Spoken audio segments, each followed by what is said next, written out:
All right, we are live. Finally, I had to mess with.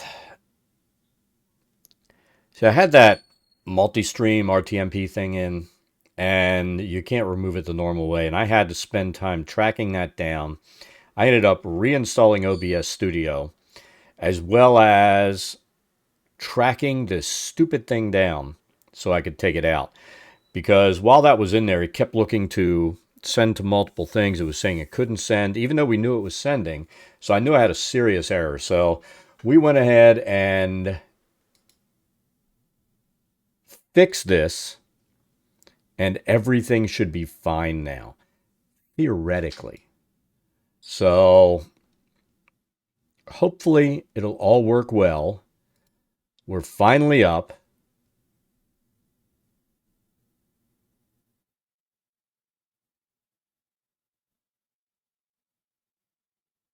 And everything should be dandy, hopefully. So, and I had to reinstall my Stream Deck software, everything to make this thing work today. But we should be good moving forward. And my camera was gimpy. There was all kinds of shit going on. I don't know what the hell was going on, but there was all kinds of crap going on.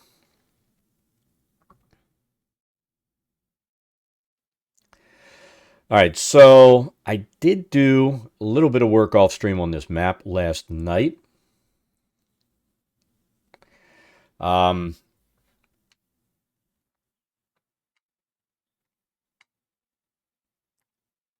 it was nothing super noticeable, but let's look at what we did.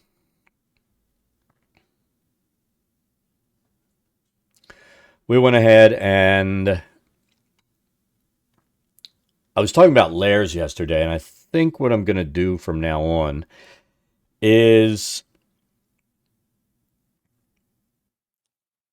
have my shadows on layer 1, floors and things that are on top of the floor on layer 2, anything that is a table or anything sitting above the floor like a table or furniture will be layer 3, and stuff sitting on top of any objects will be layer 4. Again, I wish I had more layers. It would make me happy, but I don't. So we will live with it.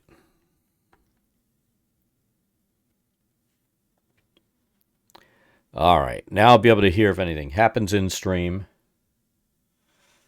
I had to turn off channel points for now because I didn't reconnect what I was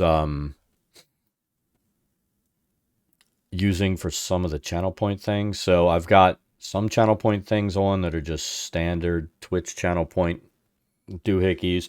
The special ones that I have set up, I've got to figure that out again this evening and hook that all up again. So, yay. I think I'm going to do this. Is that too bright? I think it's a little better. Honestly, it's a little bright on the eyes, so we're going to go there. But we went ahead and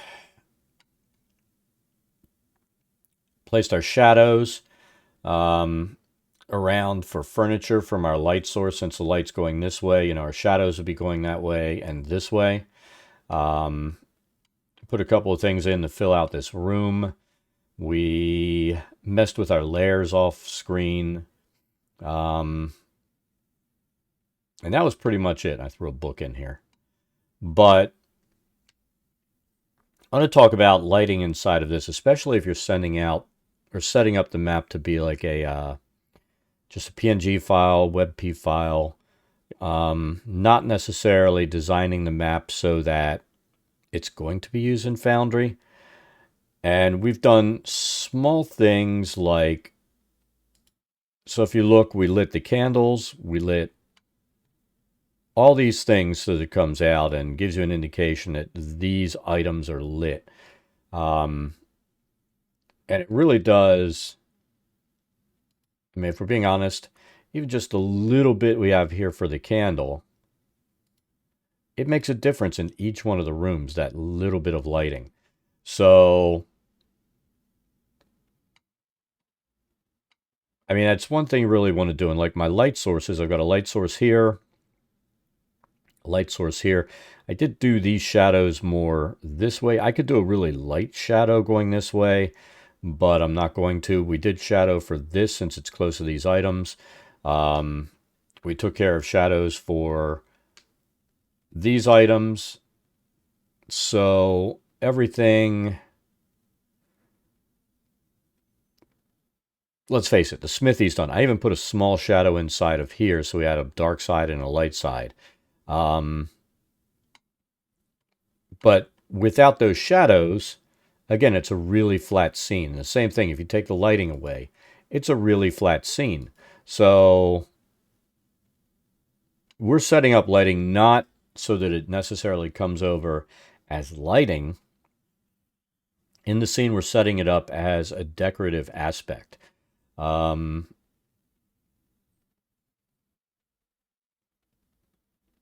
when I export this, I'm probably going to export it into Foundry and then set it up so that everything comes in the way I want it to look inside the module. And then I'm still working on, I know what I need to do, but I'm still working on setting up so it will export. And I don't know what the hell happened. I think I'm going to re-import this scene, but I'll show you what I have set up now. I was experimenting last night.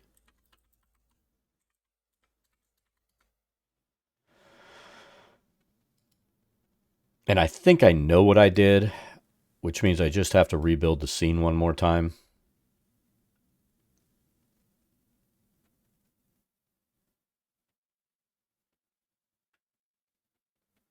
Let's let this load.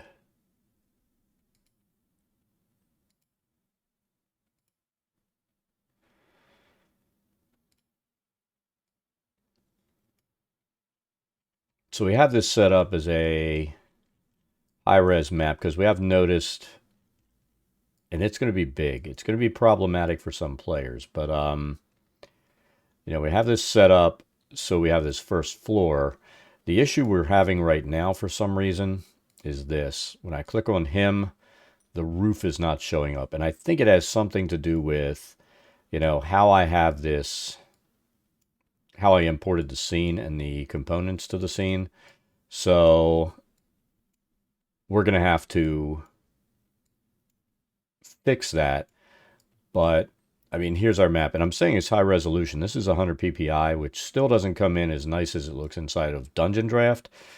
But if we bring it in at 50 ppi, it does start getting sloppy. So I think I'm going to export this large, and it's just going to be one of those things. But I've got to figure out why.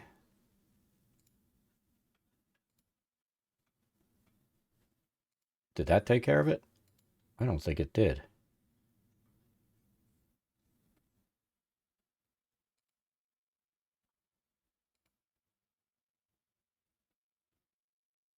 See, there's the roof, but here we do this, and it's still not showing up. So I think it was an error when I made the import. We'll figure it out later. I mean, we have it working on this map, and I have everything set up the same. I just think I brought stuff in the wrong order on this one, and that's why it's not working. See, if we go to this, we click there, the roof's working.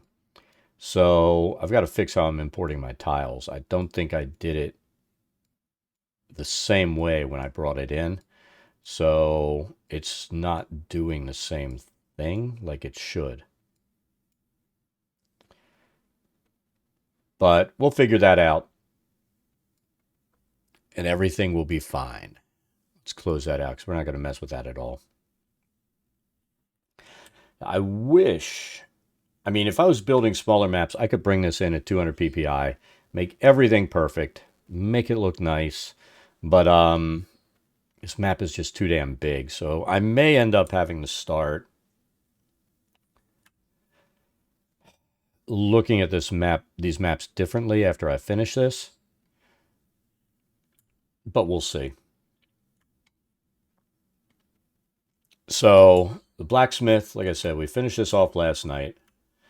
Made a little sitting room in the front. Little table with a pitcher and some cups. Added is little paraphernalia. Little bit of lighting for the room, which just gives it the ambiance. Same thing here. Set up this stuff. And we shadowed. So now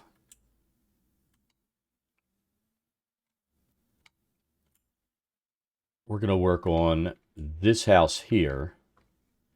And let's take a look. Let's take a look at Lost Mine and see what the hell that says it is.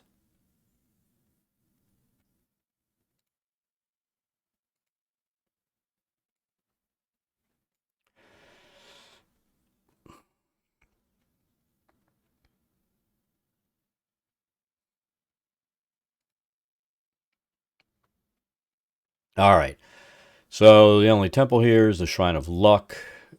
It is in the care of a scholarly acolyte named Sister Garael, a zealous young elf who despairs. Jesus Christ.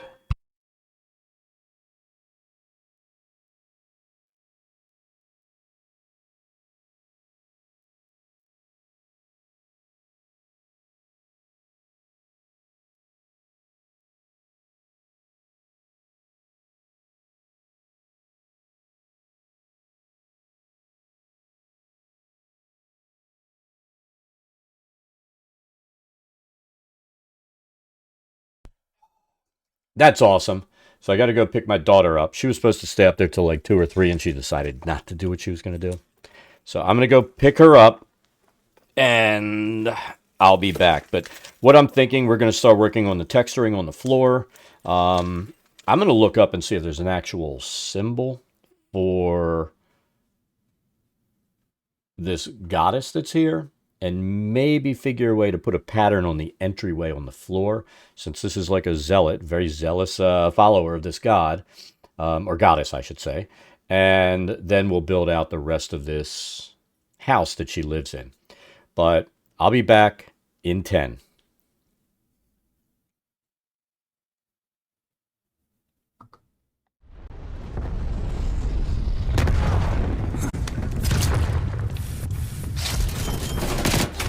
It was worth it. It was so fucking worth it. Here, let's try it. I like that. Oh shit.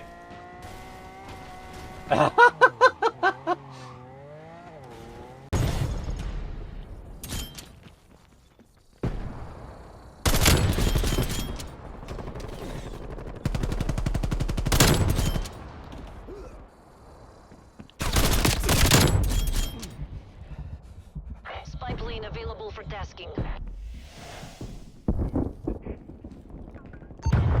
Spy plane is Die!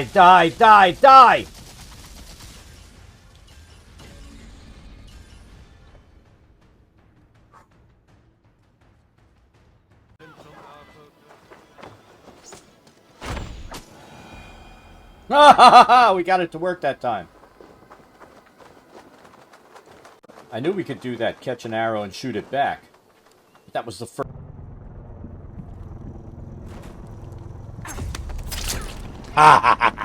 We're full ahead. How'd you fucking feel?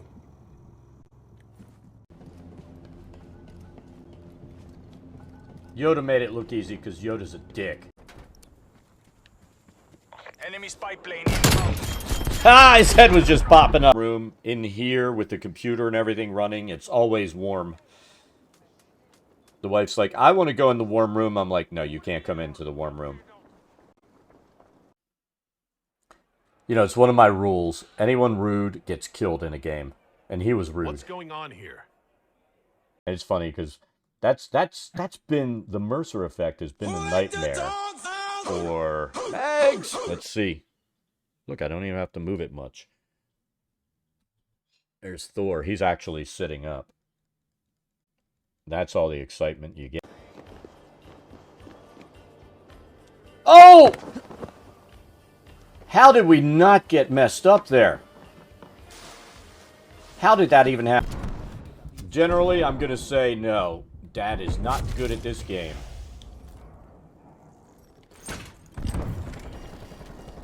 But I still play it. Enemies destroyed. Napalm strike awaiting orders.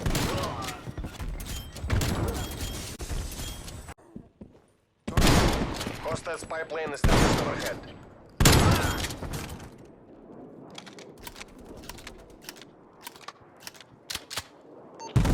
Spy plane commencing surveillance operation.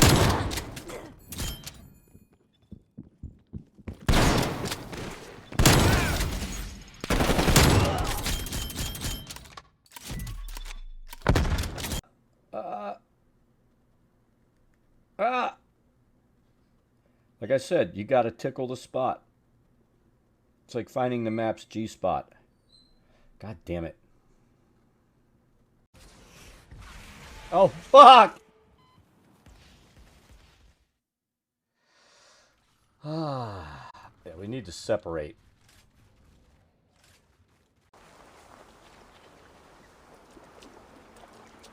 I've always thought channel. Hold on. You're mine! Oh! That's it. Die! God's justice away!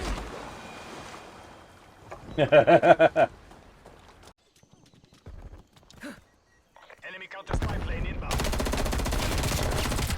Oh my god, we're both reloading!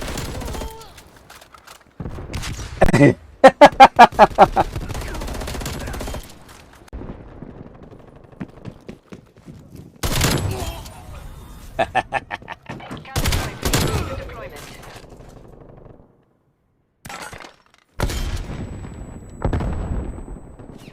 They're pissed right now. Counter-spy plane is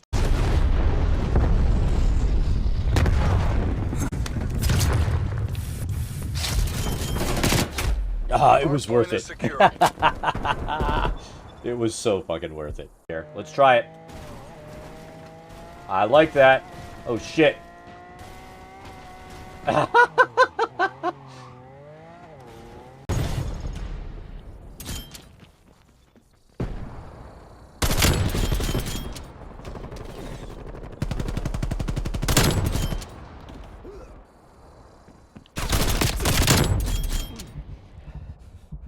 spy plane available for tasking. Spy plane is standing overhead. Die!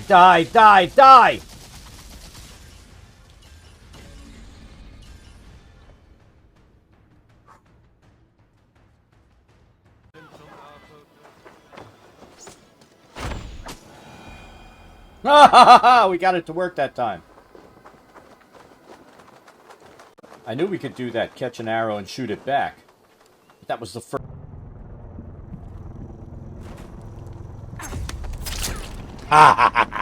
We're pulled ahead. How'd you fucking feel?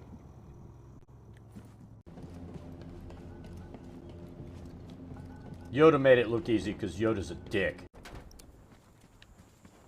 Enemy spy plane inbound. Ah, his head was just popping up. Room in here with the computer and everything running, it's always warm. The wife's like, I want to go in the warm room. I'm like, no, you can't come into the warm room. You know, it's one of my rules. Anyone rude gets killed in a game. And he was rude. What's going on here? And it's funny because that's been the Mercer effect has been the nightmare for eggs. Let's see. Look, I don't even have to move it much. There's Thor. He's actually sitting up. That's all the excitement you get. Oh! How did we not get messed up there? How did that even happen? Generally, I'm gonna say no. Dad is not good at this game.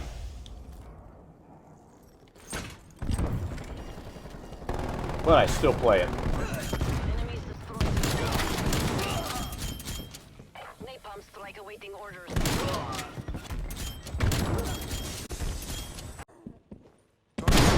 Hostile spy plane established overhead.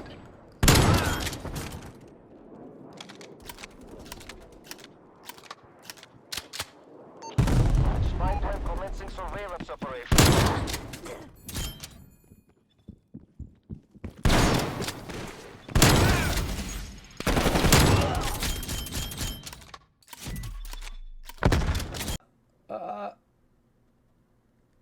Ah! Like I said, you gotta tickle the spot. It's like finding the map's G-spot. God damn it. Oh, fuck! Ah, yeah, we need to separate.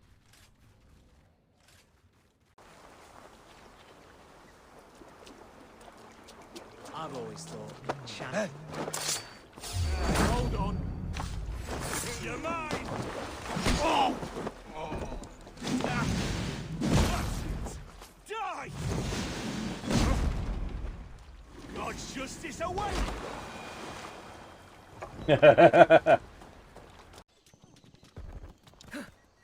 Enemy counter spy plane inbound. Oh my god, we're both reloading!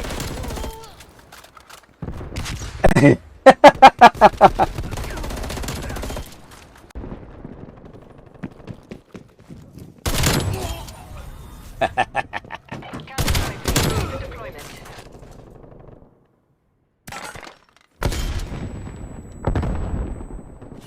They're pissed right now. Counter spy plane is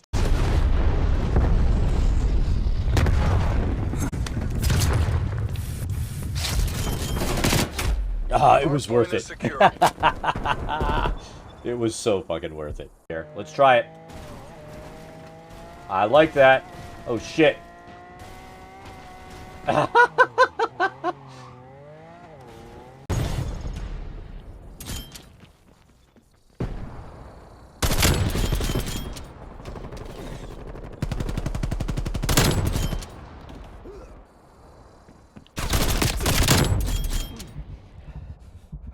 spy plane available for tasking. Spy plane is standing overhead. Die, die, die, die, die!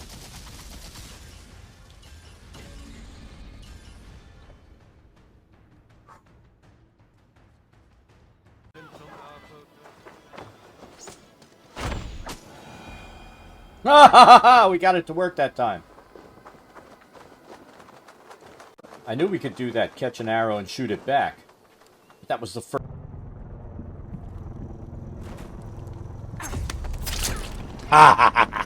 We're full ahead. How'd you fucking feel?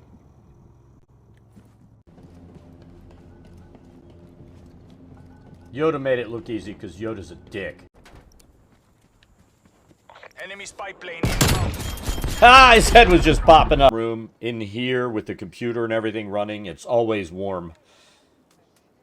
The wife's like, I want to go in the warm room. I'm like, no, you can't come into the warm room. You know, it's one of my rules. Anyone rude gets killed in a game. And he was rude. What's going on here?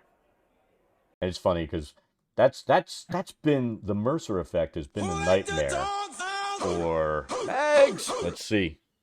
Look, I don't even have to move it much. There's Thor. He's actually sitting up.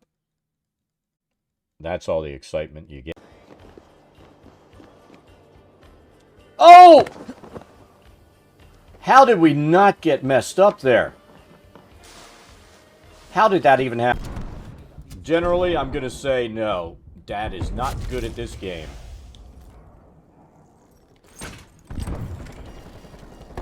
But I still play it. Enemies destroyed. Napalm strike awaiting orders.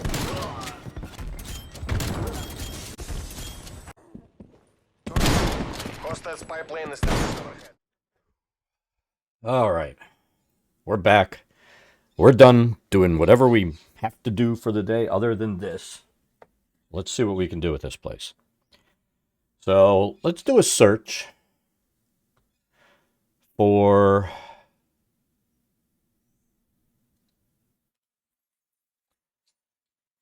All right. Timora, goddess of luck and good fortune. Let's see if there's a symbol that we can put on the floor for this building. And as long as it's not too terrible, we should be able to make it.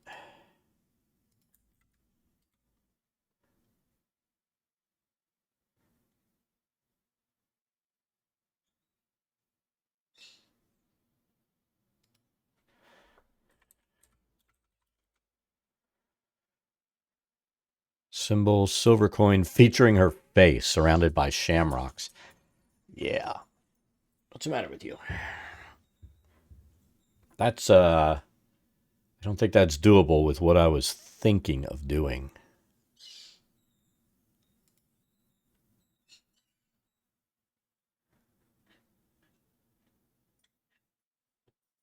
God. Don't do it, Loki. She was going to bite you yesterday. He is determined to get in a fight with her.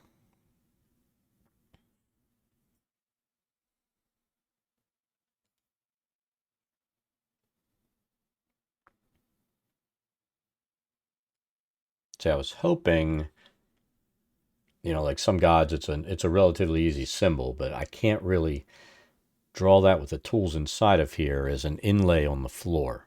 And that's really what we were going to try to do. I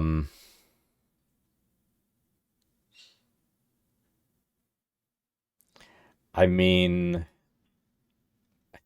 we might be able to do one thing. Let's see if we can do it. It's going to be not fun because of the tools that we're using, but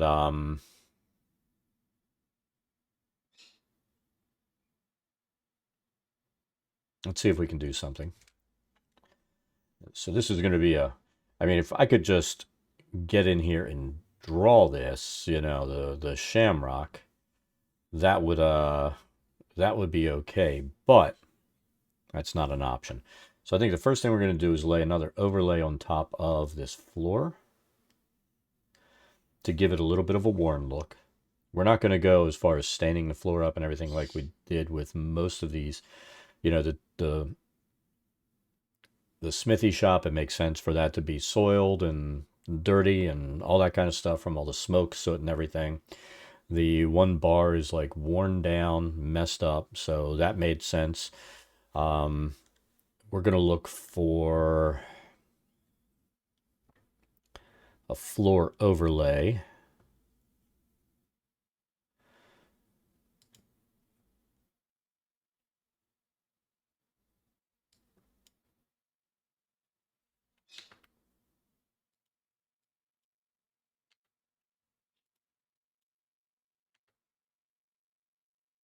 The problem here is we've got a group of overlays. We need to find the ones that are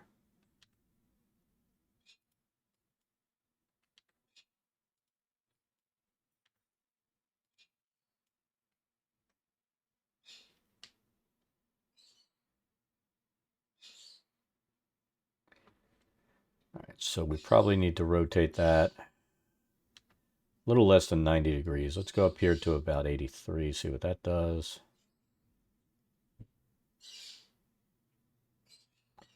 Then let's select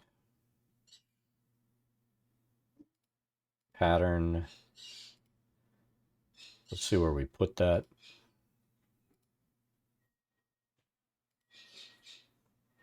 We put that on layer 1, right?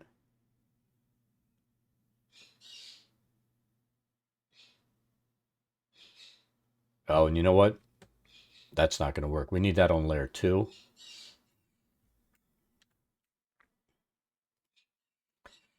Because we need the floor on layer 2. That's another thing we've been doing, is making sure we put our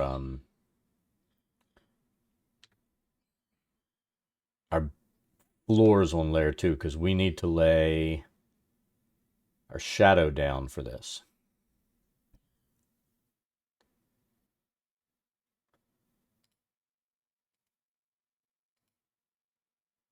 So user layer 1, filter for the pattern. should be right there.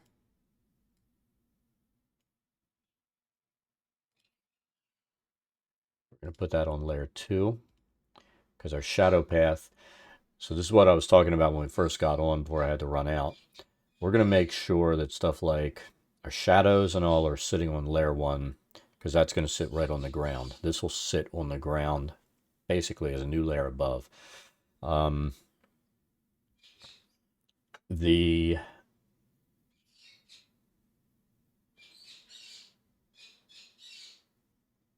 floor needs to sit on layer 2, so when I lay this shadow down, because I like to cut them, because like the sun's coming this way, so the top corner, it's going to be more like it cuts in this way on an angle and then goes around.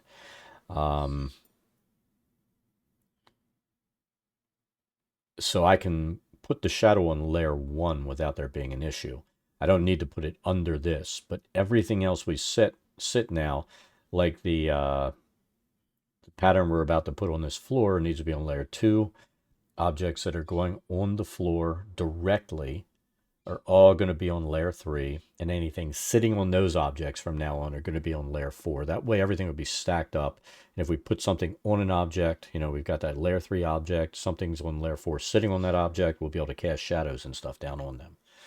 I'd still be happier if we had more layer options, but you know, there's not, that's not an option, so we're going to have to live with it.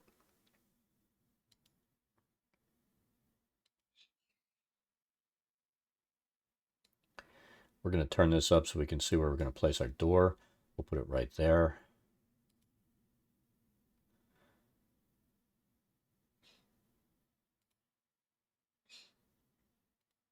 All right, let's pick a door for this house. I doubt anybody's going to be robbing the nun. I would hope not. Who knows? Party members may be stupid and be like, we hate Lady Luck. We're gonna rob her acolyte. And then have Lady Luck give them bad luck for the rest of their lives because, you know, that's what they should get for being douchebags. All right, so this is the pattern we're going to try. I want to make sure that's what I really want to use. I really don't have a lot of option, do I? So we have this one is what I'm thinking. But let's see if there are any other floor patterns that may be interesting. A lot of these are the same, aren't they?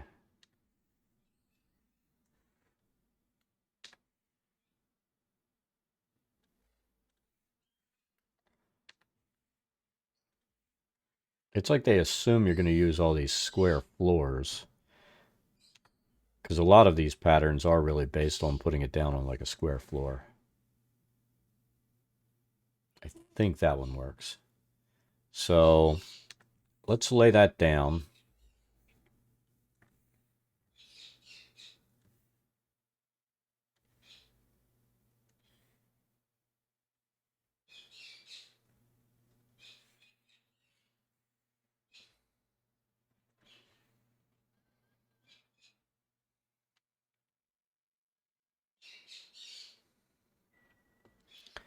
And then we're just going to have to select that pattern.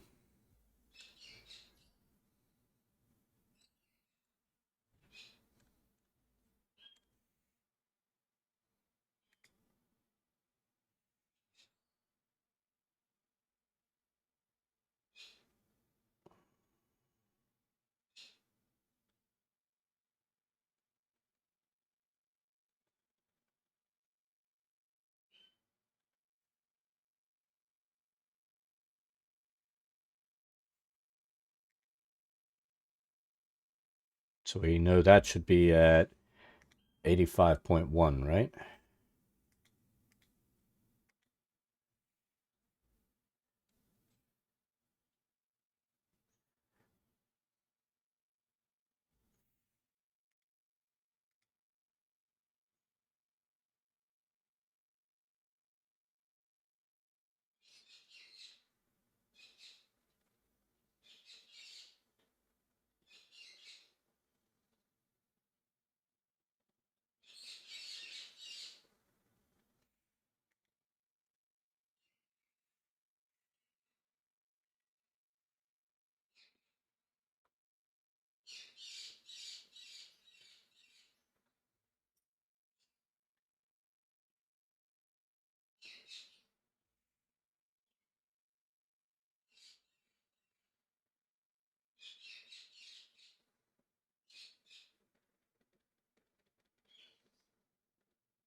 Still looks a little bit rough, doesn't it?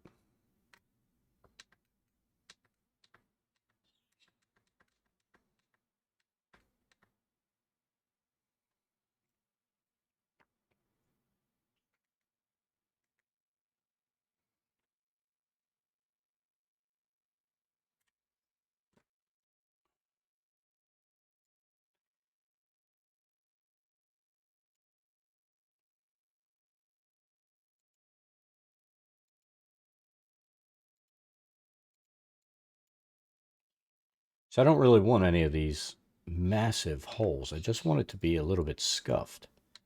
And a little bit scuffed isn't a major option.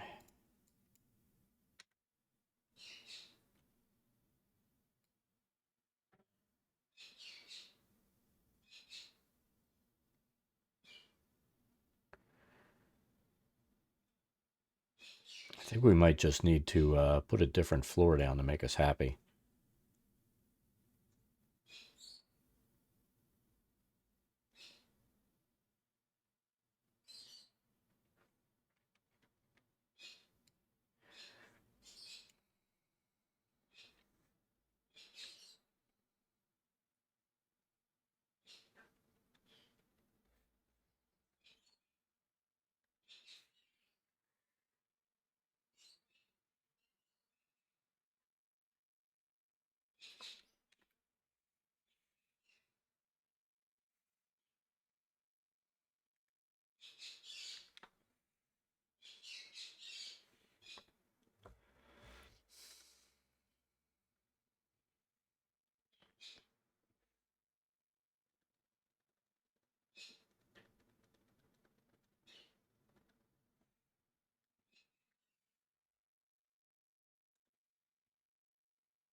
Um,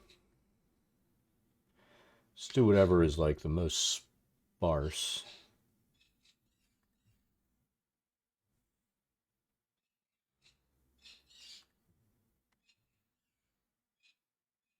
Maybe that. And then we're going to go here. We're going to take the opacity down to almost non-existent.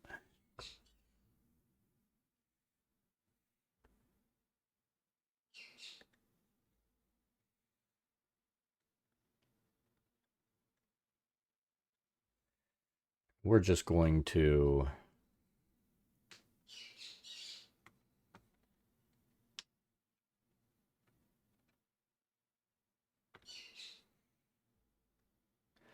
see when you've got these randomized patterns on, you can always hold down Shift and scroll with the mouse wheel.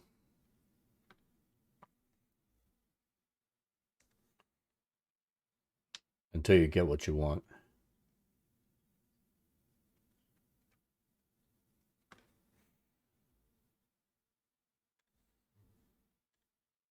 I think I'm going to take it down even more because some of these are coming in.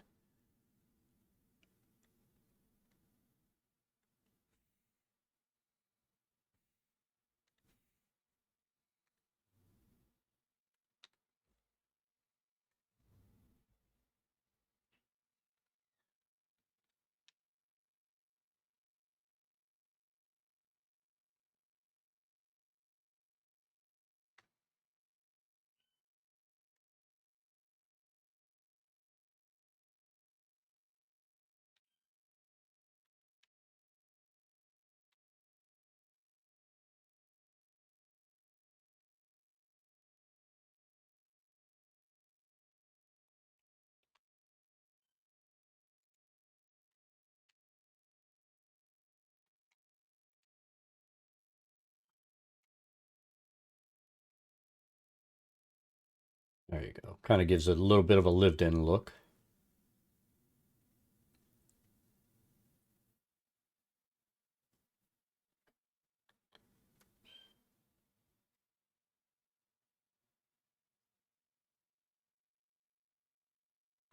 We're going to have this as like a entryway.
There we go.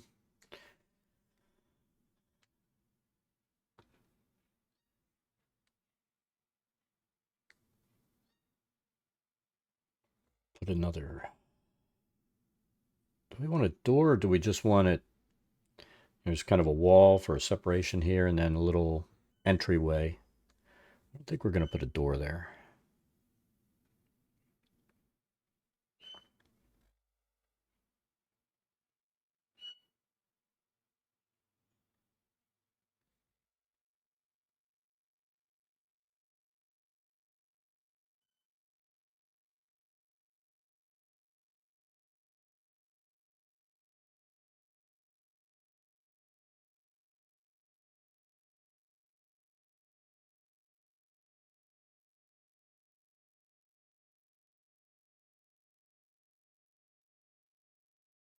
Looking for a 1x1 that has the just a door frame there. Down to a 2x1.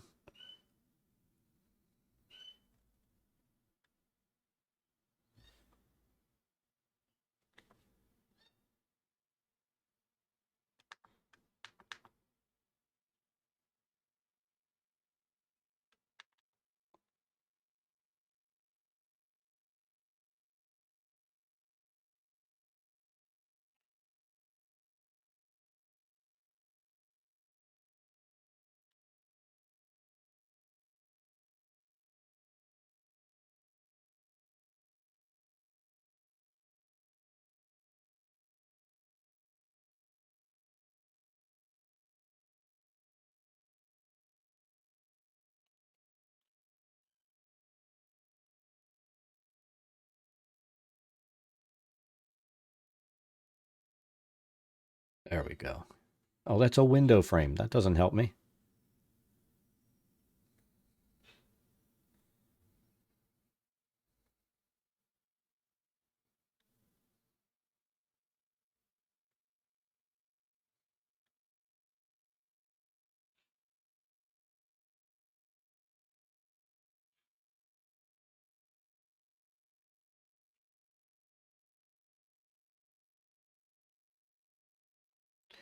And if I place it there, I mean, it's kind of a window frame, but it gives us an entry there, or a door.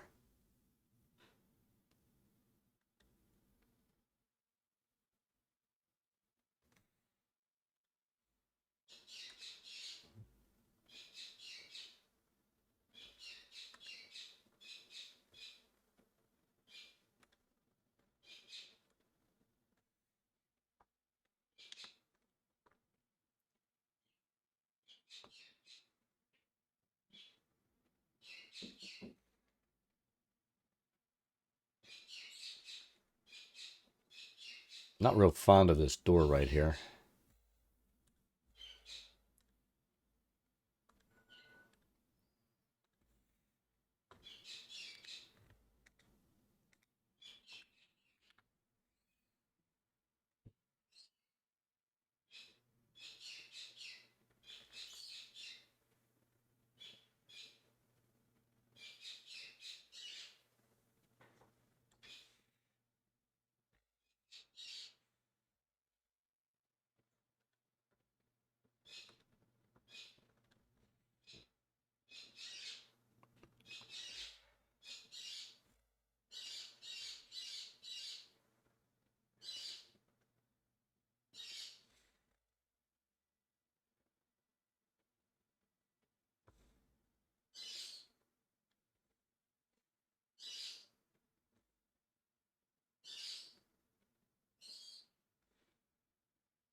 See, it's weird because with this, it looks like it's askew, and it's probably not.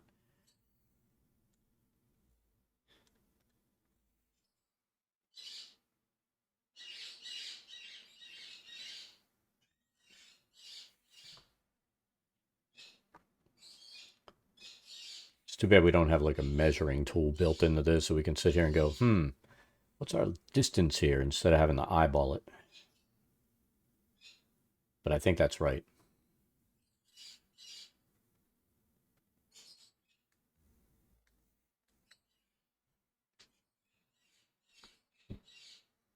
Now we need to compare to roof. Let's see where the fireplace sits in here.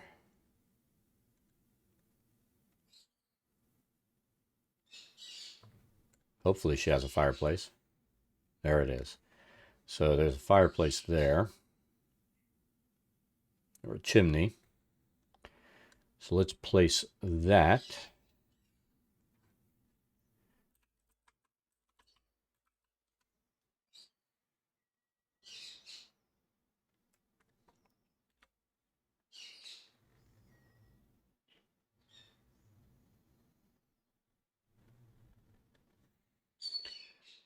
So the fireplace, we're going to have that sit on layer 3 because that's sitting directly on the floor.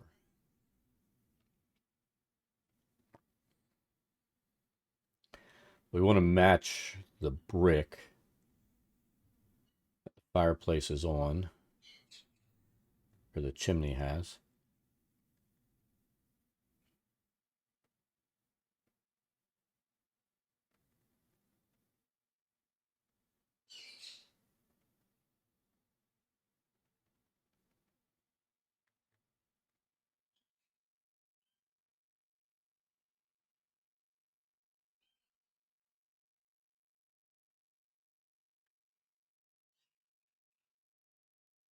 We're just going to drop it there, and we'll fix that in a second.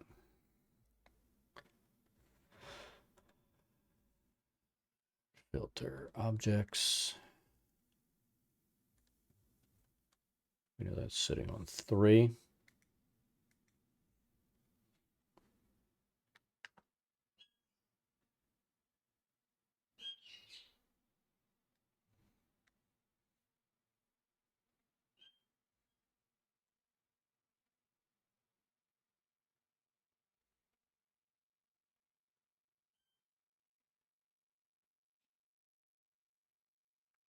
I'm not going to have it that deep in the wall, but I'm trying to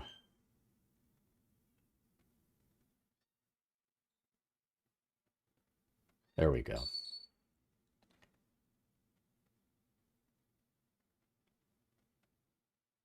And we see there's smoke there, so we'll do what we did the last time.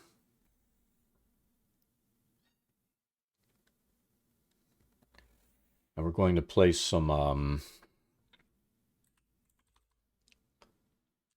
wall pieces underneath, and that'll allow us to drop the light where we need it to be.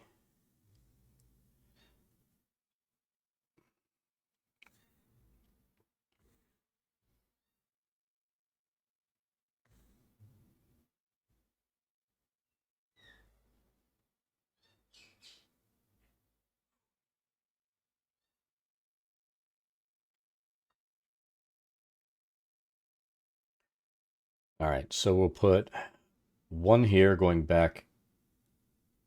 We've got to be careful with it, but we're going to put one there, one there. And then 1, 2, 3 across.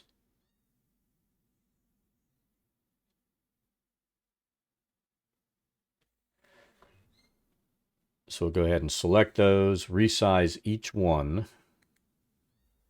and adjust it. And this is the reason we're doing this. We talked about it yesterday. We want to be able to have the light source coming out from the fireplace, you know, the light from the fire coming out.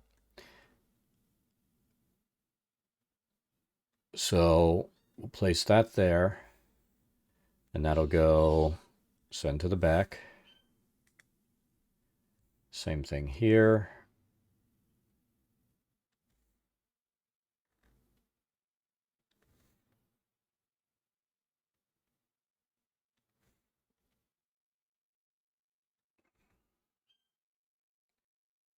We don't want it peeking outside the wall on the outside. We'll send that to the back. We need this one here.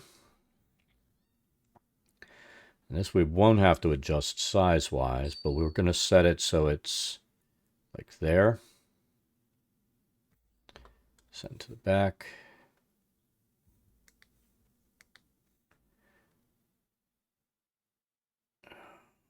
Actually,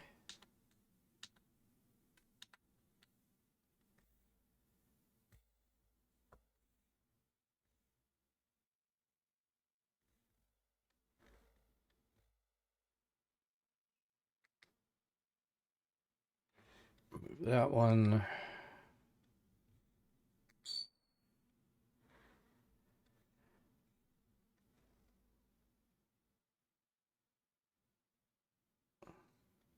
So we want that there.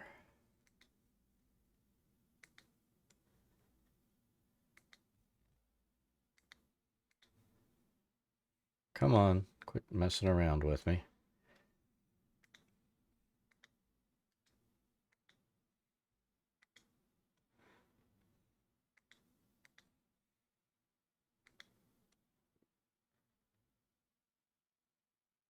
So those two are fine.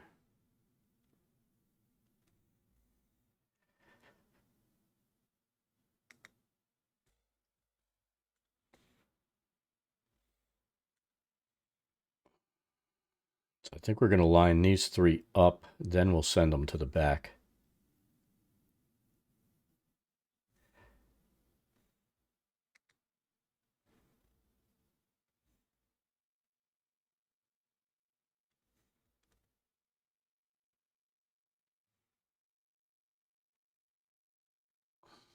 And I know we're going to a lot of trouble to block our light here.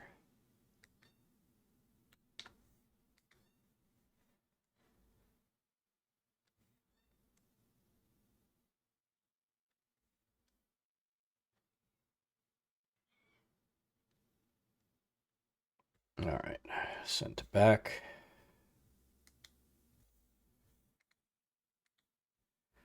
Send to back. And there we go. Now, when we place our light source here, I mean, if we really wanted to, we could place, let's turn the intensity up here. We could place this like right inside there. Crap, we didn't set those to block light, so that's a problem.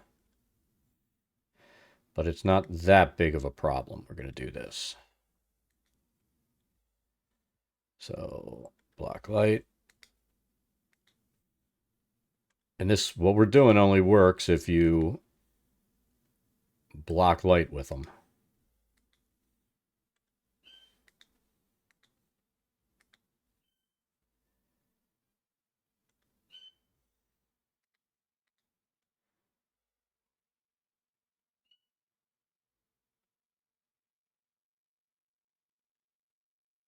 Now let's try that again. So see the light tool, if we really wanted to, we could move it in there, but we've got one that's not blocking light, don't we? How did that happen?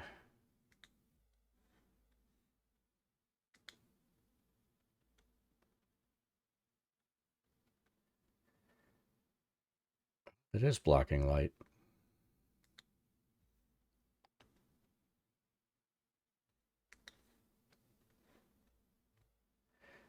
Doesn't matter because what we usually will put here is this.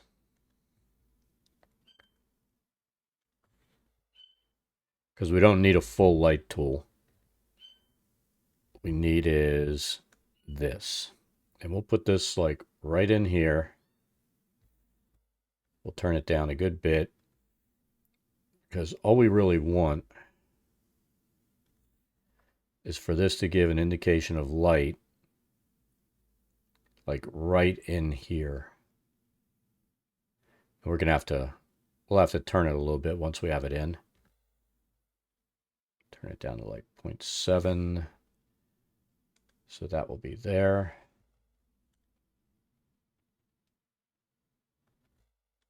Filters, lights.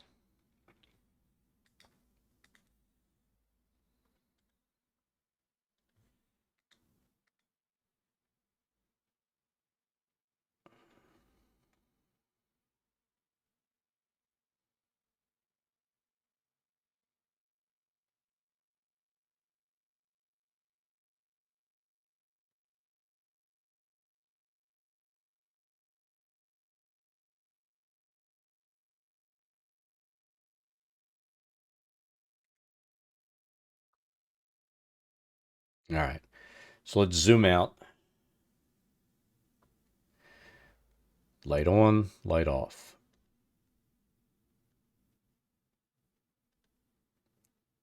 And then that light won't really transfer over because we're not doing it that way. But we'll know that we need to set something there that'll create that hint of light. All right, so that one's set. Let's go ahead and take the compare levels off. That's our fireplace. I'm going to say we'll set up like a kitchen area in here.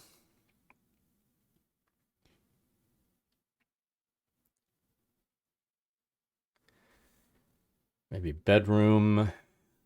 We want to turn this whole area into a bedroom. Give her a nice room with a little shrine and stuff. She really doesn't need it since she has a big shrine out front.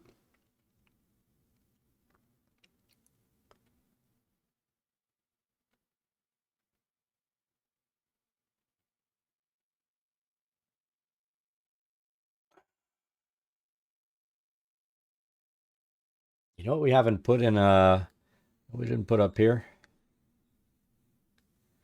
He doesn't have a latrine. I guess he's going to go out in the woods. That's fine.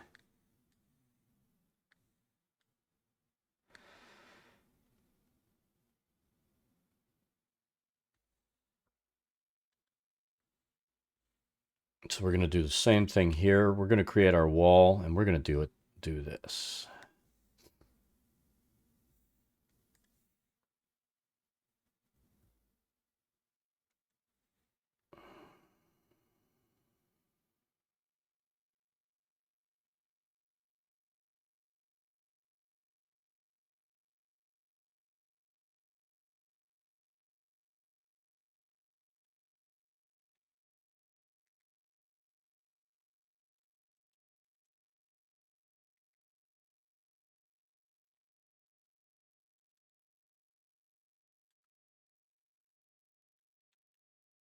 All right. So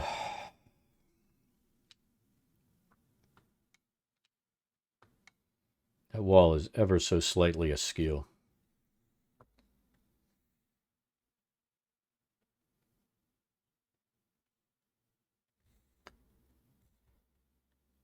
See, unfortunately, it won't work where our spacing needs to be the same. We have to eyeball it.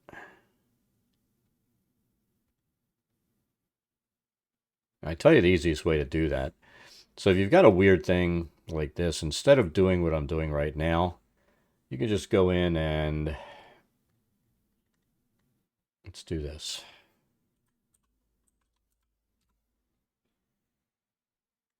I mean, if you're really worried about it,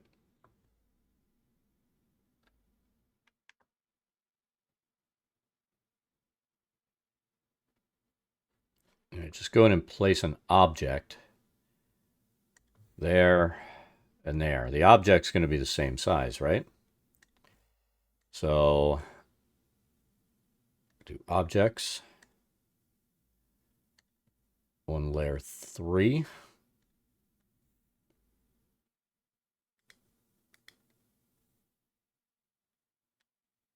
And this is just, honestly, this is just me being worried about it being straighter than it needs to be.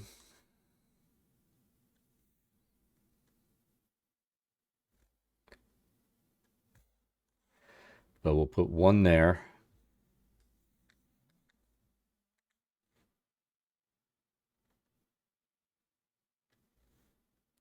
And one there.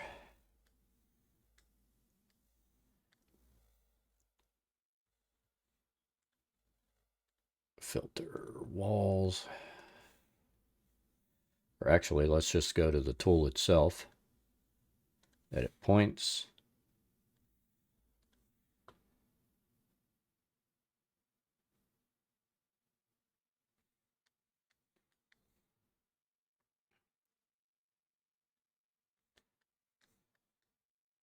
And now we know the wall is parallel. So we have two identical objects down.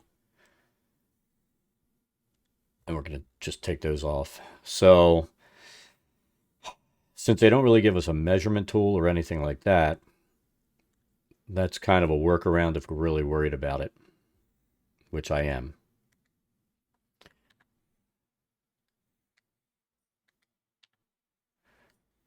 But now we know they're parallel.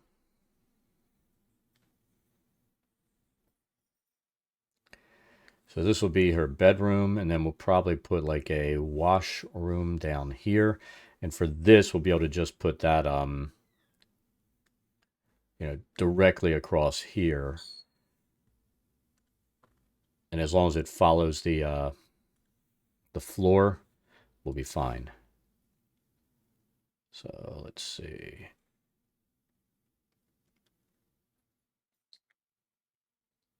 There we go.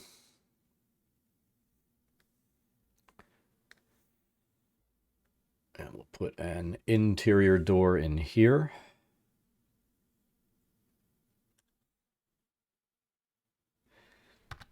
Kind of like that. Hey, walking dude, how's it going?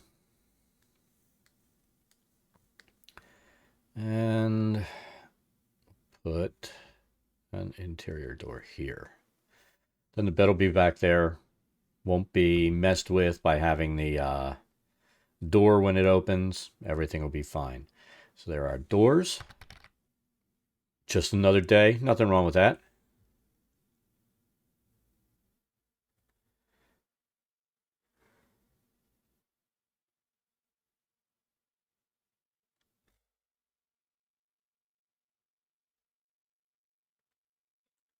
So these window frames, they're pretty big. We can put one of the, let's use those in here because they actually fit these walls a little bit better. I'm going to say we'll put one here. Maybe have a window here and here. So she can look out over her shrine. No perv windows in the bathroom. Now this one we're going to set up to block light, but we're going to put a window here in the bedroom. Maybe back here. So that one will block light. I'll put another window in here. This will be like a, we'll put some kitchen stuff over here. She's going to be cooking in her fireplace. And we'll put one window there. And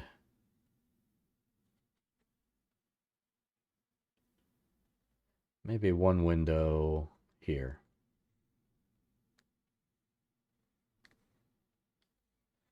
So there we go. Now we just need to place windows and then we can start furnishing.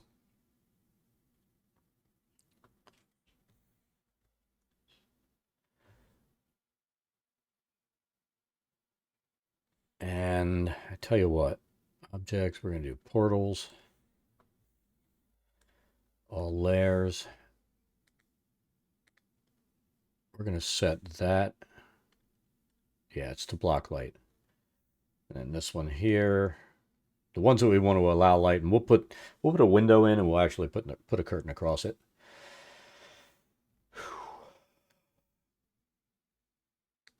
We're taking way too much time decorating and thinking about these houses, let's be honest.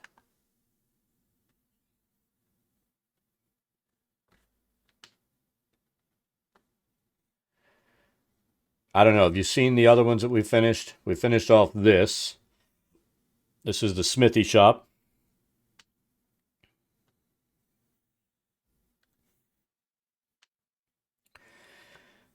And the lighting really isn't going to be here for the purpose of pulling it into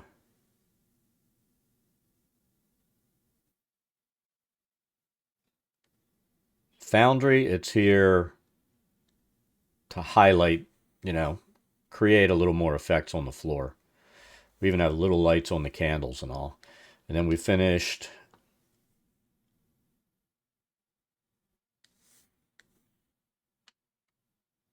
this one yesterday.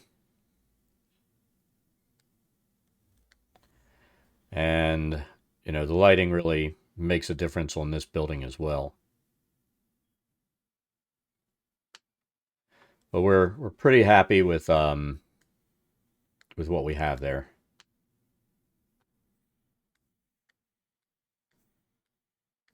So now we're trying to think of what we want to do with this.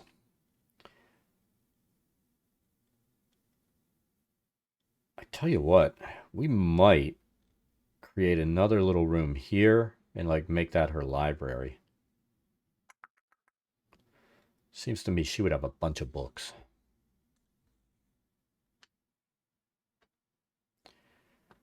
Being a true zealot, she's going to have tons and tons of books, reading material for her.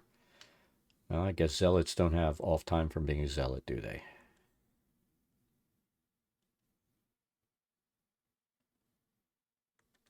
We'll have to adjust that.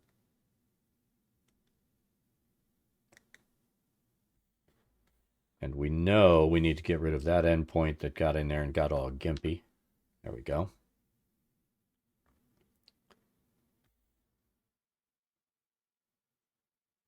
That goes there. Goes there. And then let's do what we did the last time. We'll resize that.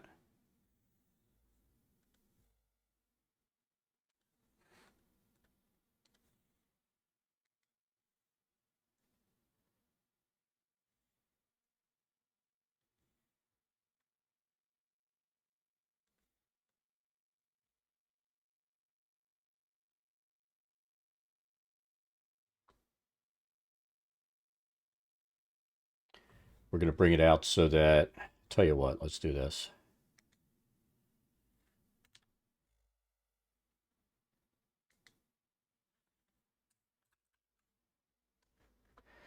We'll take our resized asset, pull that down here, and see the walls askew. We can see that. And we saw it before, but now we really see it. So we'll bring that in, and now it's not perfect.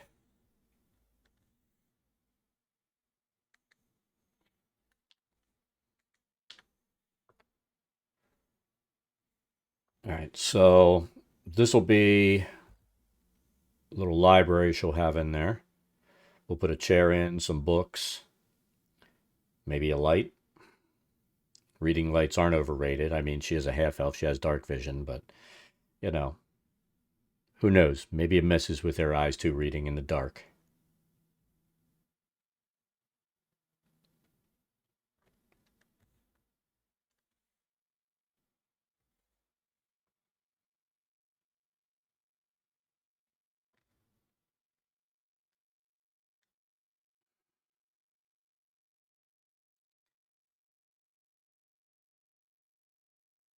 Not so sure we're thrilled with the door we chose.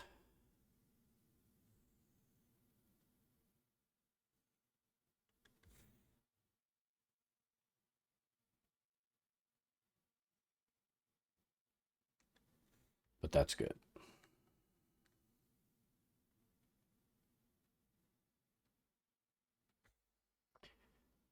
I think I want to make one more change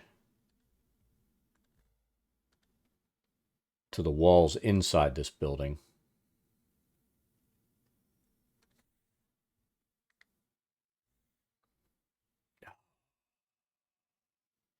Doesn't give me the option to fix that there.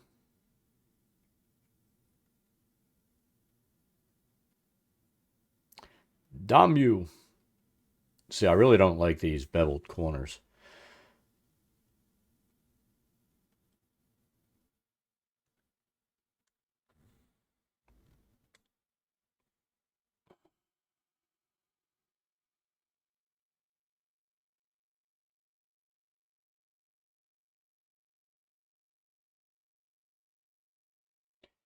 You know what? Let's do something else. This is something we can do so we don't have to sit down and measure. So watch. We're going to take and put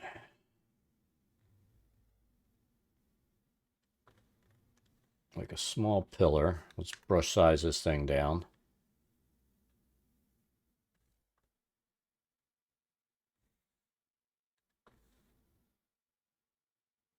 Above the wall.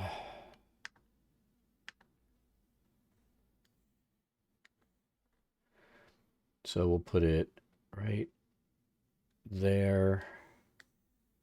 And right there. I know it just pulled it in just a little bit, but we're going to redraw that wall. And hopefully that'll make it so we don't have to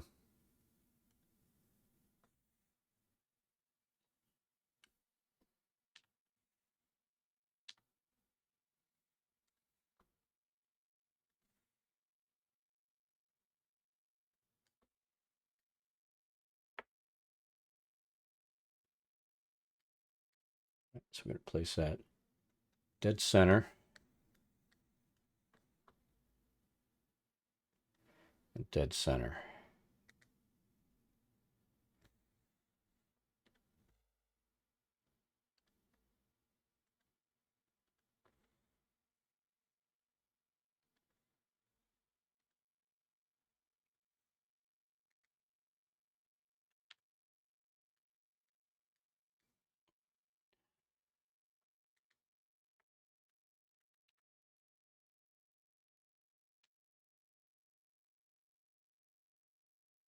See, for the inside walls, I just feel like that looks much better.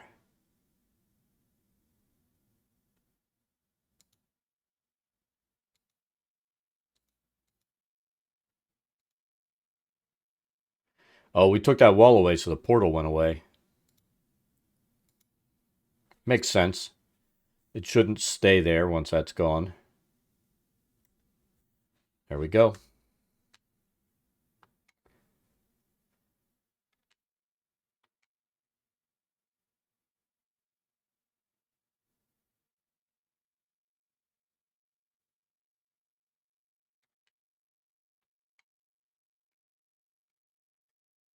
So that'll be her library or her bathroom.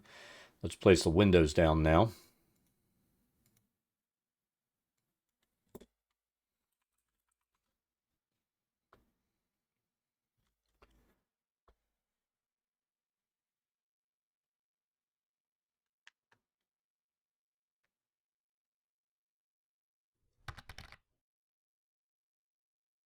Is OBS hard to use? No, it's not. I had an issue today that I had to repair. Um, I ended up having, I had a plugin that I was using for a while to dual stream excuse me, inside of OBS. And it didn't install like a normal plugin. And what it ended up doing, when you're in OBS, you can go in and look and see what modules loaded when you start up your program. And it showed it as a DLL. But when you go into the plugin folder that OBS, all these things are supposed to load into, it wasn't there. So I ended up doing a system search. Which what you want to do if you have something crazy happen, you don't want to just like go nuts and get rid of OBS and clear everything out. You want to just export your scenes that you use as well as your profiles. I mean, I have 2 profiles that I use in OBS, one for streaming and one for that I set up for recording time lapses. You know, if I'm drawing or something, it'll do a time lapse. And I plan to use that fairly heavily on my YouTube channel now. But I wanted to make sure I saved those profiles because I have my frames per second, bit rate. I don't want to have to go in and redo it. So I exported that. I exported the scenes that I have, which I mean, I have a lot of scenes set up here. And I didn't want to have to reset those up. And they came out perfectly. Now, the only thing that I did have to do was uninstall my Stream Deck software, reinstall it. And then when I did that, it threw the add-on back into OBS, or the plugin, so everything worked together. I'd say with OBS Studio, the only things that you need to think about you want to think about how you want to use it, and then look at what plugins you're going to want to use down the road. Actually, all of my plugins are uninstalled at this point except for the Stream Deck one. And the ones that I uninstalled were the ones that connected Twitch to some of the stuff inside of my OBS for channel points, but I'm not that worried about those channel point redemptions at this point in time. I may not set them up again. I mean, just to set up OBS is not a big deal. If you're not going to have a green screen, all you need is your camera, and you're good. With the green screen, you know, that's stuff here, and then you've got to worry about more lighting because you've got to, I mean, if I'm not running a green screen, I can get away with a single light. When I am running a green screen, I have to have that. I have to have one on the background to flush across and clean up the background.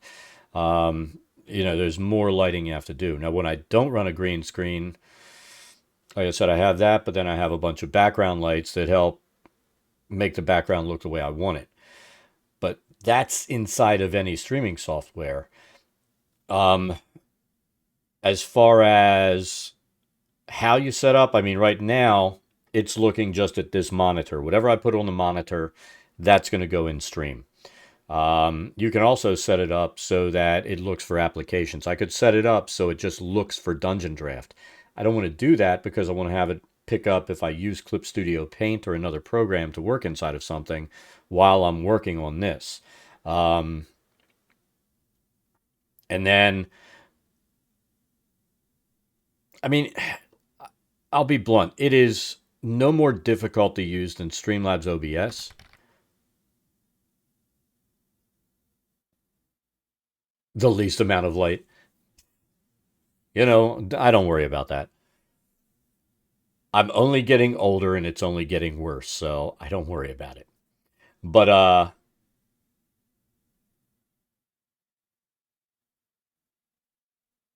you know, the scenes are easy to set up. It's a matter of inputs and stuff. The only thing that starts getting tricky is if you want to have it set up for different kinds of notifications.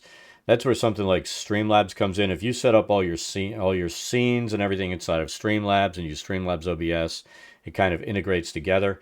The downside of Streamlabs OBS that I saw was it is an absolute resource hog. I mean, it just is freaking stupid with the resources. Now, there are other issues with Streamlabs, but we won't talk about that. But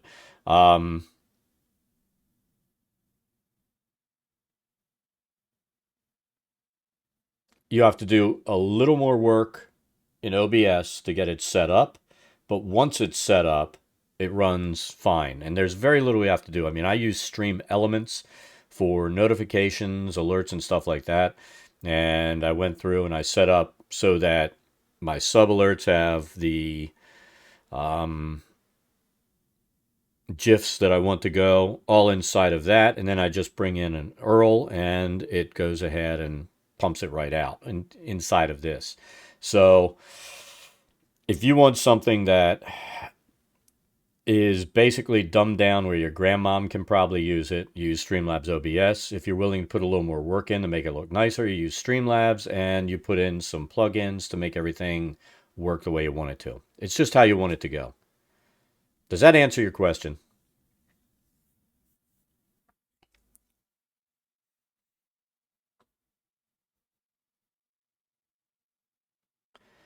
All right, so now I think we have the layout that we want. We're going to set up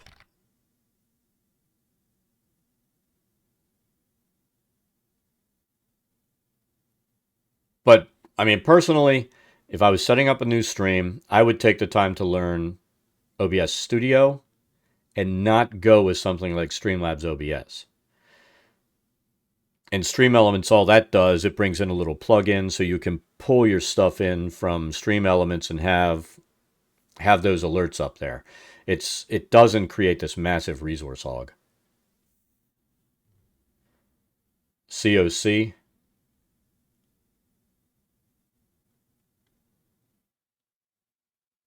I don't need a large window. Oh, Call of Cthulhu. I don't need a large window. I need an actual 1x1 window. And this is not an actual 1x1 window.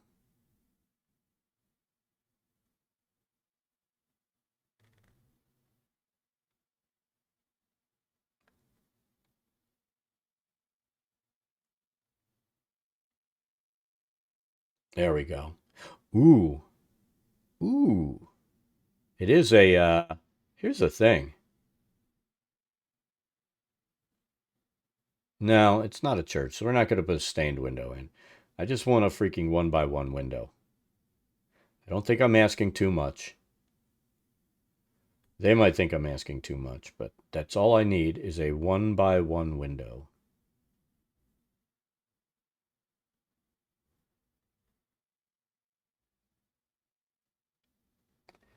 What about this? Light.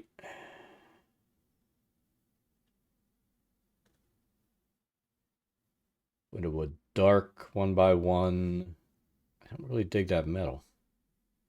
What about that? Dark, dark.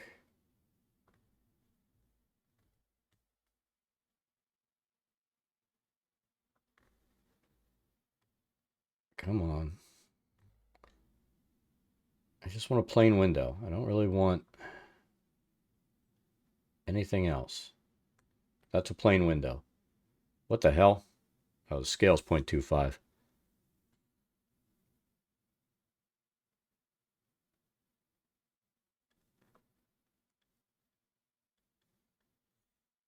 I think that'll work.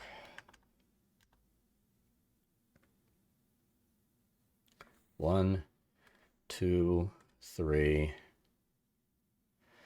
We're going to need a curtain for the bedroom. Got to keep the peeping toms away.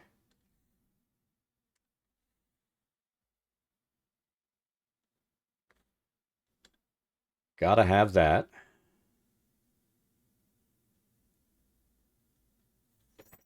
Filter. It's an object now. It's not a portal. And layer will only be above walls.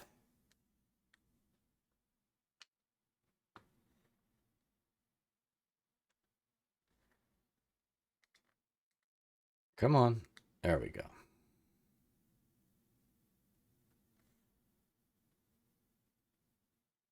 Just one.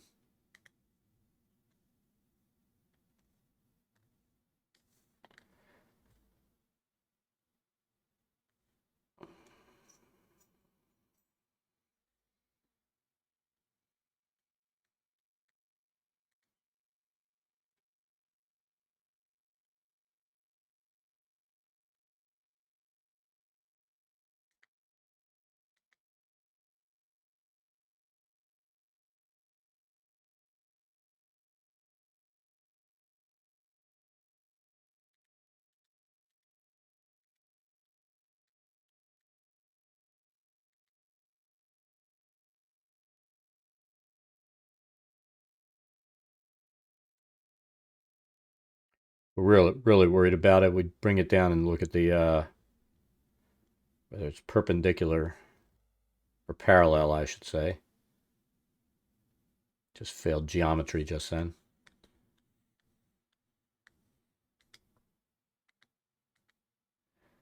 Make sure it's parallel to the wall path line.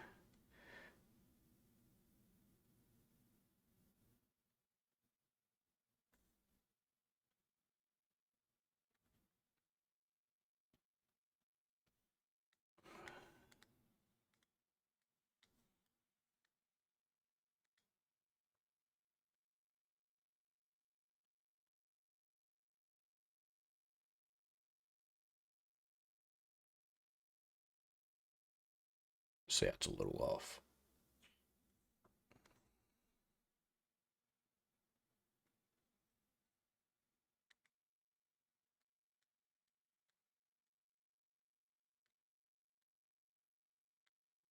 All right, so it's got our windows done.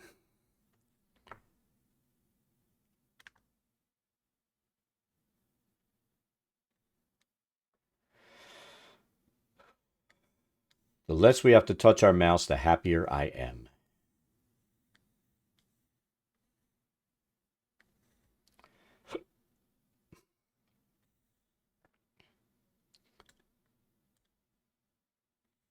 Wonder if curtain.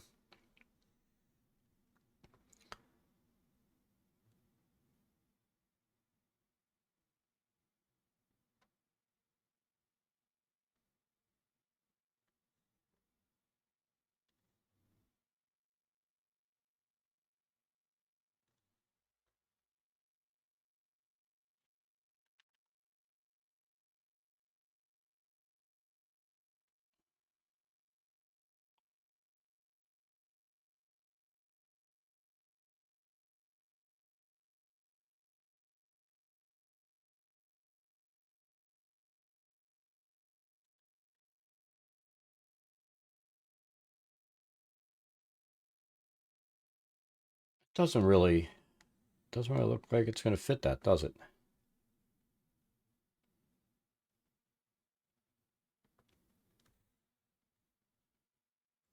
Let's use our brush size tool.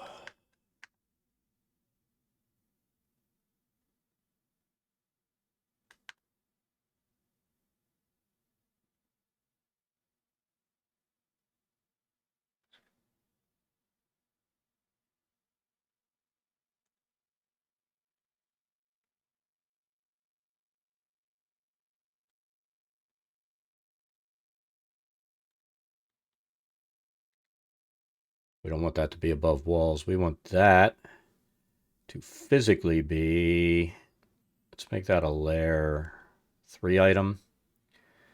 We're going to let that block light just in case we didn't do it over there.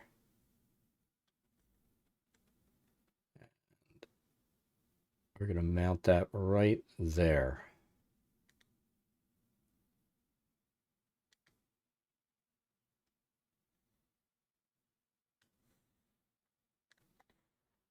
All right.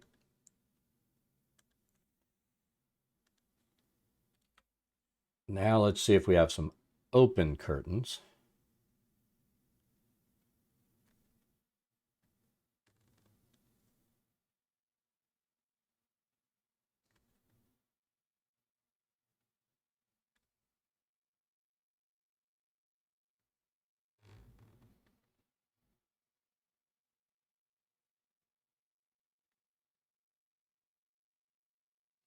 You know what? I think what I could do is place the rods and then, do I want to do that? Because it won't look integrated.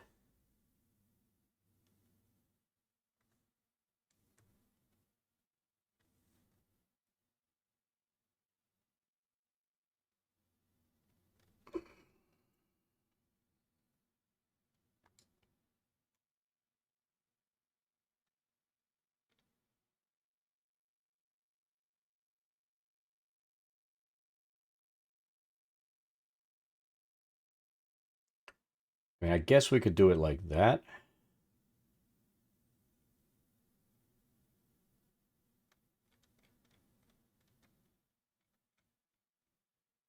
Where it looks like it's pulled across a little bit.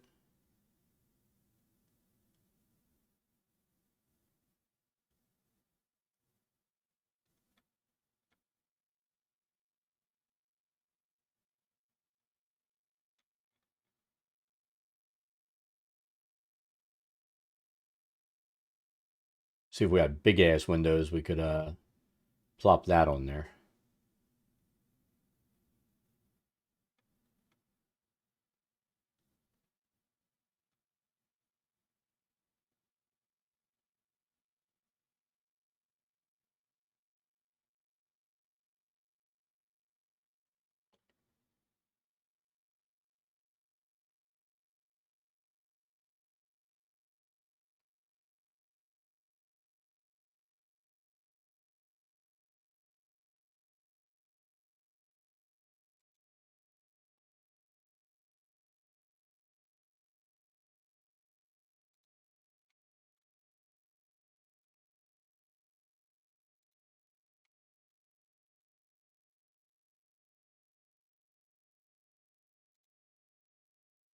See, we screwed up again, but that's fine. We have to go in and adjust.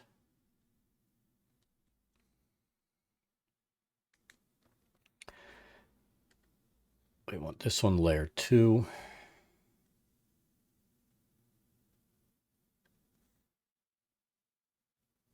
And this one, we don't want it to block light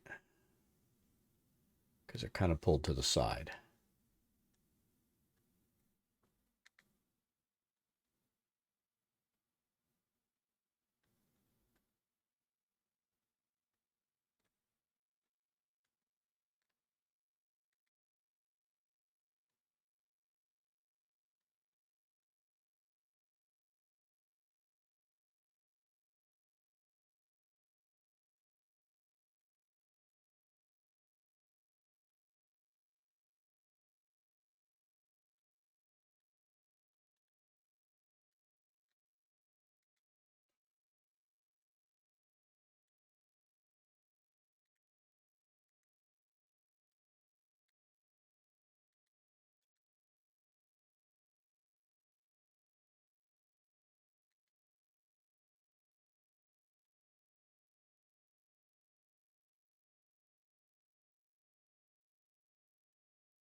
So there's our curtain.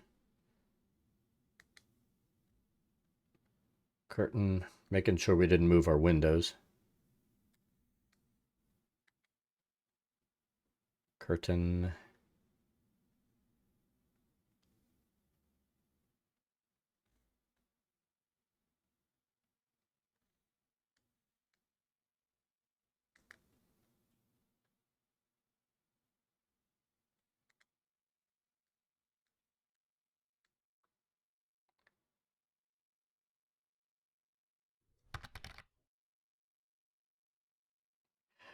Yeah, for now I can't have that hooked up. I ended up spending like 40 minutes getting the stream set back up again after I had to hunt down that file. And what it ended up doing was throwing it into program data instead of throwing it in the folder. So I would not recommend at this point putting that on because it's sneaky. It sneaks it into a different folder. And when I first did the reinstall of OBS, it threw that program in. And that's a bad thing. So since I didn't want that program running, I had to hunt that thing down, find it in the program data folder, get rid of that, and now it doesn't load that thing up and everything works perfectly. Or mostly perfectly, we'll put it that way.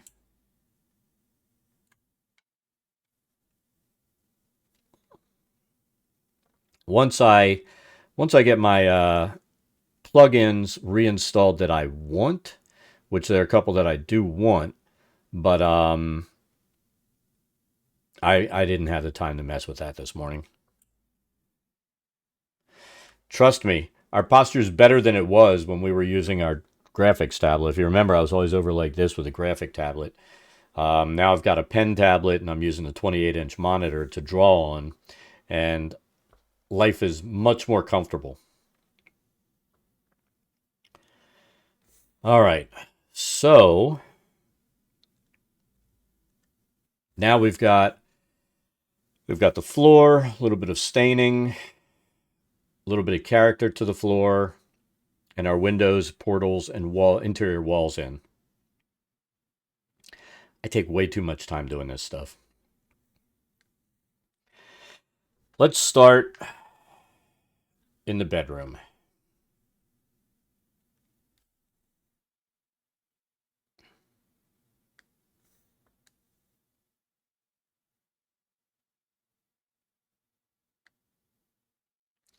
I don't know, that feels off.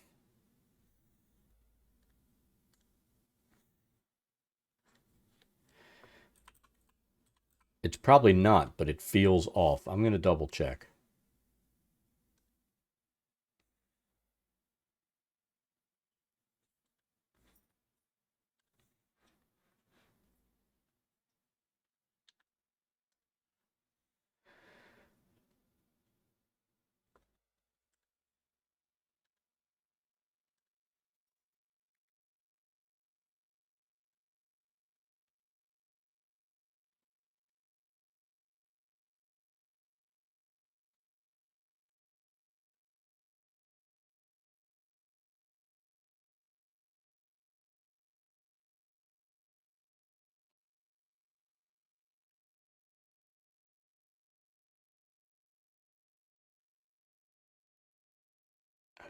I'm going to take the wall out a little wider because I think I did bring it in when I set it.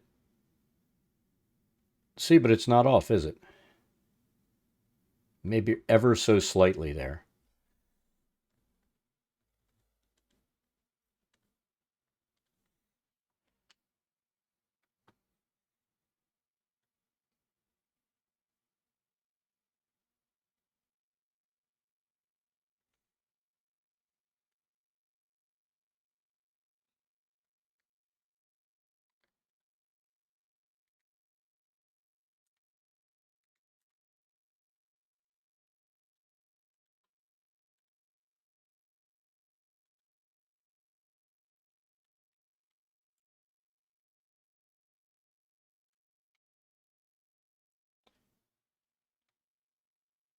Can't stand it when it's off like that.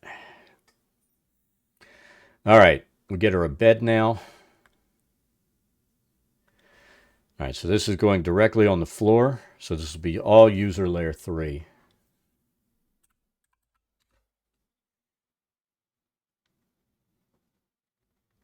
I don't think we want a big bed because that's not going to fit. No, I have not.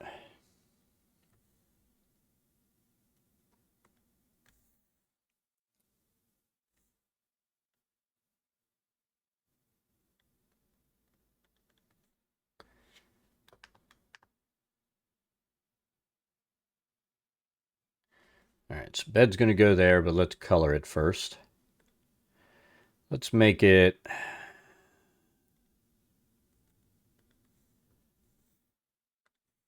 There we go. Let's do that. So we're going to put the bed there. We'll straighten it. Let's see. Bedding, stretcher, sleeping bags. Nope, nope, nope, nope, nope.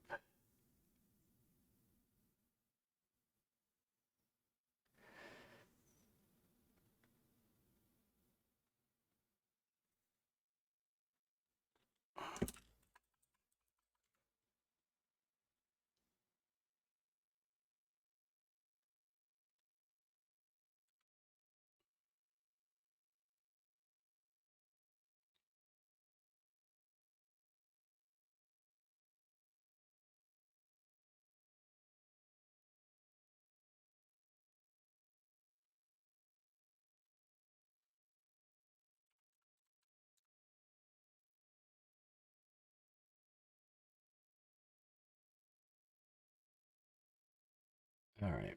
We just need a small table, and I think we're going to create it from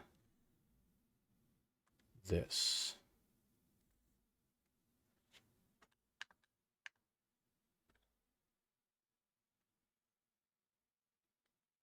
And we're going to put one there and one there. Then we'll put a wardrobe over there.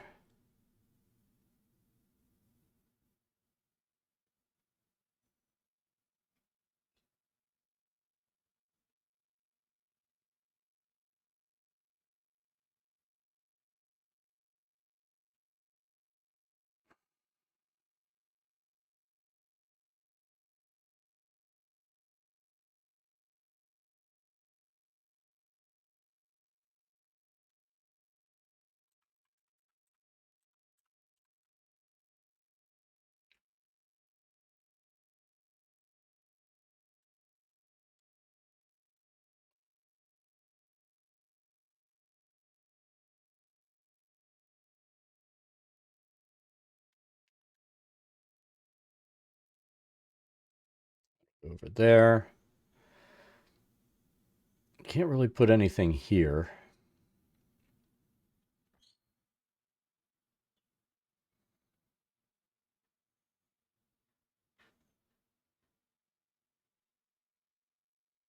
I know what I'm going to put there. Of course, hook comes out as book. There we go.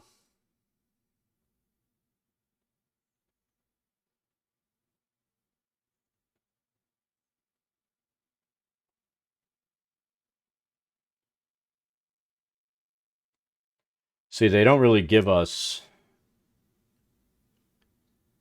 like a close hook, so we're going to plant the meat hooks in the wall.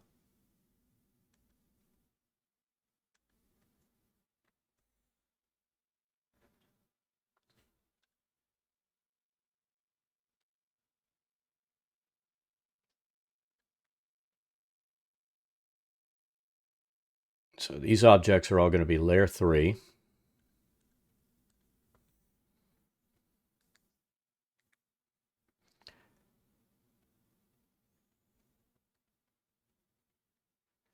There's that.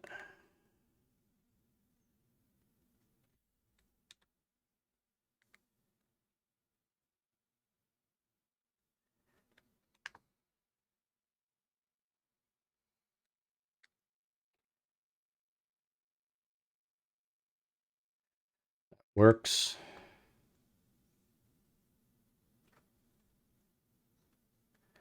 That works. And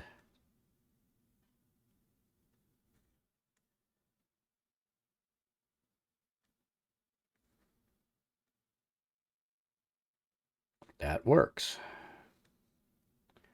So she's got 2 tables. That will fix our meat hooks, which are close hooks now.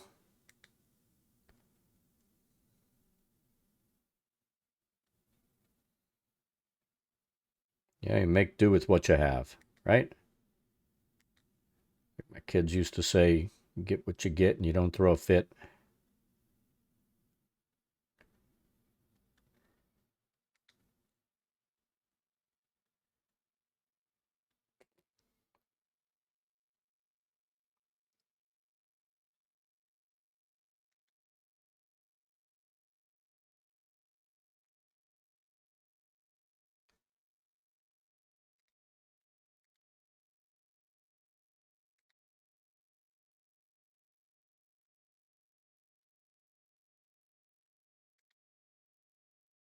All right, that works. I think we'll place a candle here. We'll throw a book over there.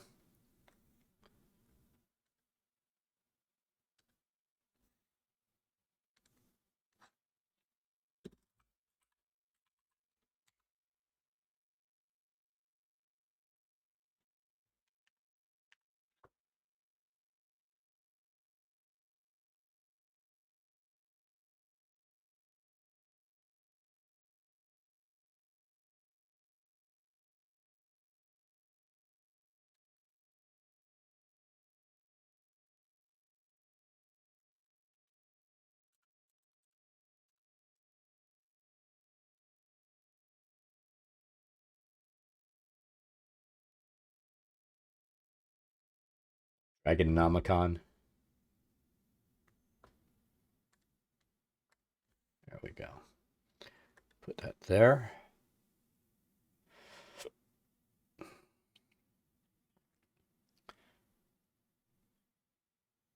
Now let's start laying down the shadows and the lights. Oh, wait.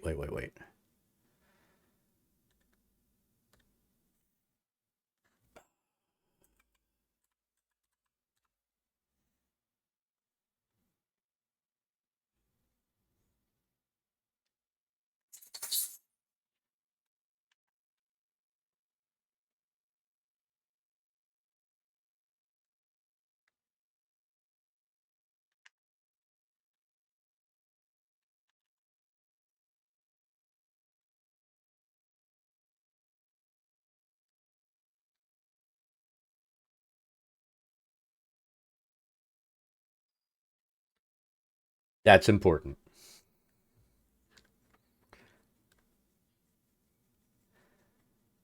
All right, so we know we're on layer 3. This is going to go under because we're going to shadow these items here. We'll shadow like that. We'll create a shadow over here. Assuming that our light's going that way, the shadows we're going to keep at like 40% so they're a little more subtle because it's not a lot of light in here. And let's see if this is the width we want.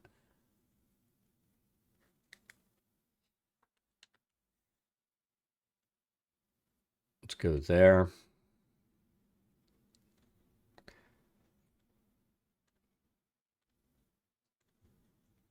I rarely use that shrink tool because, tell you what, in my opinion, it kind of sucks. All right, so there's a shadow.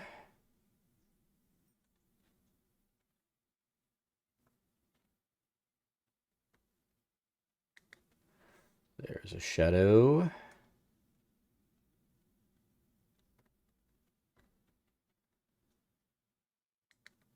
Shadow.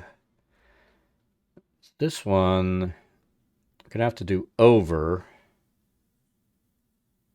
And then we have to carefully place it. Same thing over there because, no, we don't. You know what I have to do? I have to follow my own rules that I established earlier. Objects on layer 3 are going, this object here is going to go up one layer to layer 4. Like I said, I laid these rules out at the beginning and I need to follow them. This is sitting on top of a table. Anything on top is layer 4. So now, watch. So this path tool, we do layer 4. We don't have to do what we were thinking. We can place it under like it should be, and we don't have to be as cautious. So we're going to go... Did we grab the wrong thing?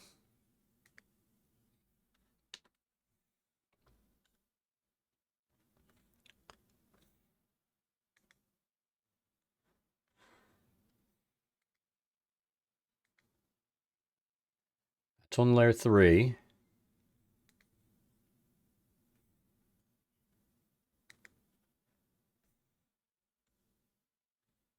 That's on layer 4.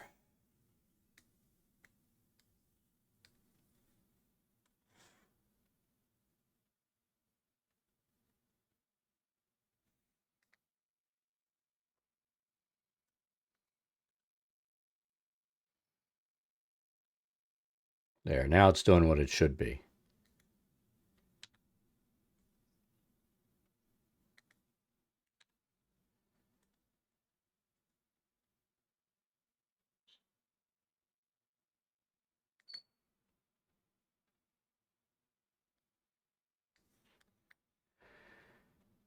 And then this we can have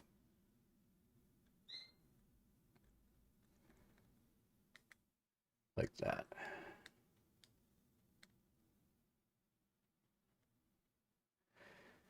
All right, so lighting on. We didn't place our light on yet. Let's do that.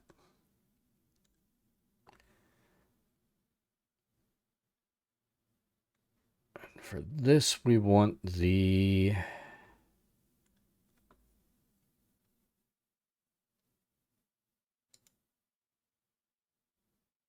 candle tool. Take that down about there. We're going to bump that down here.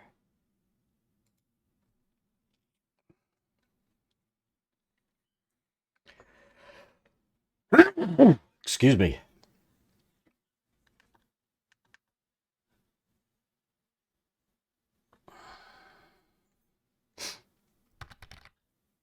Thank you.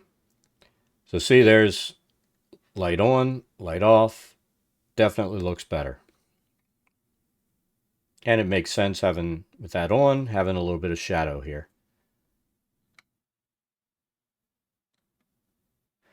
Then we need a shadow behind here because that's totally blocking light. And nobody's going to see that except the GM. But it still matters.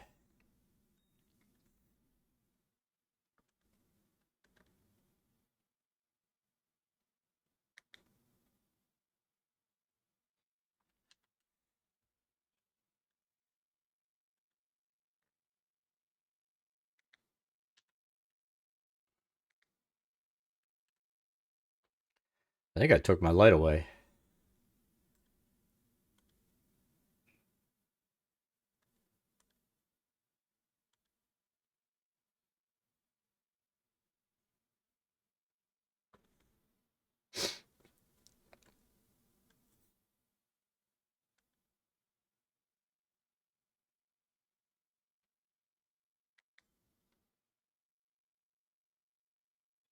There we go.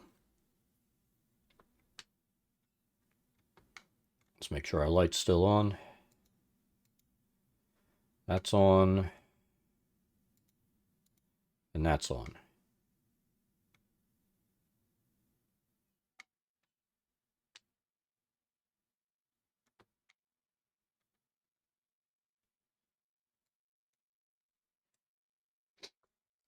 All right, let's do the bathroom now.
So we'll put a tub there.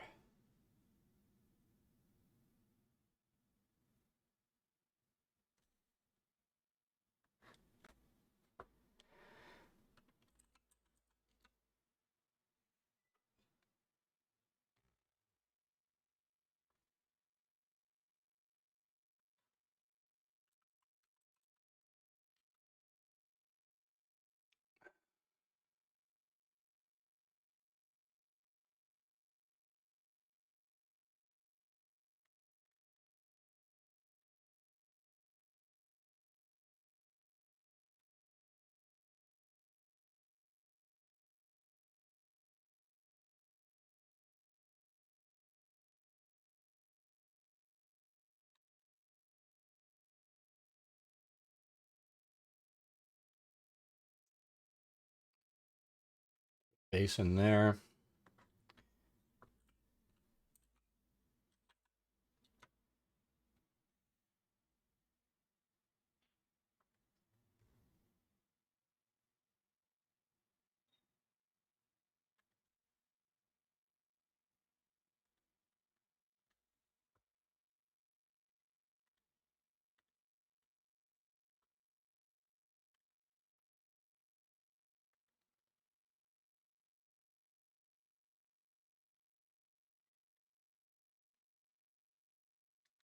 We're going to take that point away.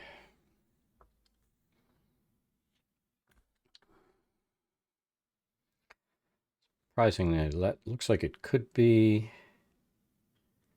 pretty darn near parallel.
Yeah, I don't think she'd have a skull candle in her bathroom.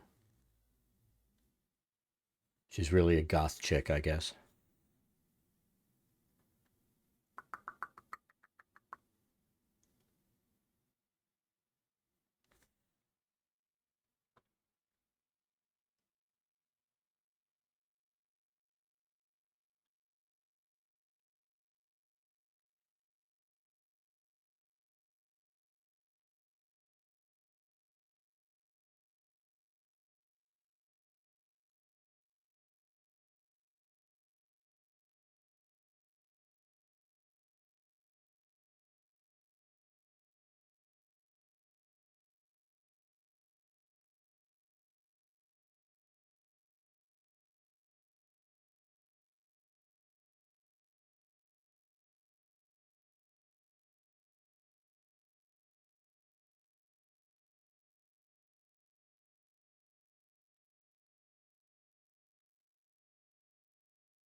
All right, we're good. Really have to get myself disciplined to where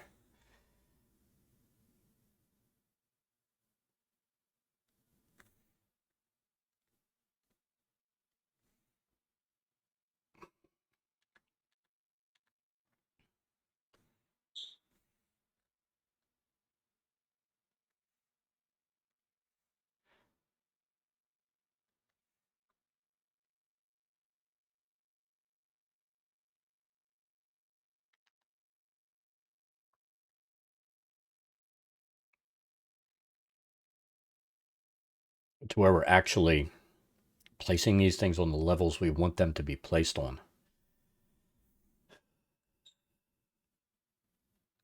I mean, we've been slowly over time changing how we do this stuff.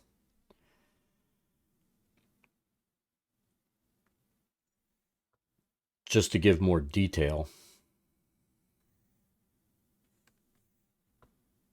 All right, layer 4 under.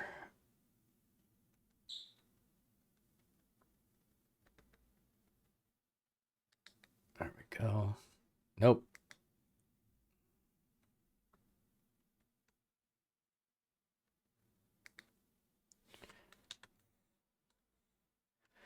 That's on the floor. There's the shadow for that. This is on the floor.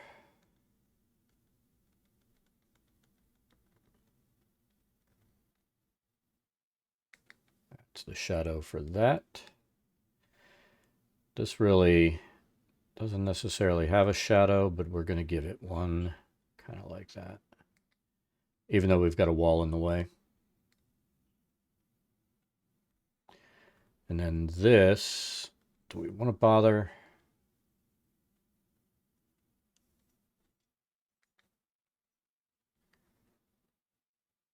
It's subtle, but we'll do it.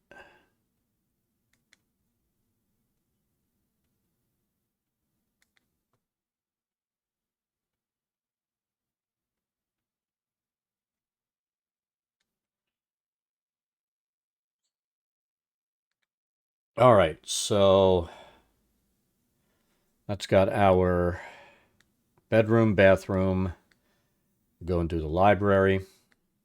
This is going to be our challenge right here. I kind of want something here in this entryway.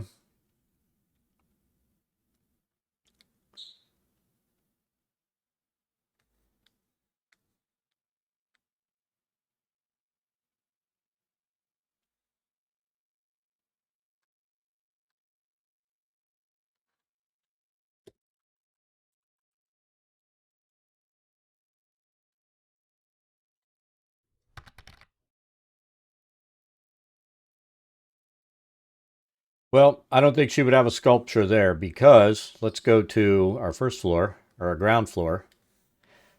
There's her sculpture right outside the building. She's the keeper of the shrine. My first idea was if she had a pattern or something that was associated with the goddess of luck, I would put that here. Now, her symbol is a coin with her head and a shamrock. Shriner joke, sure. But I'm thinking I might be able to, with pattern tool, place a shamrock on the floor. We're going to see if we can do it. And we'll make it subtle on top of that.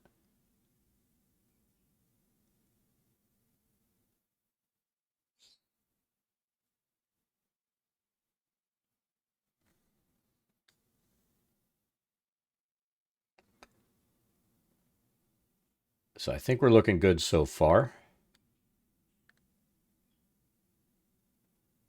I wonder if... How does a towel turn into a tower?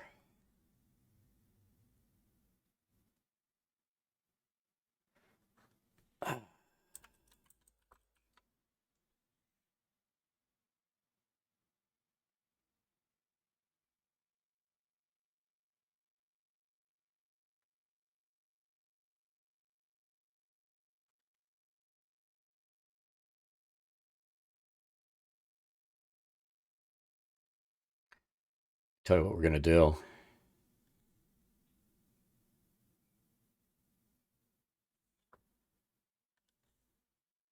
She's a little bit of a slob.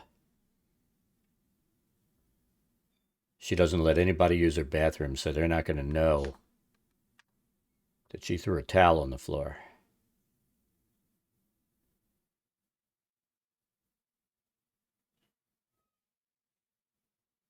If I could, it's a shame we don't have something that'll drape. We're asking too much, though.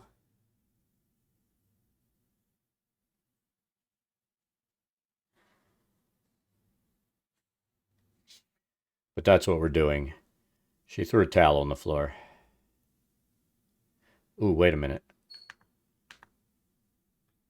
Let's take it down a little bit more. Over.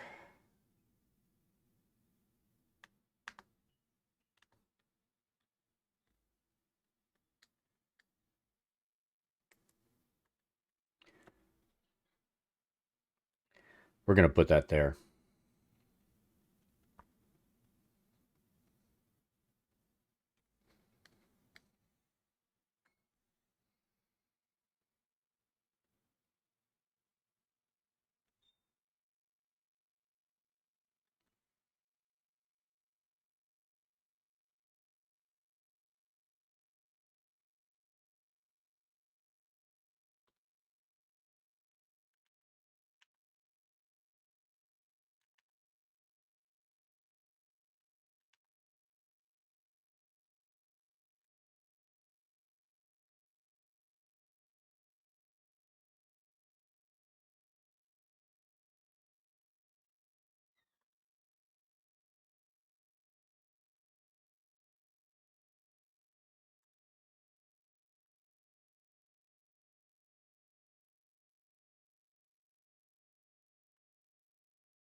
All right.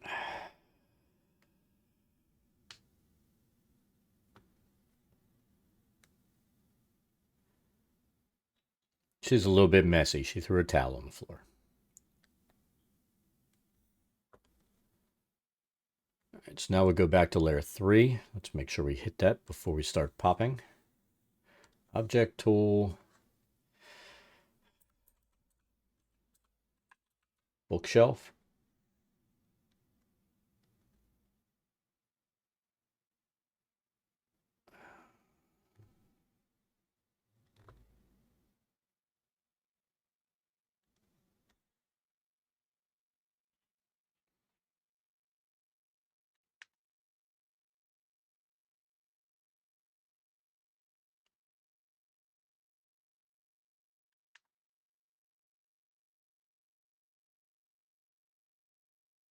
I'm going to need to, I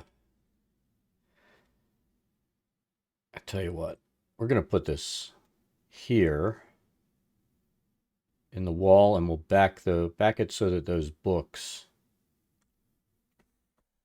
the back half of the books aren't showing.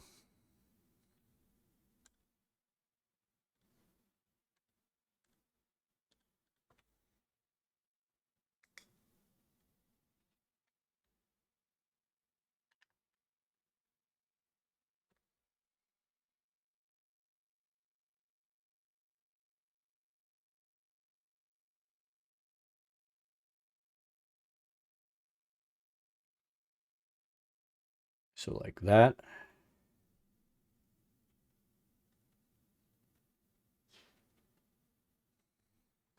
Then we're going to place a chair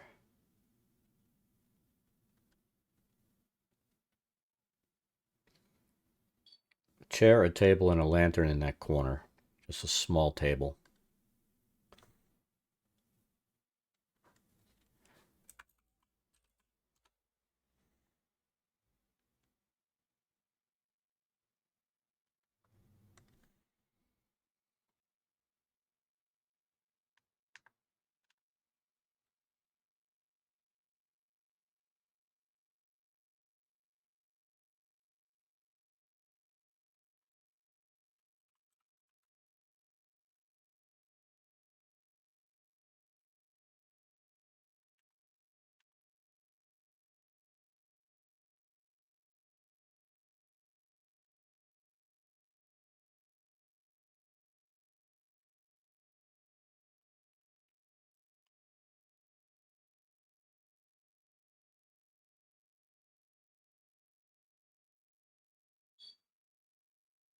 I think we're good there.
Color little reading room finished.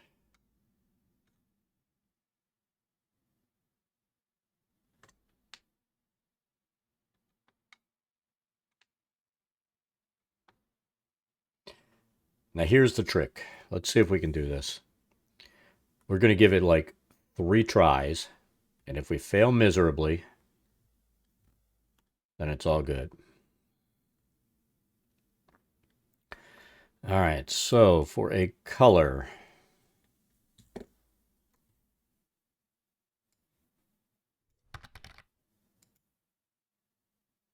more interiors.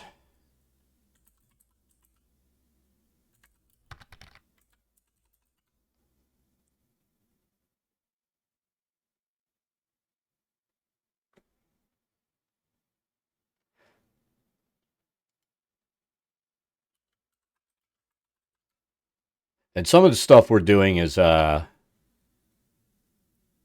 mean, honestly, going to take a ton of time because we're really messing around, seeing what we can do. 009E60.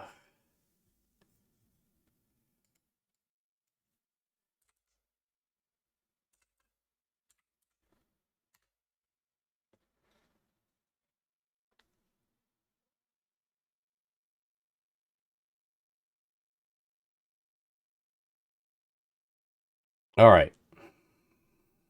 So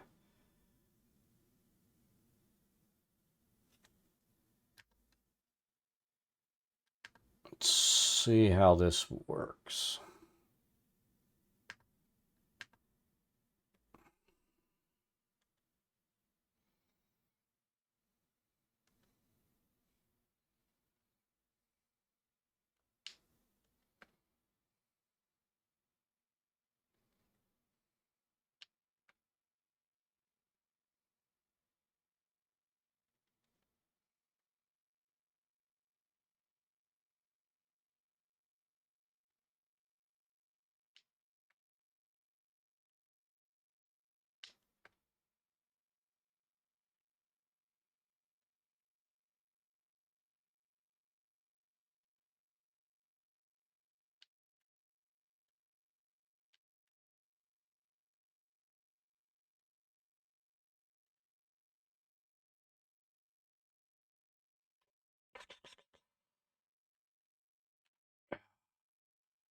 We had it.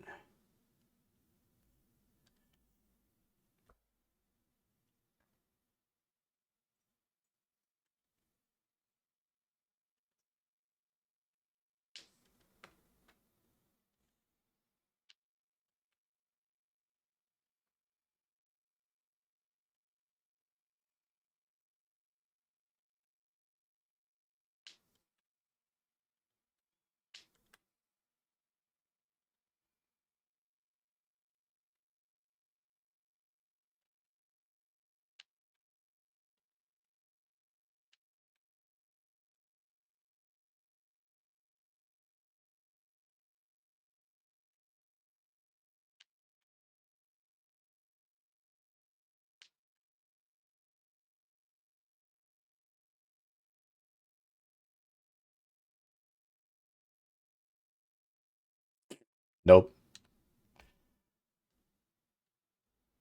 And somehow we forgot to set our color again.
You know what? I think I need to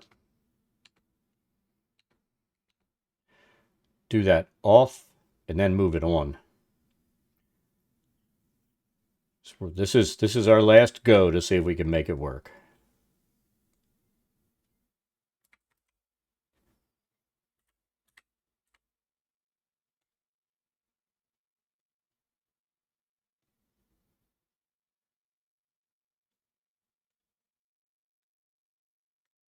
All right, so we're going to draw it off in the void here.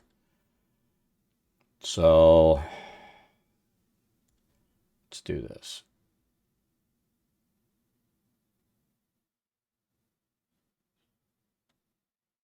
We can always downscale it a little bit.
The only thing we're not liking here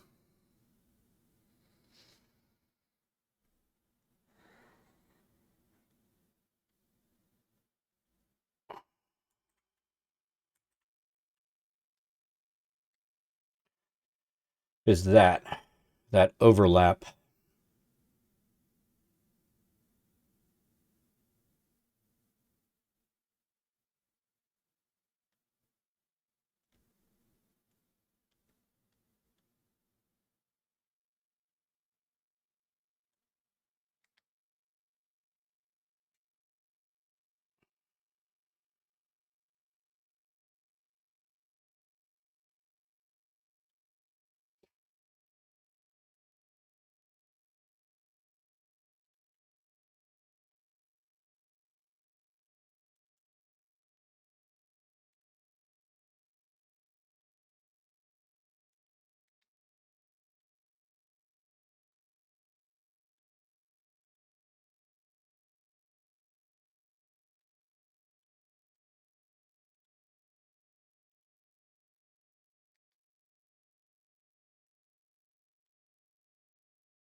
Oh, that's why we couldn't do it. All right, let's see.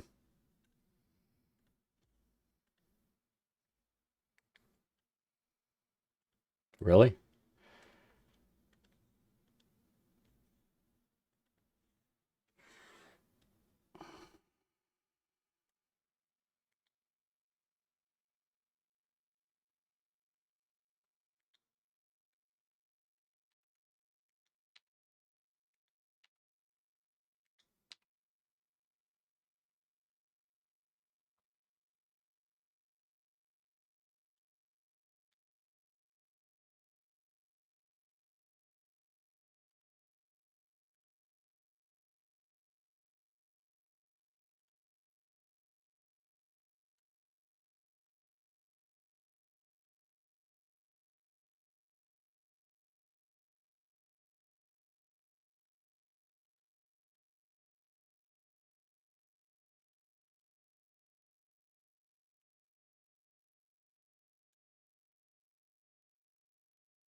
I think I have an idea.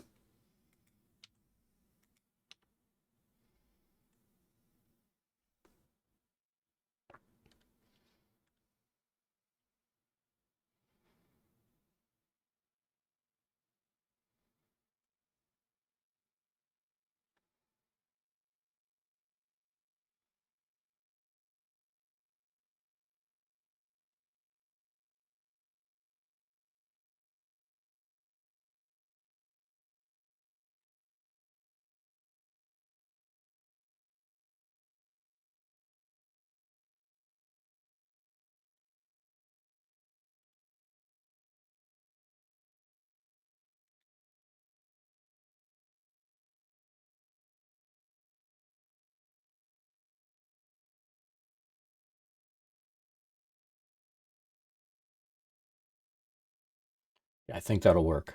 So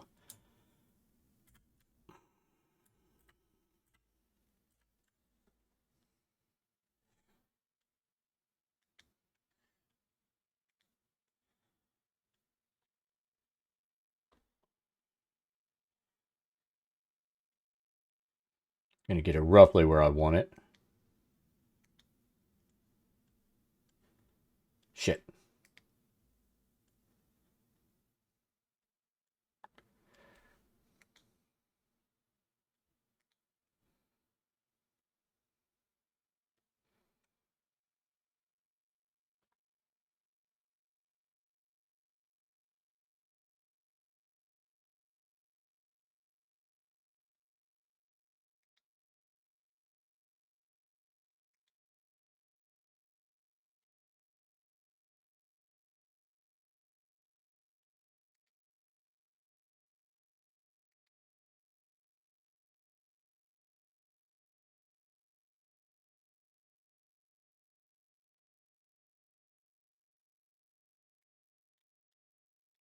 We're going to do something here to take care of that. Then we have some other stuff we need to put in, but I think we'll be fine. I could be wrong.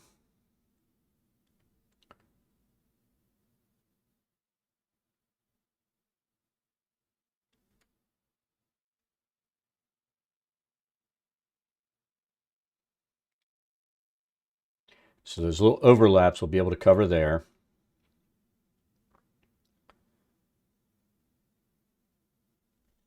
Now we're going to need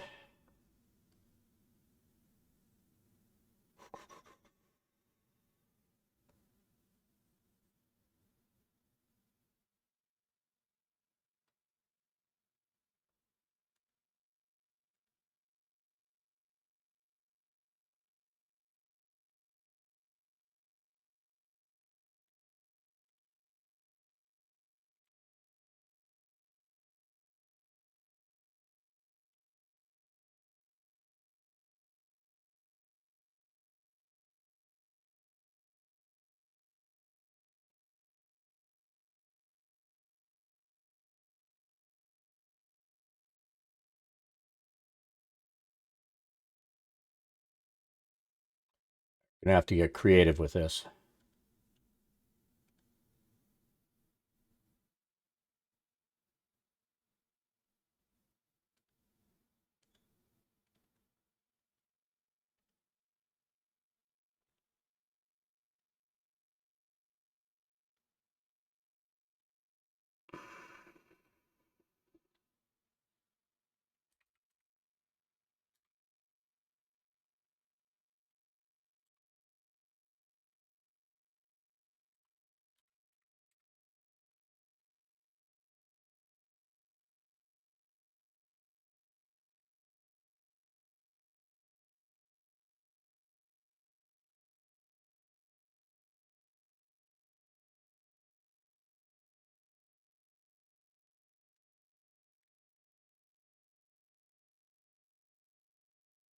Actually,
all right. I have an idea here. So we're gonna do this like this. Gonna do that there. We're gonna draw over this entire thing on another layer. I think that'll solve my issues.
All right, so we have that. Now we're gonna see if we can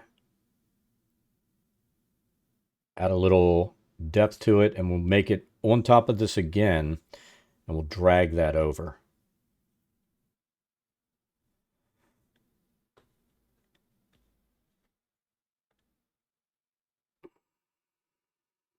So we need to start with our base color.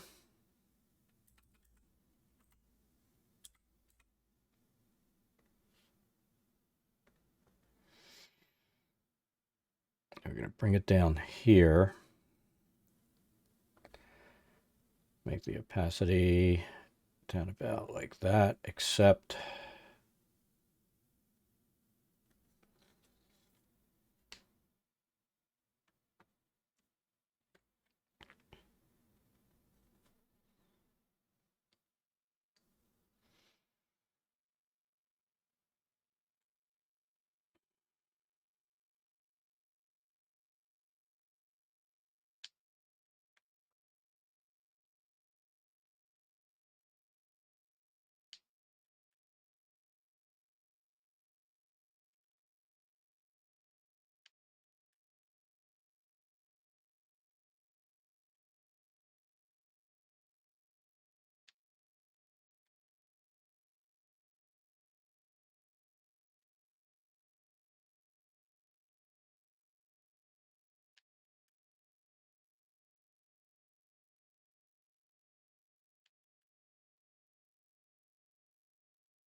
see what this does when we drag it over to that. Hopefully it'll do what we're hoping it'll do.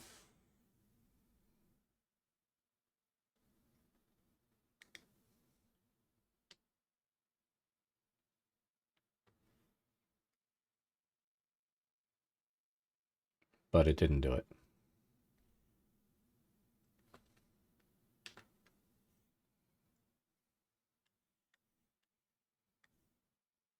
So that created a whole circle. What I wanted was,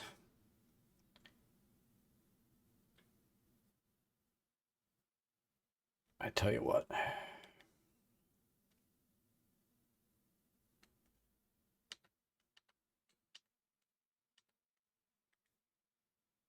I have an idea.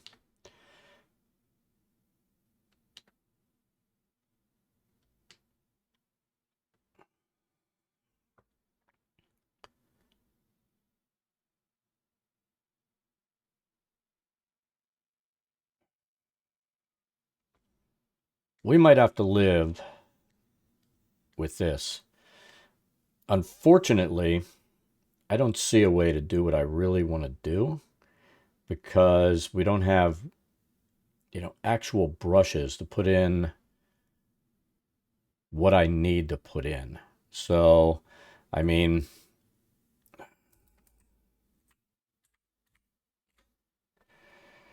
take the opacity down to like there. Let's kick this down here. I mean, what we really need is like something to kind of indicate like that.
Damn it.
Not super thrilled with our shamrock, but I think we're going to keep it.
I don't know that it works, but it is what it is. Then we can also come in and do this. Object tool. Clouds. This. Custom color.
All right, that adds some more grain into it and kind of breaks this up a little bit. So I think we're good.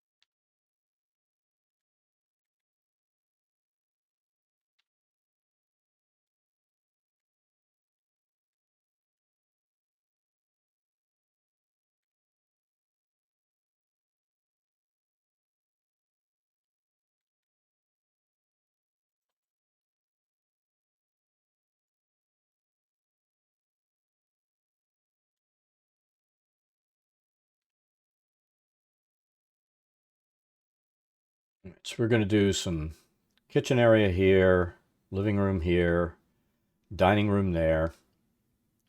Now we're going to call this one done.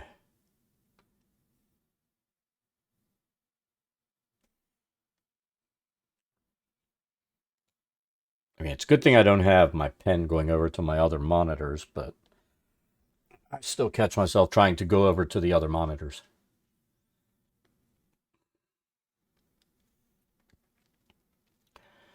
So let's put a work table here.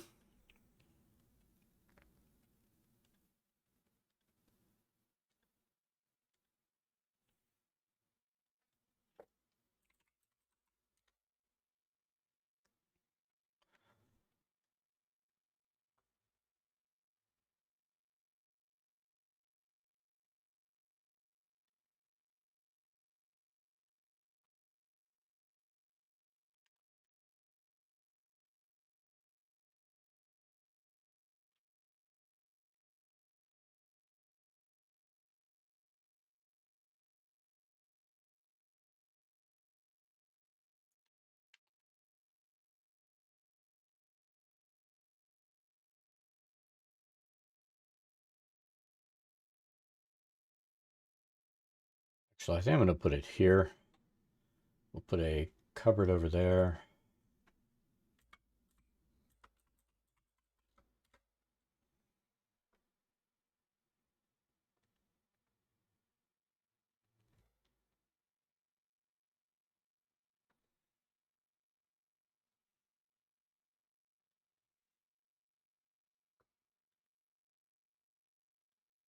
Make it so we can see it.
Really not colorable, is it? It's not coloring properly.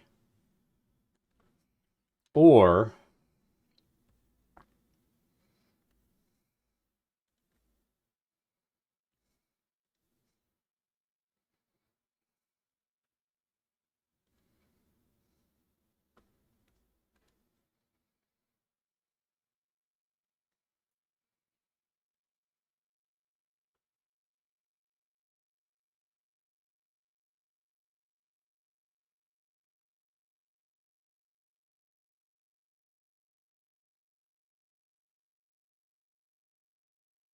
do we want that?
As long as we're sticking to our layer 3 is everything sitting on the floor, we're good.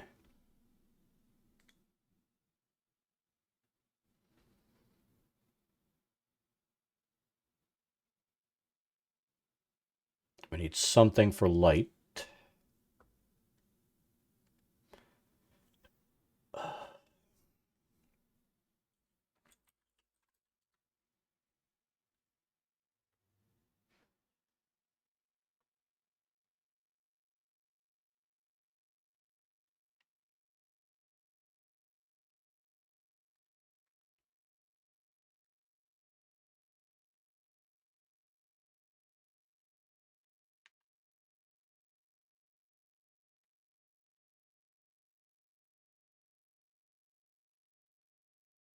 We're going to give her a lantern in here.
It's a shame we can't mess with the radius on this once it's placed.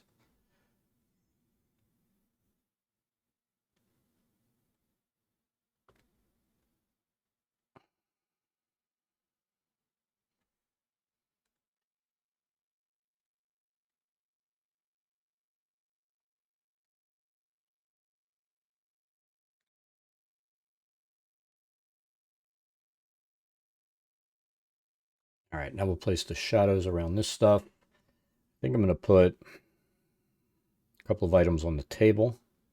Let's do that first.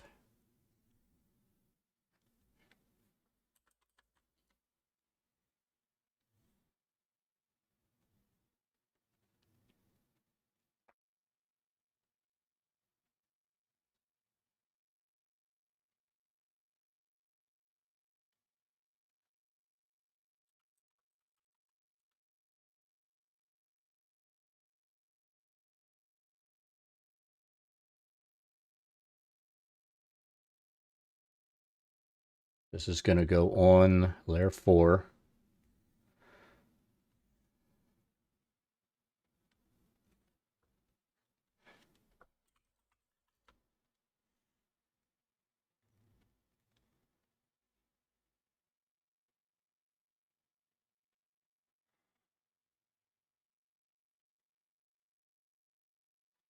Wonder. I wonder.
Making sure we layered that properly.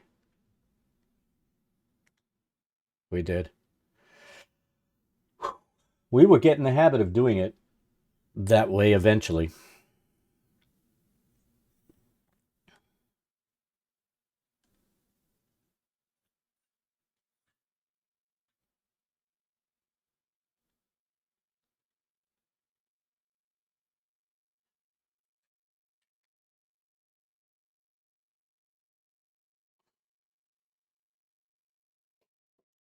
We just have no idea when that's going to happen.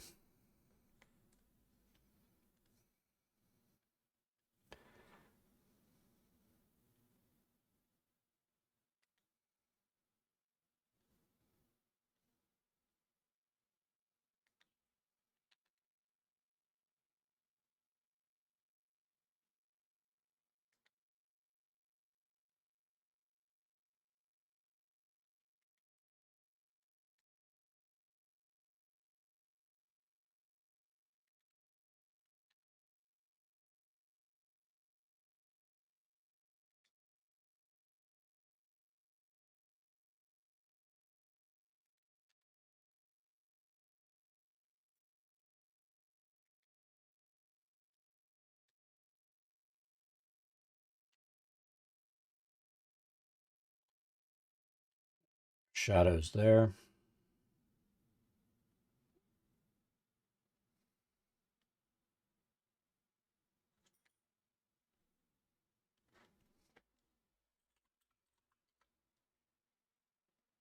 Oh, of course I do that.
So we're not going to light this.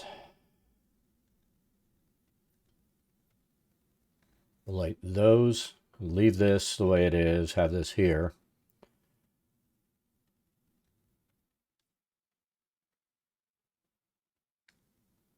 Not super happy with that, but I think we're going to... I mean, characters are probably never coming in here. We're going to call this one done.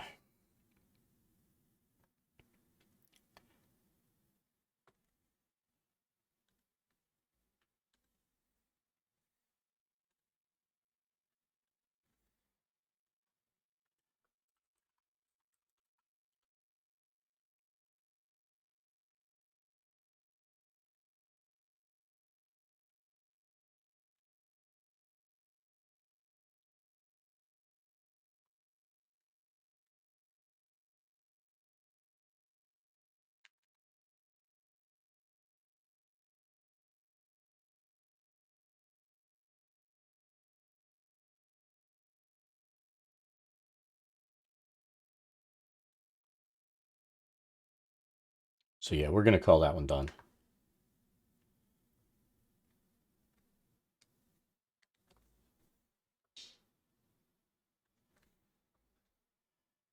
So lighting off, lighting on.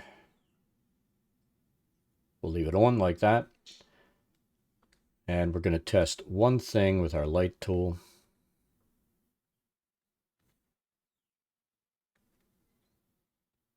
Now, we need to fix those doors.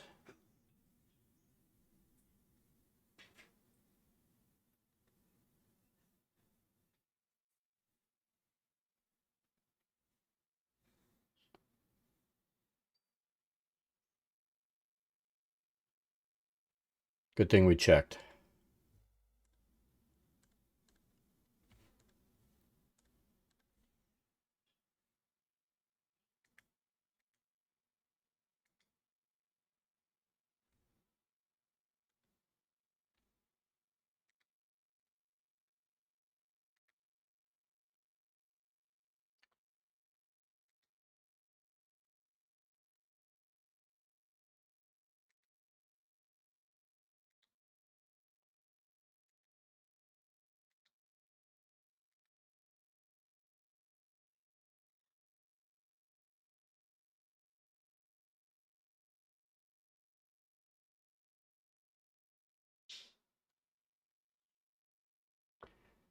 Simple home, nice and neat, except the bathroom. I think we're good.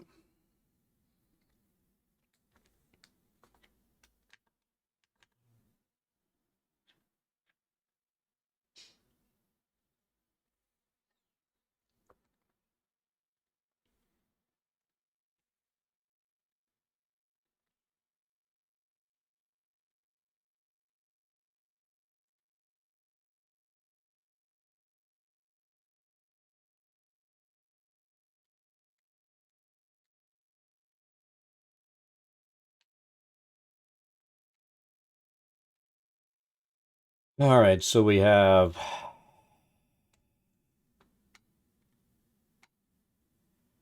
this one done. Smithy shop and his home done.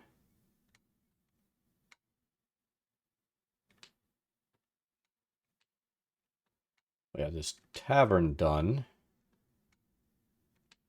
We'll start getting quicker once we start getting our layers. The way we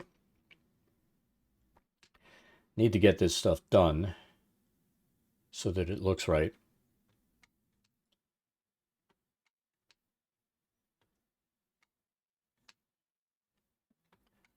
Now we know this is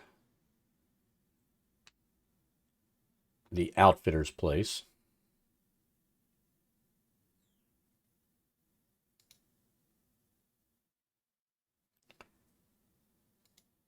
And I think what we'll do, we'll have a little storeroom in the back.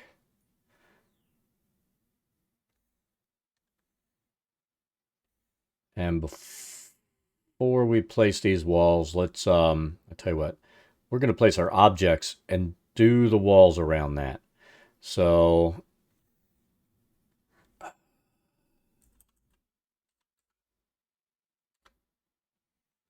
We're going to place shelves in here.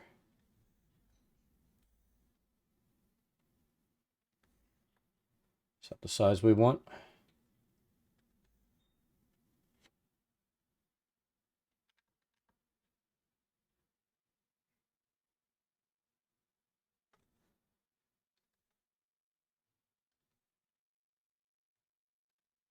There's no like happy size in between.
All right. Door, storeroom. Let's put up a I am getting pretty quiet. Once I start thinking about what I'm doing, I generally do that. I admit that. All right. So, let's let's select our pattern. And I want to see what the angle is here. 122 point something. So whatever we put down here that'll rough this up, do 122, and then we'll figure it out. So let's lay a pattern down first.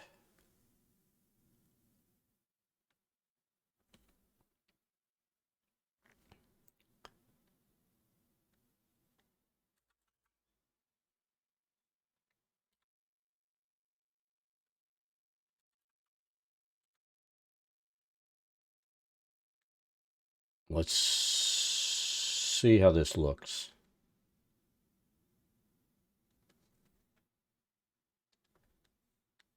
And this doesn't need to be perfectly square. One of those times when I don't care.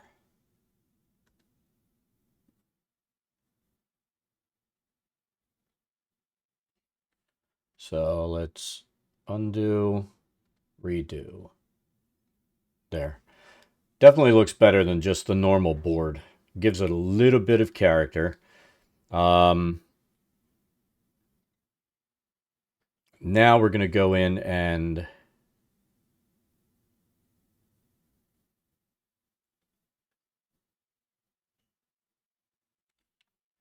This is getting a little gimpy. I'm gonna save and reopen this. It's been a while since we did that. I get a feeling that she's getting ready to... See, now it's not doing it anymore. It was getting ready to piss off on me.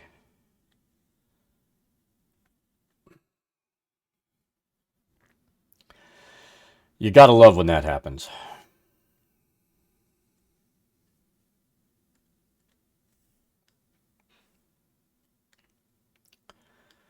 All right, so this store, object tool, we're going to put this on layer. You know what? I think we need to check something because this is probably sitting on layer 1.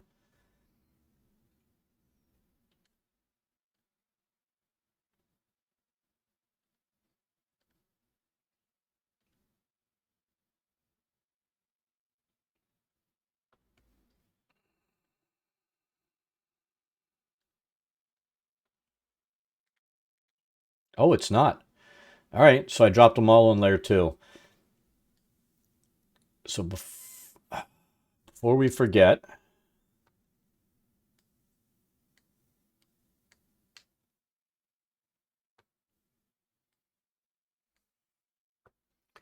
we have one more thing that we have to lay down.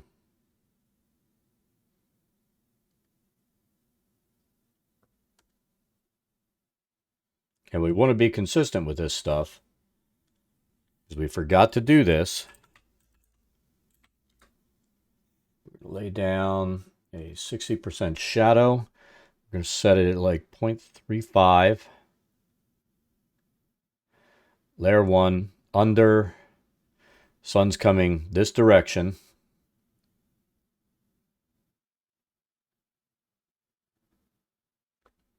Ah, you bastard.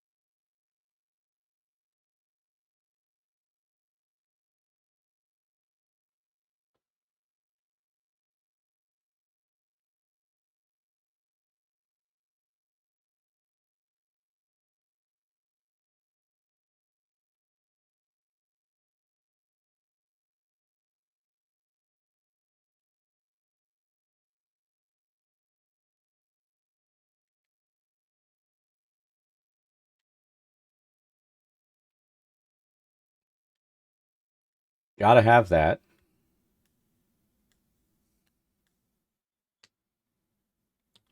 We'll need the same thing over here. Again, sun's coming this way. Hoping the fade doesn't grow too much. But our hopes and dreams have been dashed many times before.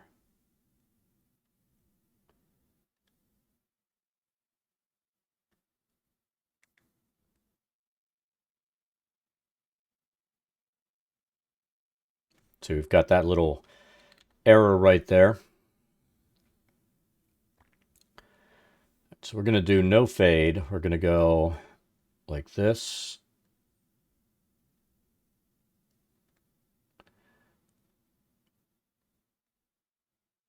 And then we'll come up here and cut in.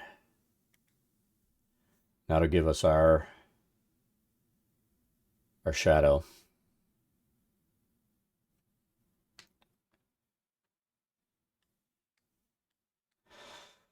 All right, we need a counter.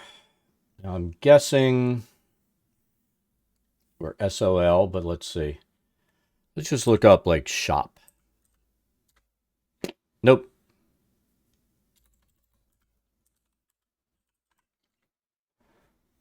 Counter. Let's see, all they want to do is give me bars. I don't want a bar.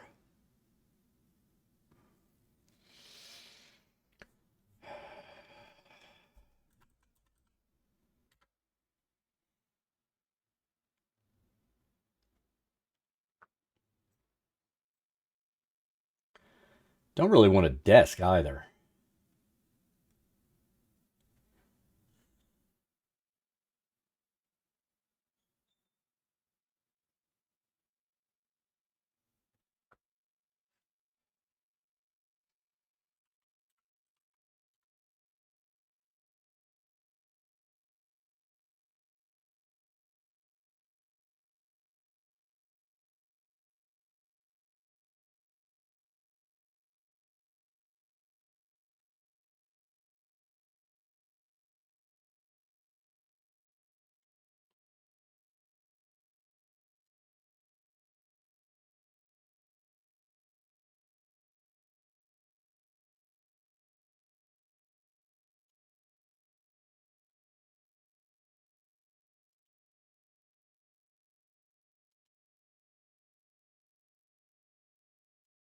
All right.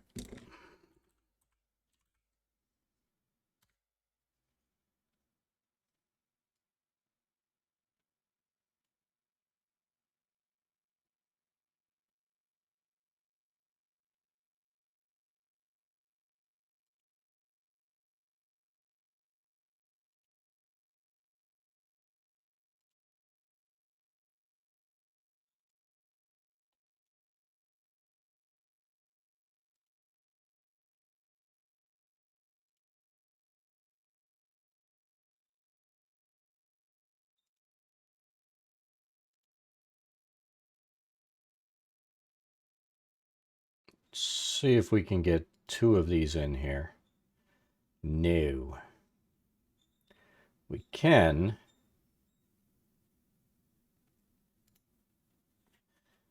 We're going to have to resize just a little bit.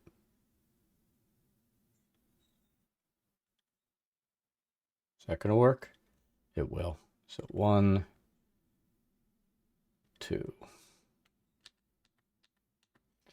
And because we reopened, they know how much we love their normal drop shadow. So they turn it on automatically.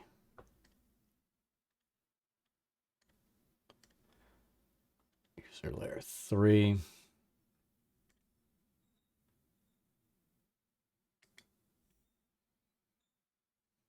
Delete that.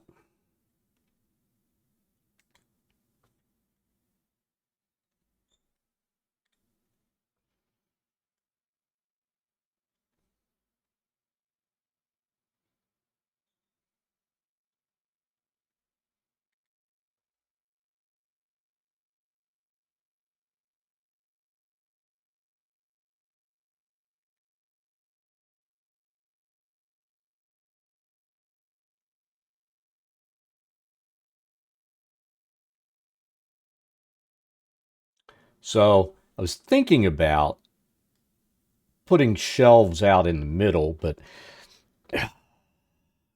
you have to be careful with that because I start thinking about my players. And I know I've got players who are going to be like, and you've got these players too. I stealth. Can I steal stuff? So you got to place it so it's like right out in the open. And let's face it, this is a common mistake that DMs sometimes let players do. And stealth is not free invisibility. If you want to be invisible and do something, you need someone to cast invisibility on you. Doing stealth does not make you invisible. If you're moving in front of somebody and doing stuff, if you look at the rule book, the minute you move, I think it's page 156, I'm not sure, don't quote me, but I think it's there. The minute you move, it negates stealth. You have to be totally motionless and hidden in shadow for somebody not to see you. So you start moving, they're going to see that movement and go, what the fuck are you doing? Put it back.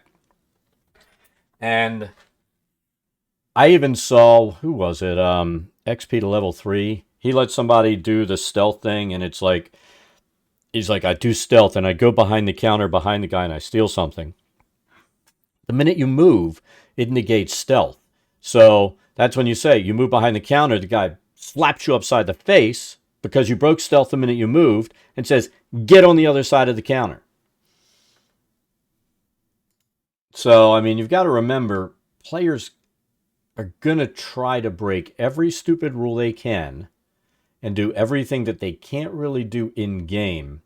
And you have to make sure you don't set up so that they, that you're allowing them to do that. So I think what I'm going to do is put tables with merchandise out in the middle here, and we'll put shelves with boxes and stuff over here. And then we'll set up like a desk here, and maybe another shelf over here. And I know some DMs will mistake that, they'll let them do it and they'll be, oh, I'm using the rule of cool, I'm letting them do it. But yeah, stealth does not work like that.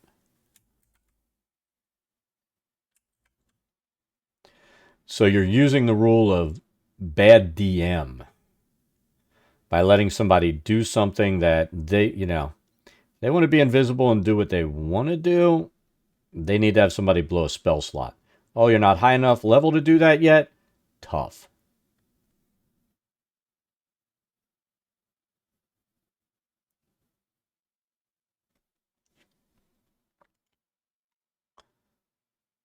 All right, we'll put a desk here.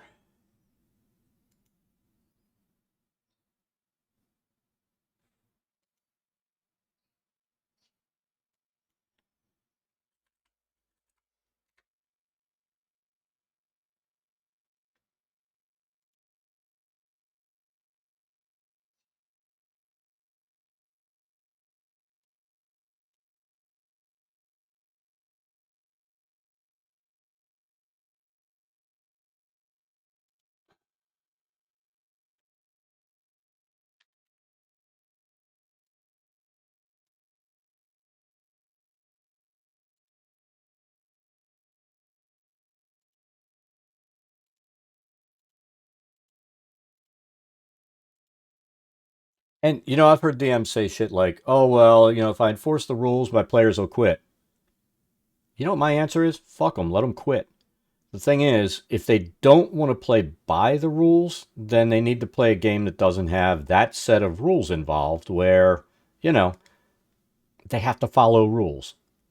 Now, you find me a game that doesn't have a set of rules, and yeah, maybe I'll give it a try.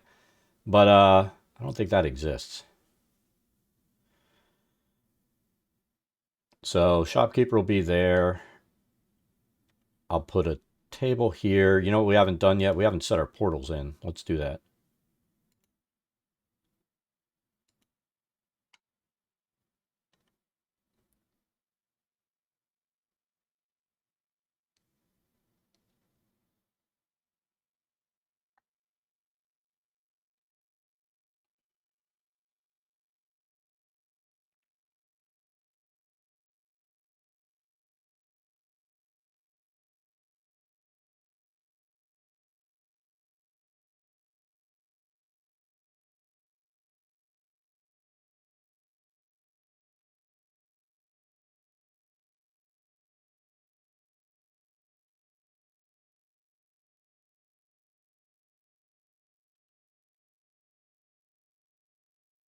Oh, you know what we should do? We should compare level to ground.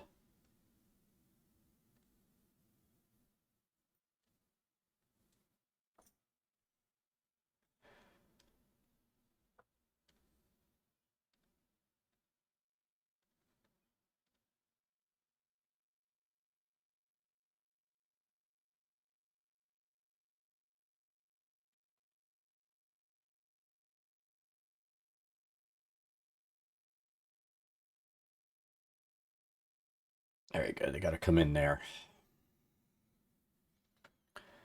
So if they're there, we can set a little shelf over here too.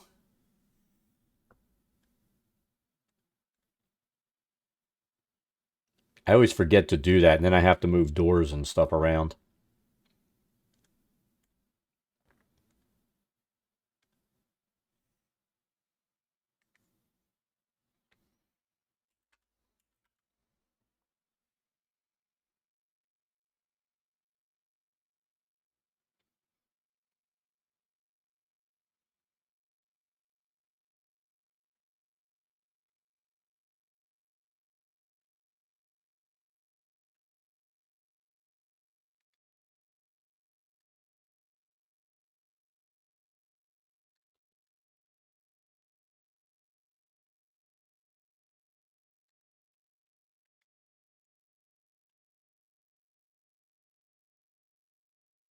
You know, we're going to put a little set of shelves back there with, and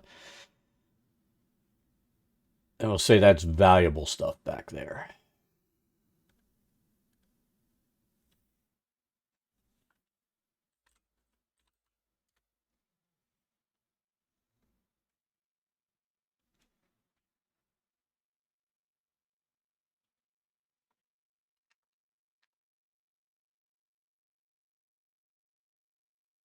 So put one like that.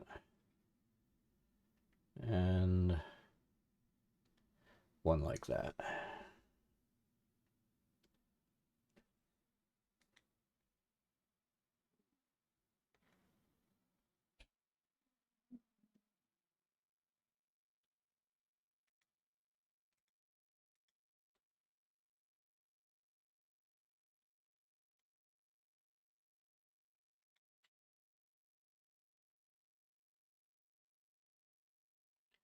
So we'll put some valuable goods on there, and then we'll put a display table out here, and that'll be our shop area. And then in the back, we'll put stuff on those shelves, and then we'll have crates all through here, and that'll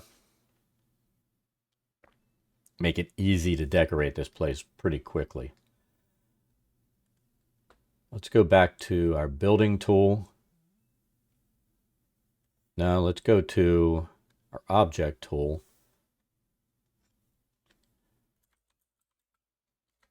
We're not going to overdo it here. I think we're just going to do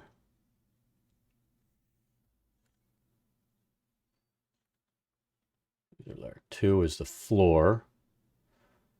We will set this to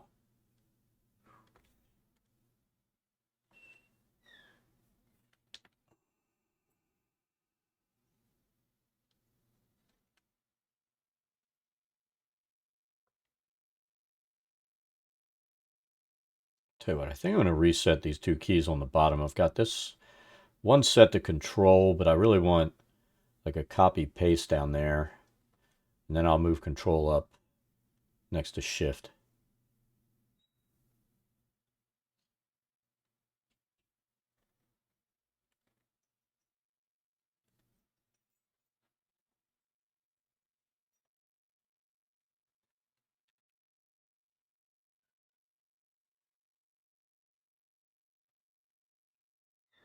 There we go. We got that.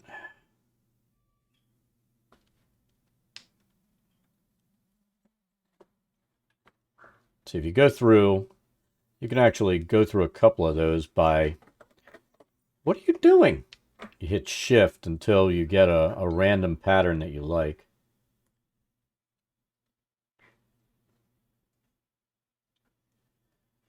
So when you have this randomizer on, you hold down shift and use your mouse wheel, it'll scroll through all these random patterns.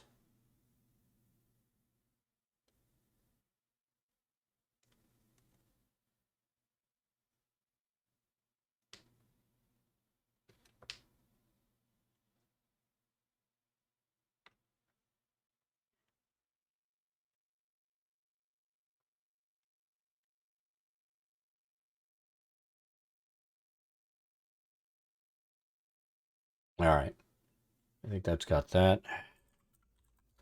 Do table. What do we want for a display table? Do we want one big honkin'? That's a big honkin' table. We don't want a honkin' table that's that big. Oh, that's why. That's why we had scary table. They were made for giants. They were 2 times scale.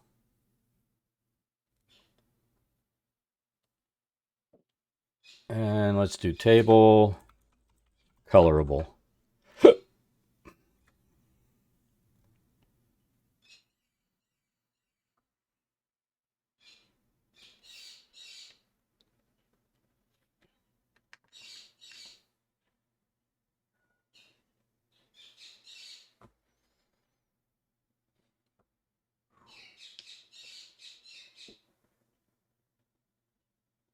And you can do the same thing when you're on your assets. You can go in like this and scroll through if you want to see if there's something you'd rather use than what you've selected.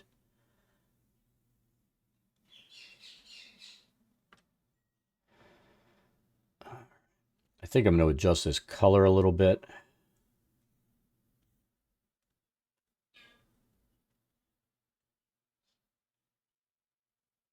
Just darken this up a little. So that'll be our display table there. Should be able to pick it up. Yep.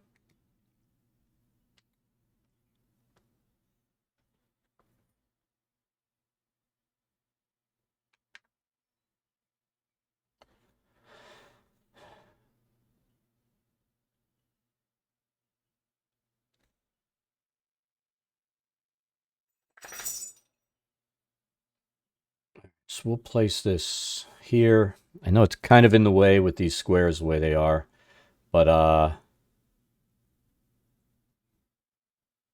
guess we can do that and give a little bit of room down there.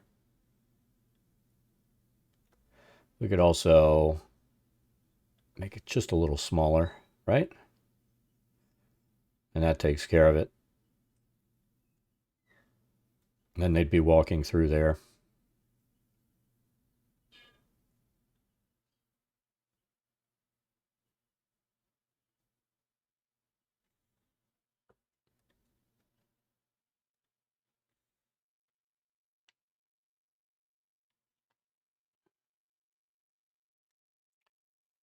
All right, so let's start filling up our shelves and stuff.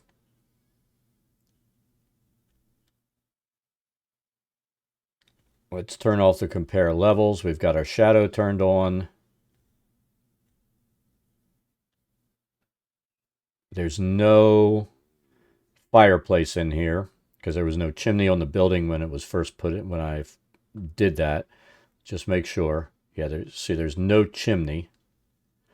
So we don't need to worry about that. Now we could also, on the roof level, lay a shadow down there as well, which we probably should. But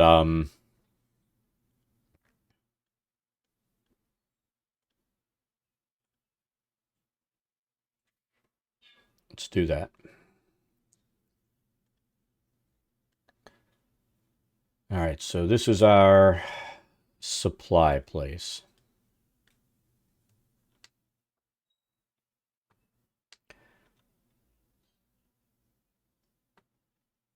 And let me go ahead and do what I said I'm going to do, so I can get used to it and get ready to do it. So this, what do I have there? I have escape up there. If I need to escape, I'm going to hit the escape key. I really hate using the escape key if I don't have to. So we're going to use this as control. Let's see, control.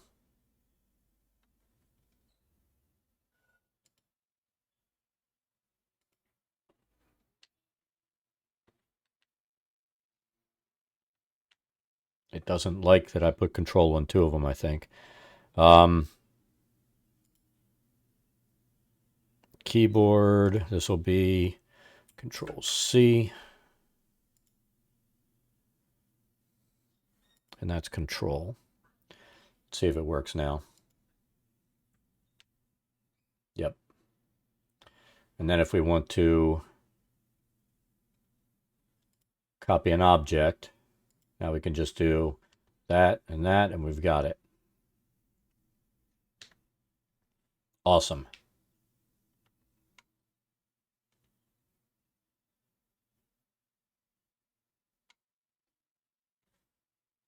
Oh, I did say we need a sign out front. I think we're going to put,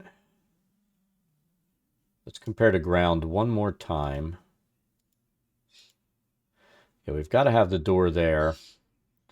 I'm going to place a window here. And I'm going to place a window here.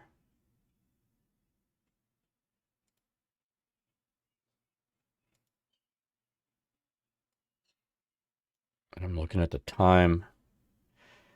I got to go to the store sometime today too. Otherwise, I don't have food in the house.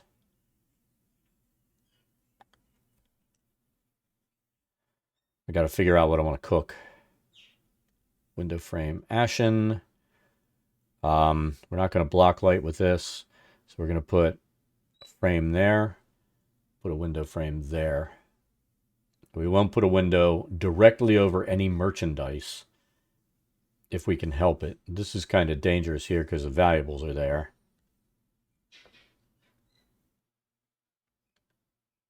Well, do you see what just happened? Look at that. The select tool's not working.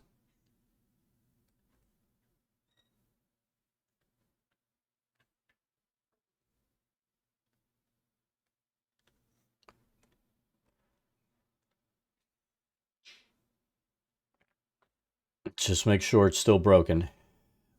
Look at this. See, it's working, but it doesn't give me any options. Open recent. There we go.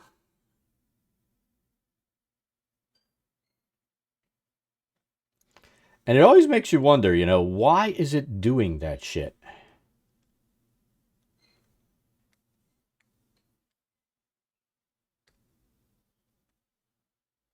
So now, like right now, we've got everything sitting here on level 3 that we mean to. And like I said, that's going to be our method moving forward.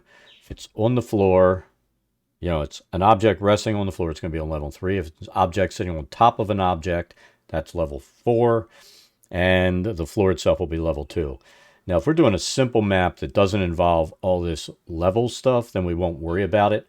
We'll create roof tiles on top and have everything on the bottom be able to export it easily. But this map has multi-layer buildings, so it is what it is.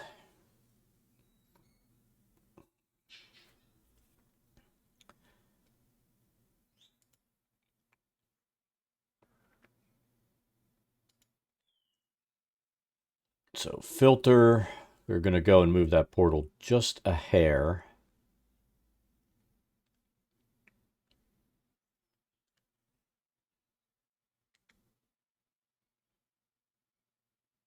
Let's move it just a little bit away from that. And we're allowing light. Now we need to put a window in there. I guess I don't... I miss the windows working the way they used to, where you just had windows, you put them in and they worked. But, it is what it is. Window small.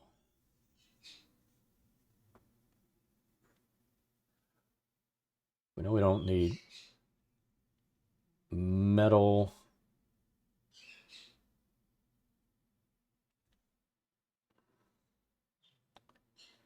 I want to say these walls are ashen.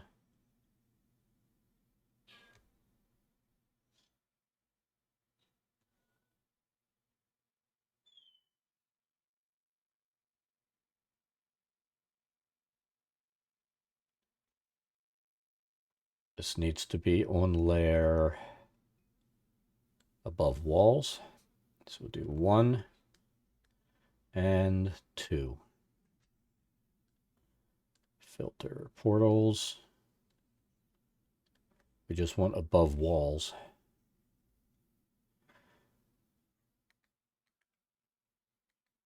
What's going on?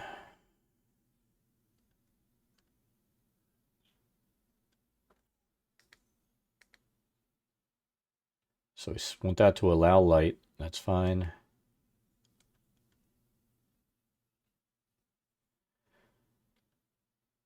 Oh, we need objects. That's the problem.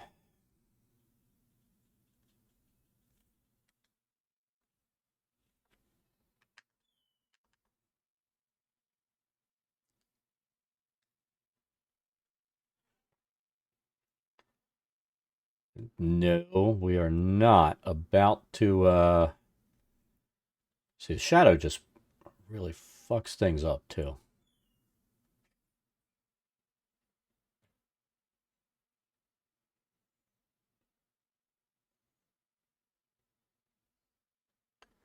Let's move it down here so we can see if it's parallel with that. We'll move it there.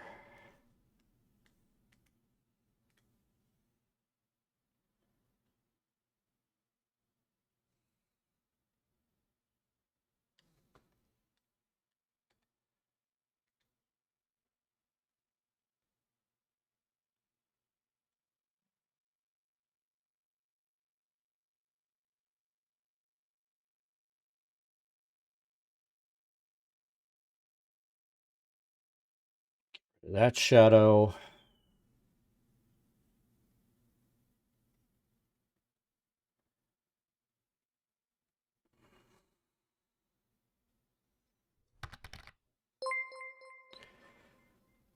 Hippog TV, thank you for the raid.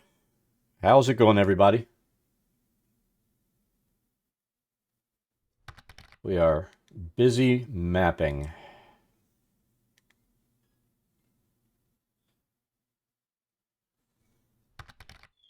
All right, let's zoom in. I'm not super happy with this yet. Hello, Augustus. How is it going? Unicorn Puff? McGeary Eater of Families? I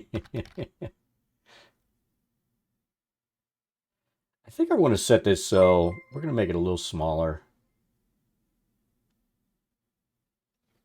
Hippog TV, thank you for the follow. I think I'm going to set it so it does go slightly inside. XR Rock, thank you. This is a job for Vesemir. All right, I need this just so it covers that stuff. All right, we're going to leave that. Am I happy with that?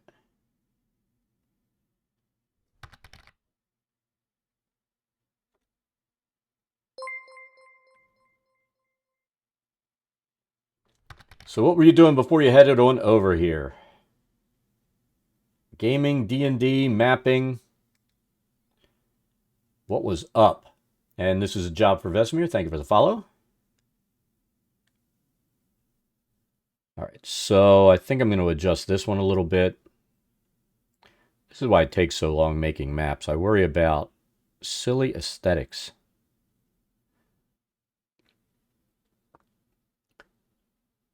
Let's see. Did I miss Unicorn Puff? Thank you for the follow as well. Doing D&D? What were you running?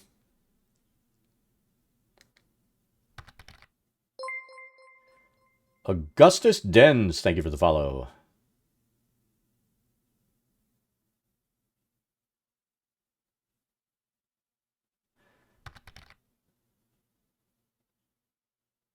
Didn't get too much done world building. Well, you know it happens. I take way too long on these maps. I start worrying about creating textures inside. And if I was being honest, I could do it so much easier if I finally flipped over to Photoshop or even Clip Studio Paint. But I'm so used to using Dungeon Draft now that it is what it is. And we need to create some light in here, because nothing would be worse than a dingy shop, right? I keep saying I need a sign on this shop too on the outside. So let's do that.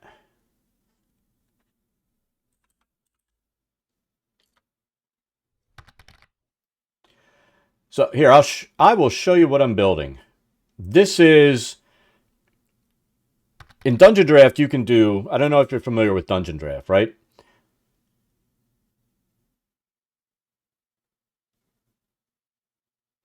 So Hippog knows what I'm talking about. I'm in a love-hate relationship with Dungeon Draft. So what I'm doing right now is building the first floor of this building, and it's going to drop onto the ground floor here. And after I'm done, I'm going to throw a roof on top of it. So when the players approach the building, what they'll see is the roof, and as they go through the door, it'll transition into where they're inside the building.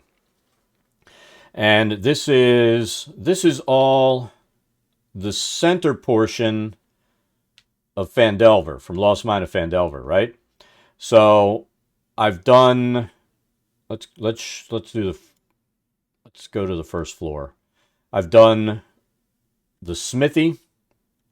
I've finished up the last of the smithy today, the shop there. And I also, you know,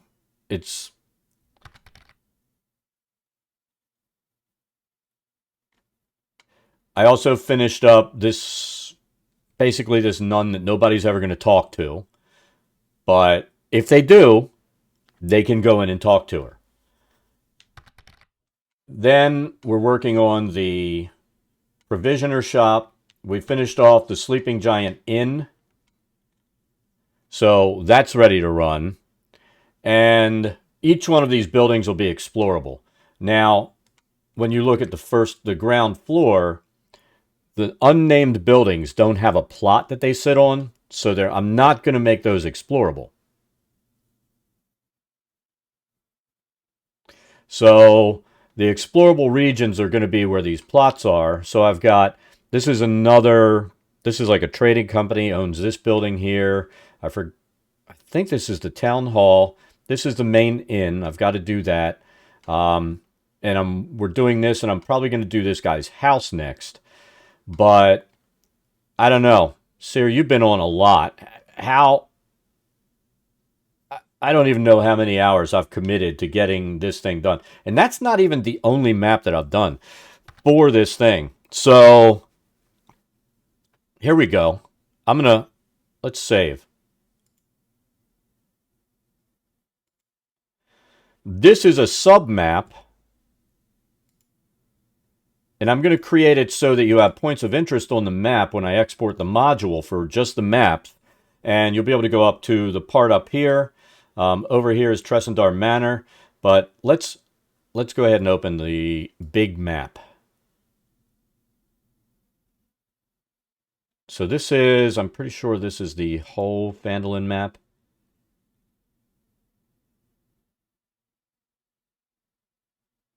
I should have just popped the map.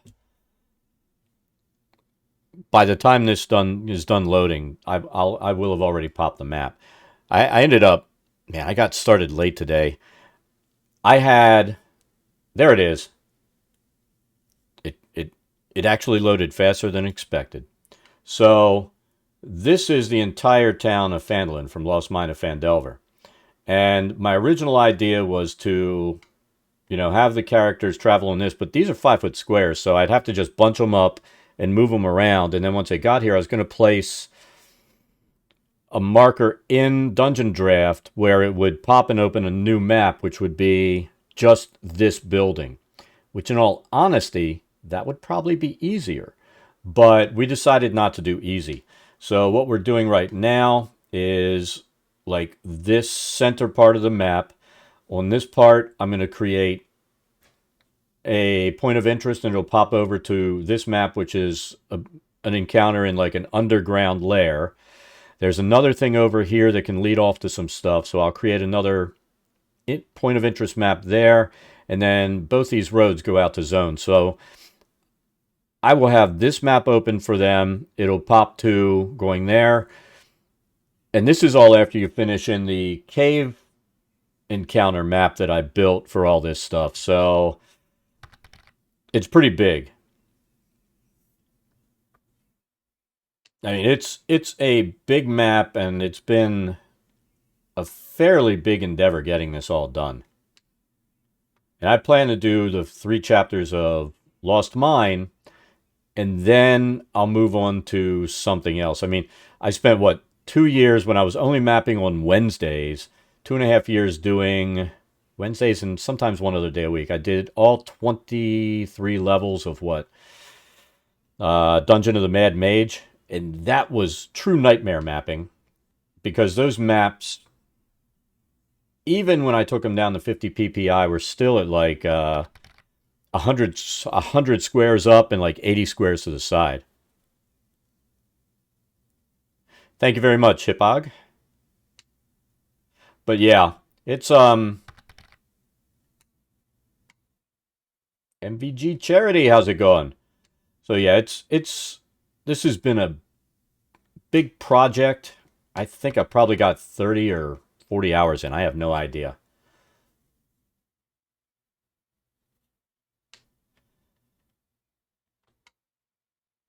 So it'll end up being a lot.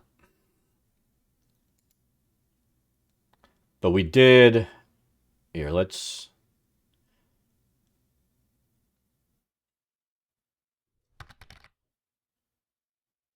Yeah, I want to say... This is the other map. I'm going to open this. Oh, wow, it's pissed off at me. Yeah, I did Cragma Hideout. I set up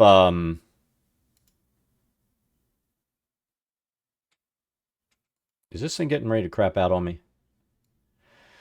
That's the other thing with Dungeon Draft. When you're doing really big maps, I end up having times when it will decide that it just wants to say, screw you. MBG Charity, thank you for the follow.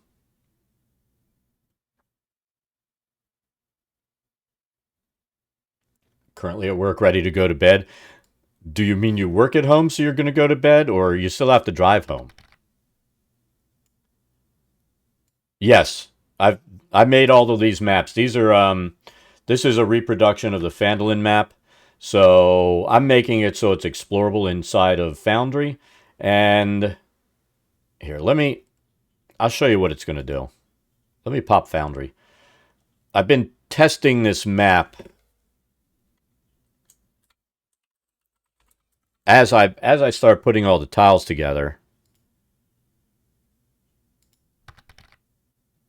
So let's show you what we got.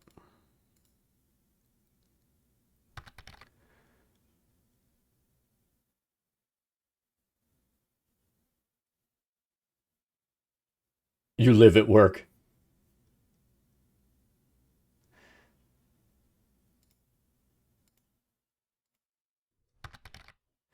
All right, so like here's the town of Phandelver, the whole big map.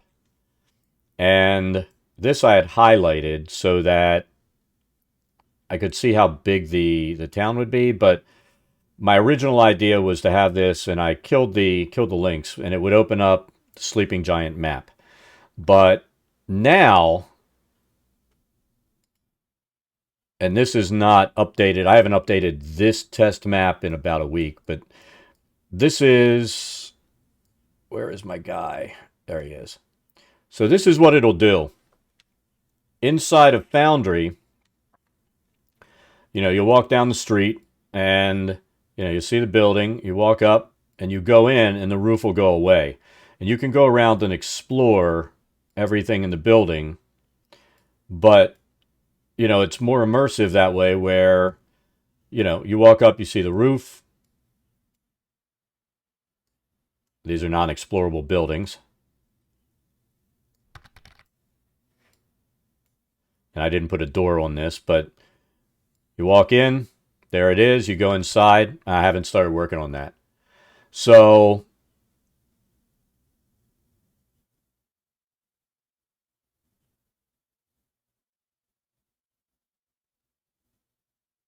it does, it makes it more immersive. So that's what we're working on. And my original idea was a little lazy and it kind of failed. So this was a test map when I was doing it, and then I started redoing some of this stuff. But if you watch, everybody's roofs go away. And the best way to do this is not place it so all the roofs are on the same tile. Create it so you've got stacked tiles for this building, stacked tiles for this building.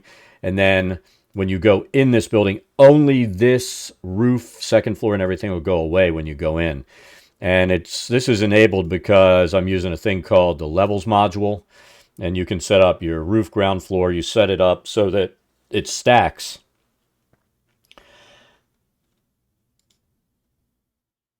And as you move up, like once I place stairs inside here, I'll create a teleport spot that'll move them from the first floor tile to the second floor tile that's stacked on top of that. And that's sitting at from 11 to 20 feet. So they step on that, they'll automatically be at the top of the stairs there. They can explore the second level. And then they go down, come out, the roof comes back. So basically by going up and down the steps, they can pop between those steps and check everything out.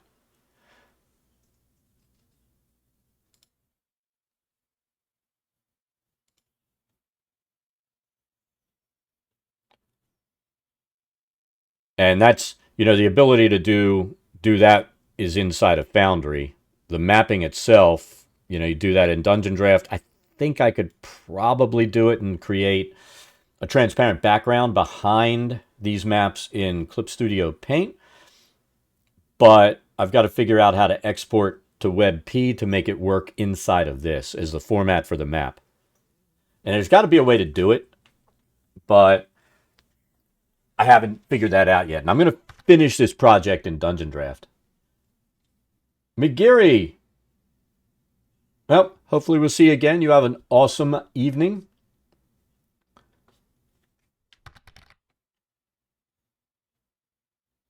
So, yeah, I mean, it's taken a good bit of time. I'll admit that. I mean, I've like I said, I've done a lot of mapping. The last 3 years, I've done a ton of maps, and I'm slowly changing my mapping style as well as what I want my maps to do. But, you know, if we're being honest, it is a boatload of work getting it all done. And I do plan to run Phandelver, I'm going to say like 3 months from now, because God knows when I'm going to finish this mapping. But I think this has... No, that's my levels test world.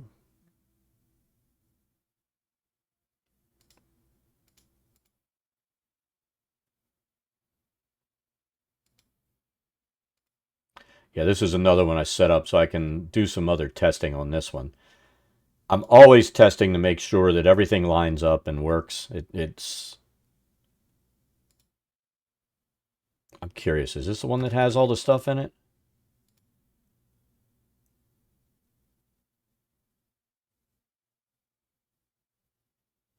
Yeah, so I did, this is Cragma Hideout, which is like the first combat that you'll have in there. So I built this out so it's ready to go. This I should rebuild. I'm going to be honest. I should rebuild this because this goes up and this is like 10 feet above, and then this is a chute going down there. That's another 10 feet above. I should have this set up for levels to travel up and down so that, and if you do that, here's the thing. If you have this built on one level and then you have the other tile here but set it so they can see, then they'll be able to go up and walk across this bridge and walk under it. And that's another thing with levels. As it is now, you know, the way I've built it, if they travel down this walkway, you know, they're going on top of this, and I need to rebuild this entire level or chop it up so that, you know, when this character goes underneath, that bridge goes away. And then once they get up here, it starts going uphill to this zone seamlessly. And then they'd be able to walk across the bridge. So, and that way I can also have NPCs set on top of the bridge like they're supposed to be, you know, shooting their arrows at you and killing you as you're walking down the way.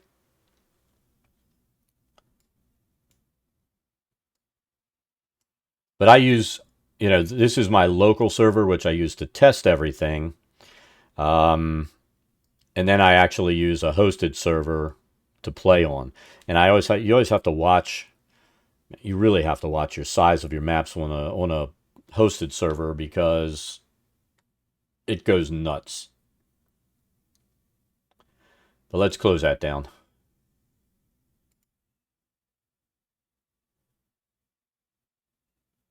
That's the one we're working on.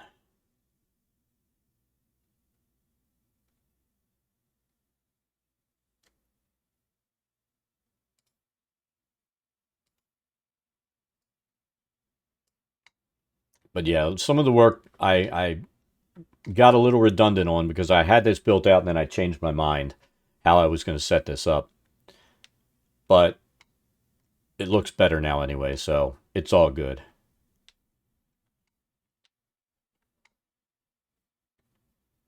All right, so we were going to start putting crates on this thing and supplies, since this is the shop in town. So let's start doing that.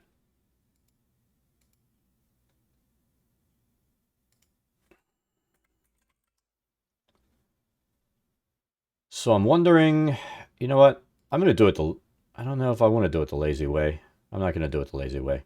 The lazy way is to do this, select a bunch of crates, drop a bunch of them as they randomly drop on the ground, and then start piling them up. But then you end up creating more work. So it's not really the lazy way. It's kind of the dumb way. So let's do layer 3 because we're going to put that, it's sitting on the floor. And come on. Fuzzy logic is annoying.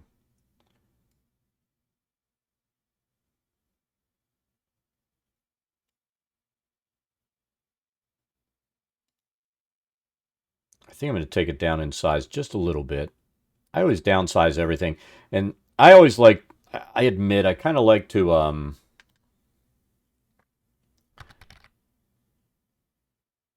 what is fuzzy logic? If you look up here, like I have crate in there. So if I take it down to fuzzy, right? Watch what it does. Right now it's all crates. Now, anything that has any part of that in it, like a C for cup, that's fuzzy logic. Crate is the same as cup because it has a C in it.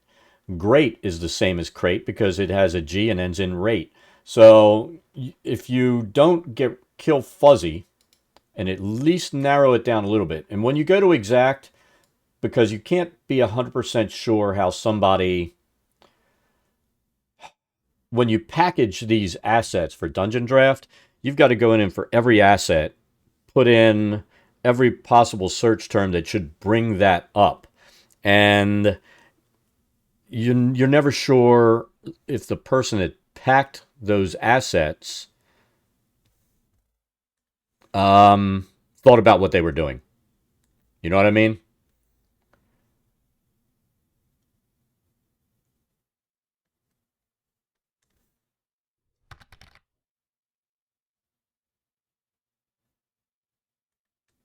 So fuzzy logic will get you more items that'll pop up, but it'll also get you a lot of stuff that has nothing to do with what you're looking for. Which, if we're being honest, can be really, really annoying. I'm going to take this down in size. We'll place that there.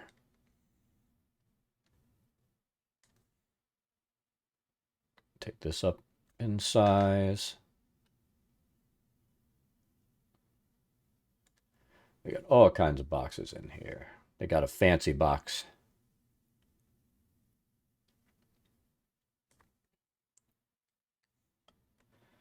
And then, let's see.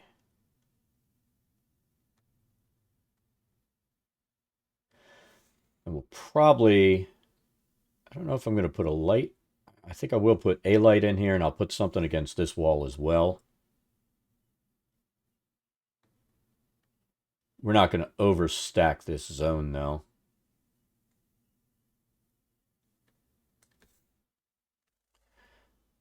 Is that an empty crate? No, it's not. Take it down in size.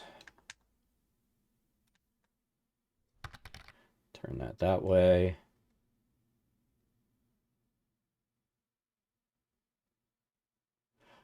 Best method for contacting me? That's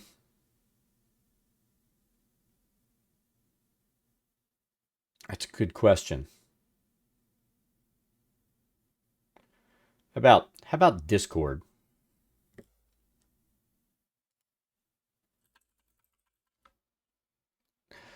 What? Hold on.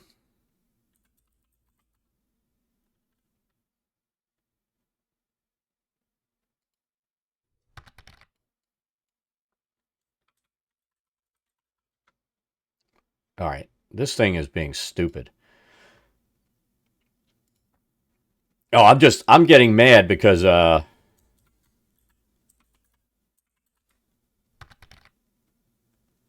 use Discord.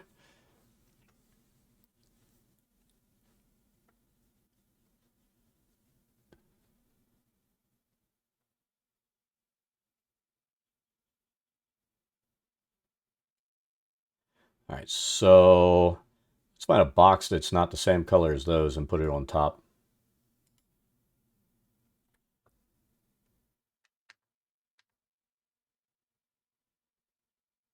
That is the same color. Guess we just had a there we go. Are we happy with that? We're not really super happy with that. We're gonna relocate that one. He doesn't feel like he fits there. We just want objects on layer 3.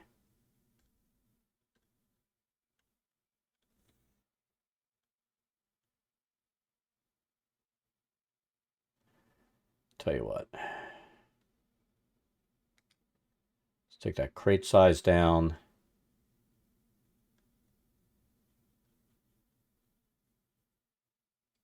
We'll put that one there.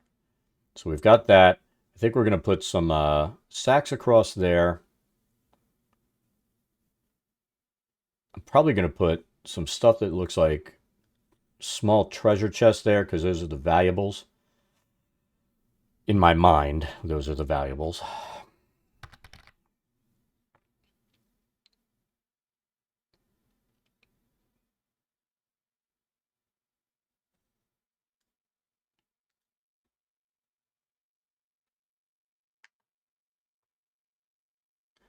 All right, so let's find our sacks and start doing that.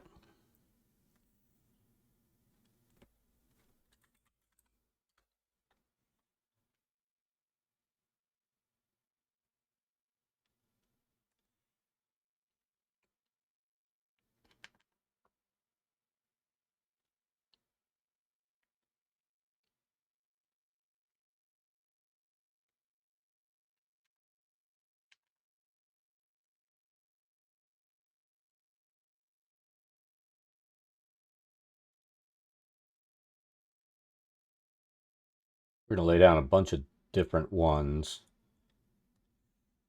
just to give it a little bit of contrast here.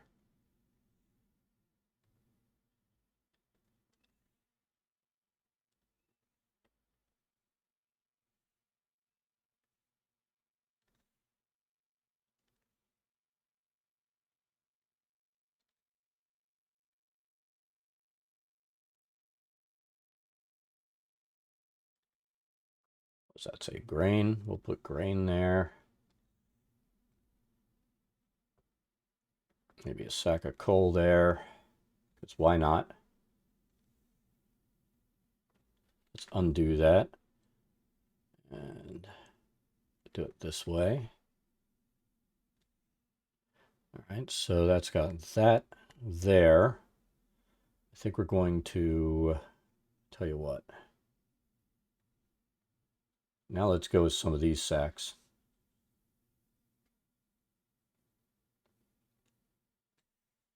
I'm curious. I'm going to test something with a sorting tool.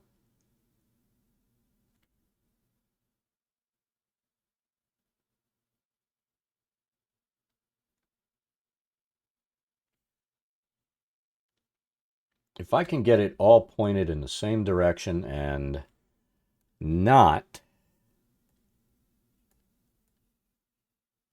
See right there, that's what?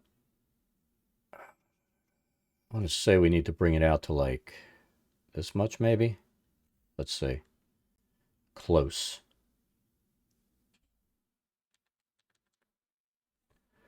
Let's take it back a little bit more to like, let's say 90 is too much.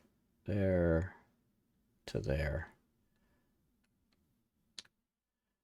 That works. And then we'll scale it down like we did the others to what, 79. And then let's see how this goes. We're going to do this.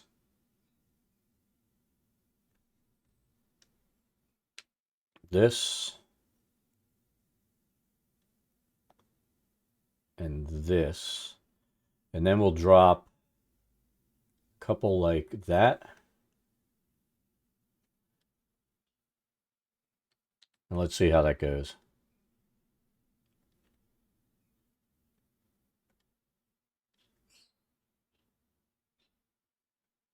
Tell you what, I'm going to put these down here. It's really dropping a lot of the ones I don't want that much of. And I keep forgetting. So what I'm doing right there is kind of dumb. So if you don't want whatever it gives you there, you can sit there with the scroll wheel with the shift button down, and it'll keep bringing up objects until it gives you the ones that you want.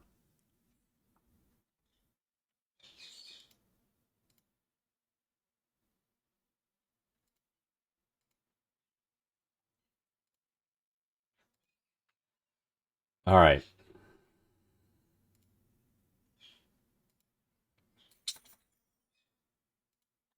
So layer 3, we're going to start. Oh, crap. I put all these on the wrong layer. Let's see if we can grab them without grabbing that shelf. Put that on layer 4. That's our new rule, and I refuse to follow it. I made the rule, and I refuse to follow it. Move that to layer 4. And you really have to be careful because to make stuff easier to work with like this, if you throw everything on one layer, it'll come back and bite you in the ass.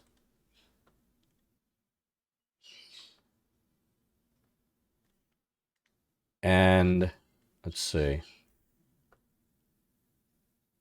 Now I can go in and do this. Change the layers to 4. I can select all of these, and I think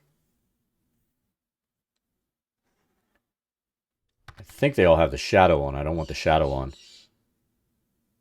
Ogres have layers.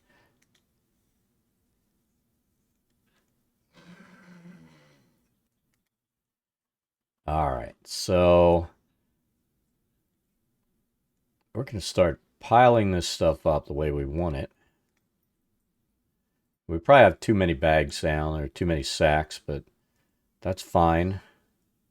We'll move this one here.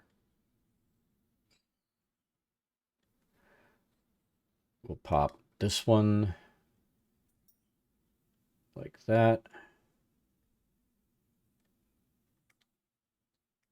This I want to turn on an angle this way. Turn that one that way. Now I think one of the good things with this, you know, if our players want to go shopping, this is the place for them to go. It's you know, it's gonna. I'm pretty sure the description says this dude has, you know, everything in the player's handbook. So, you know, the common items that you can buy. So if they need to go shopping, you know, they ran out of, you know, common provisions, all that good stuff, this is where they'll want to go. So I'm pretty sure this is one of those places. Plus, they have to come here because one of the draws or reasons for them to come to this town is, you know, they were hired to bring a wagon full of provisions to this dude. So,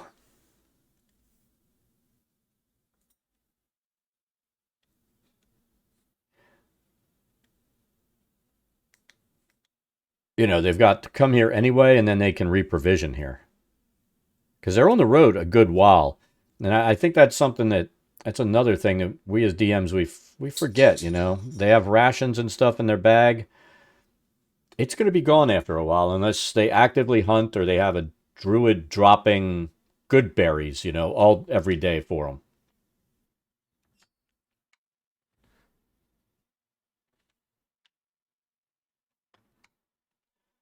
But that's one thing that I like using something like Foundry. I can set it up so it tracks, you know, every time they shoot an arrow, it deducts the arrow from their total, and eventually they'll go to shoot an arrow and it'll say, hey, you don't have any. My one player learned the hard way that a long time ago, even playing at the table, because I kept tallies. And, you know, the rules say you can recover 50% of your arrows if you go into combat afterwards and pull them out. So he didn't do that. And eventually he's like, I shoot. And I'm like, you're all out. What? I'm like, you never went and you recovered. You never bought new when you went to town. You're out of arrows. Go up and start stabbing people. And after that, he started tracking, and he'd be like, after combat, I'm checking this, pull my arrows, and he recovered his 50%. But, you know, it's easy to forget that kind of stuff. Tell you what, let's see if my, perfect.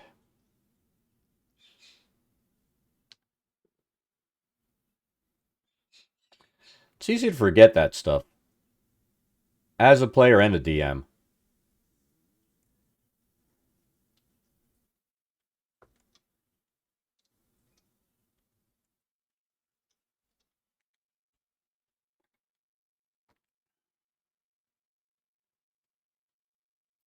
I know what I'm going to put back here.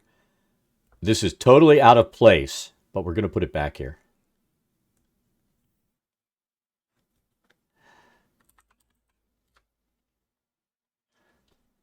She is going to bite you if you don't stop. He has got to be in everybody's face. Well, both ends. My one dog has got to be in everybody's everything. And yesterday, the other one, she was like, you know what? If you don't stop that, I'm going to kill you. And I swear I thought we were going to have a dog fight because he wouldn't stop and, pay attention when she was like, leave me the hell alone. There you go. He's also the fine wine cellar.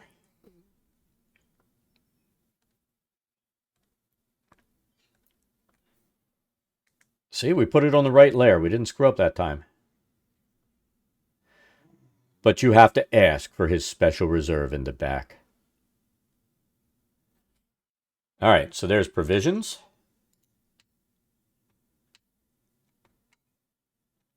Now out here, I think I'll start throwing, what do we want to put out here? We're going to put a book and some ledger. Let's start off with his, let's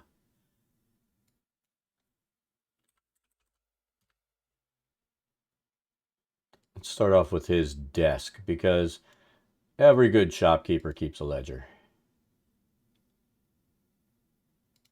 There's his ledger. Ink.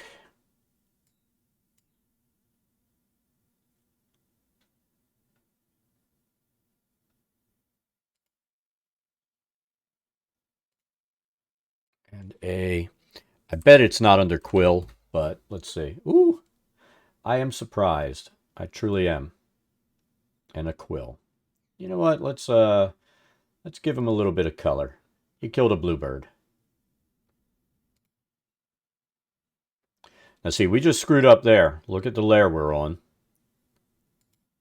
And I'll tell you why we screwed up. Like if we start placing lighting in and we want these things to cast shadows, they're not going to be able to work because you need the shadows to go underneath.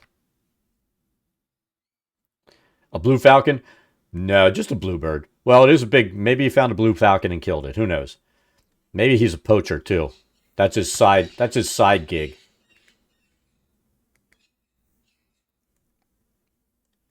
You never know about these townspeople. So we need that on layer 4. Everything that we put down now, because it's going to be on top of stuff, needs to be on layer 4.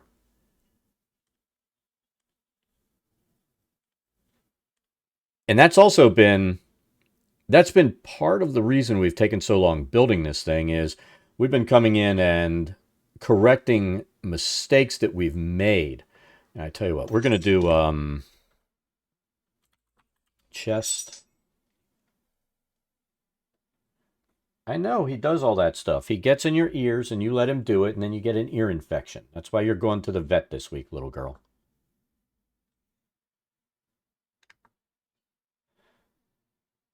They hate that word, vet. All right, so we're going to turn this down way small. And, adventurers, they're going to come in and be like, yes, we must rob them. You know the type.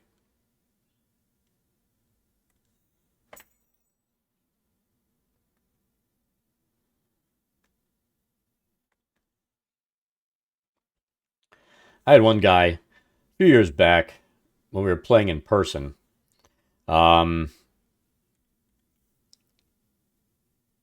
Sits down and he's one of these players. He's a rogue. And he started, passing notes all the time. I try to pick, this player's pocket, pick that player's pocket, do this, do that. And I let it go on because I knew the players at the table that he was sitting down with were not going to put up with it eventually because I'd played with them for a bit. And, yeah, they killed him. But, I mean, there's not... It's... I never get that kind of behavior.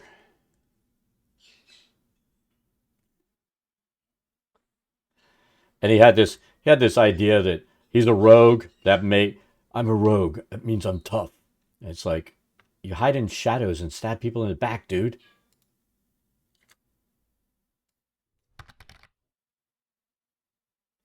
Yeah. And you play with a lot of people who play like dicks, and eventually they get what they deserve.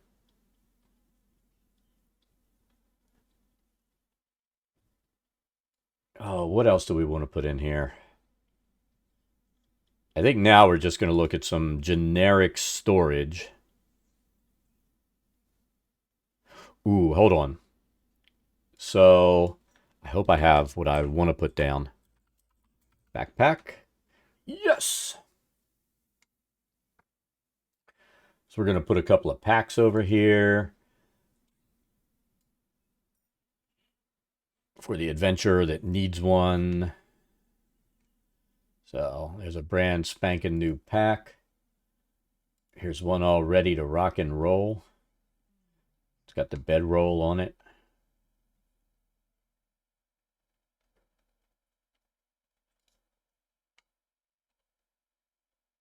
Obviously for your non-elven characters, since they're just going to meditate.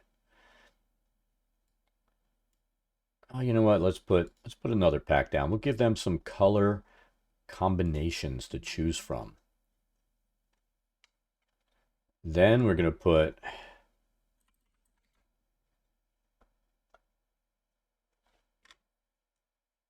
what is this? Target rope. Let's put some rope on the table.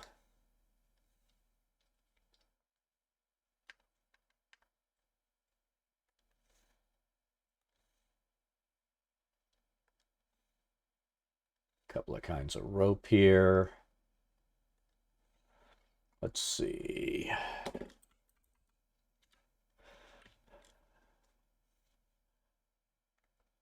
Maybe a grappling hook or two. Because why not? Somebody's going to want one. What else can we put in our shop? Suggestions. Let's zoom out a little bit.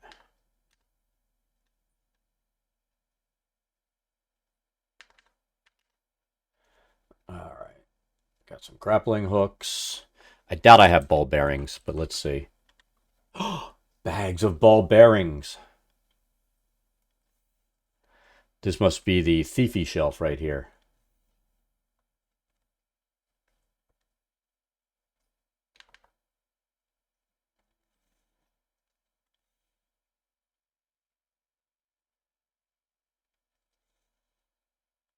Oh, what about a wine skin?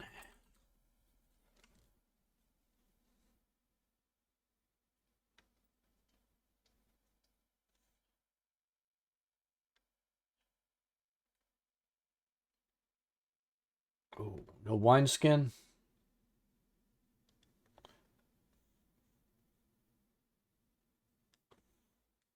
Let's see. You know what? I know we have one. Let's just do skin. Really?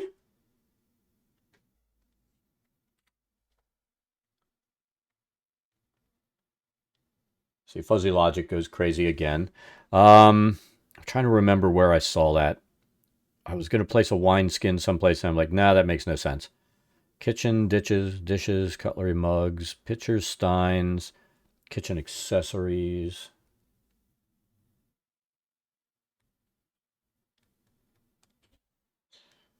We'll throw a hook up here or two.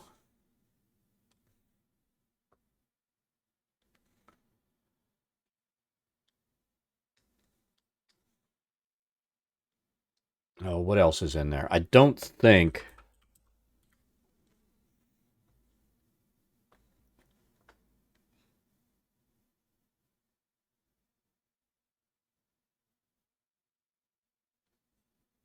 I mean, this is like a regular town shop, so we could put some cloth up here, right? We got some cloth if somebody wants to buy cloth because they're a seamstress or a sewer. You know, they dig making stuff. So he's got some of that in. Let's look under kit.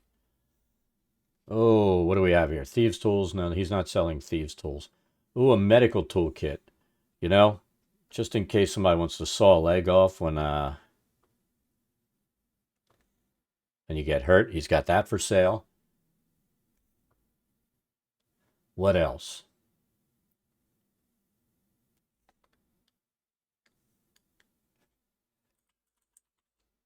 Oops.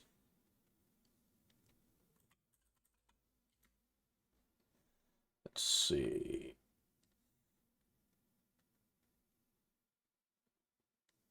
Why'd it go to snap? There we go. Let's put a quiver down here. There's a quiver.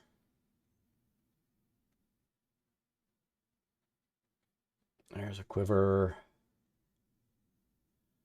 Oh, what else can we put on here? We want some indications of stuff from Player's Handbook. I tell you what, we're gonna let's cheat. I'm gonna pull up D&D Beyond. Let's go to the Player's Handbook and see what other random stuff that they might have in here that you could buy in a shop.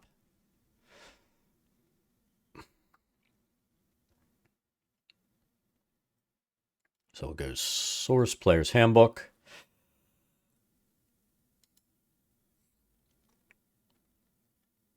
And that would be under Equipment. Adventuring Gear. Here we go. No blowgun needles. Ooh. I'm curious. No sling bullets. What a shame. I have no idea. What did it bring up? Lining shingles. See? ING is there, so it brings that up. An abacus. Backpack, ball bearings. Basket, bedroll, bell, blanket. Ooh, maybe some blankets.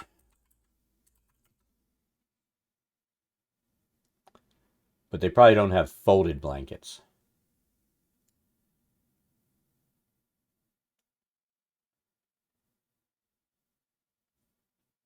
A map blanket, huh? I've been sleeping on this blanket for years. I never knew it was a treasure map. That would be funny. Tell you what, can we size this down, make it fit on the shelf?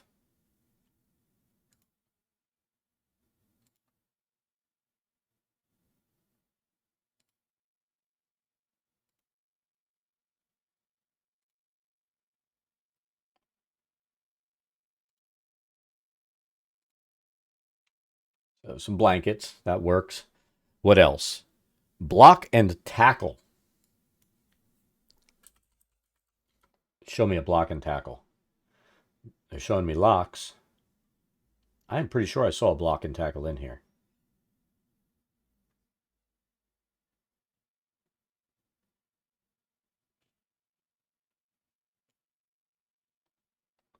Random set of keys.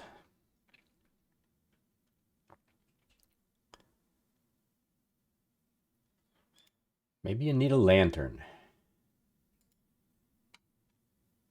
Let's bring that up to scale.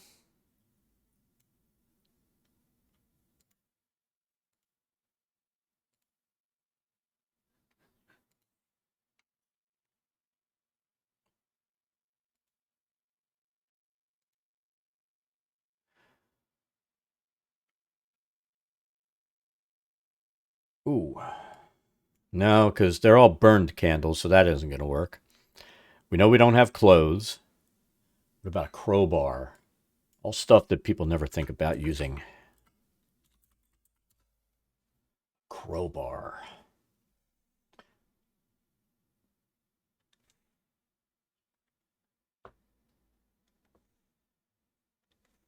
We'll give them a crowbar selection.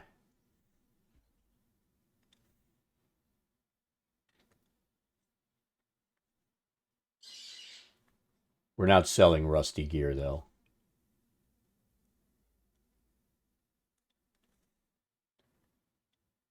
And we can also sell what?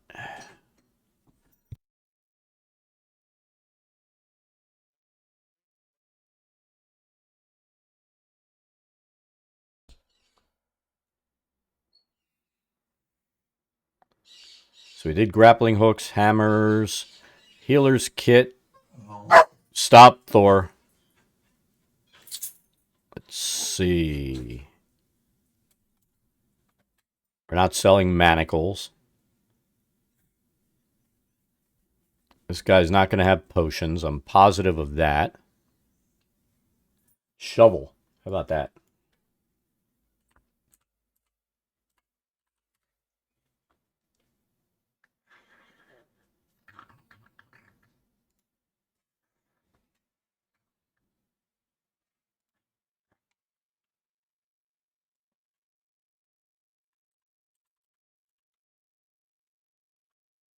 So sewing becomes a statue wing, an angel wing.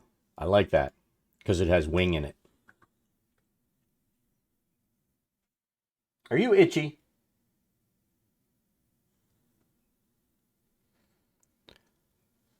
Oh, anything else?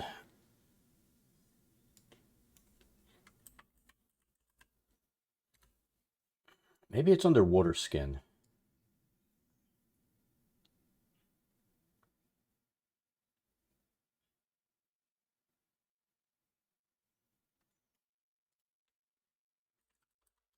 Water skin, maybe? Yes! Gotta have some of those.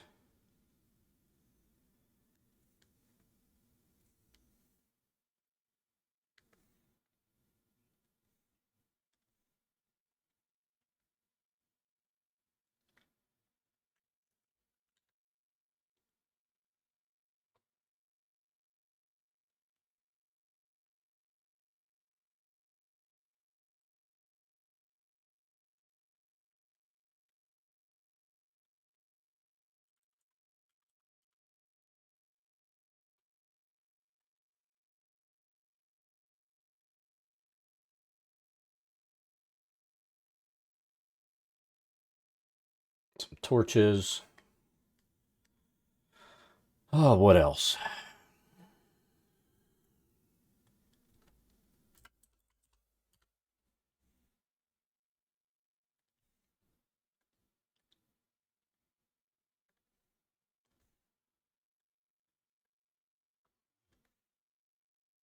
Some vials of ink.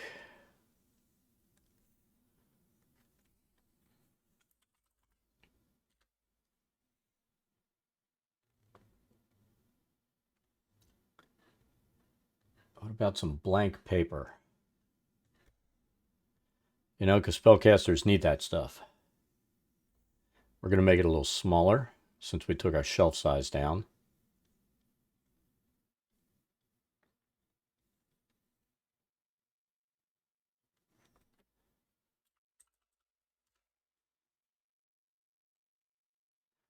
And he's got some blank books, just in case, for the unlucky adventurer who's already lost their spell book. All right, we need some stuff over there. We're going to just throw a random cool looking book down, even though it's a forgery.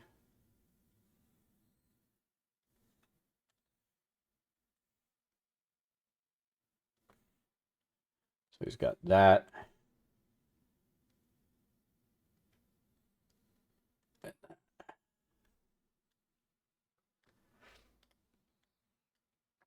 I'm going to say our shop is done. We need to light it, shadow it, and say this baby's done. So let's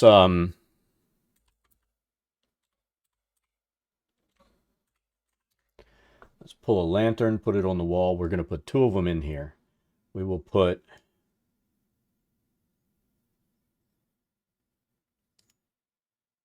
one here.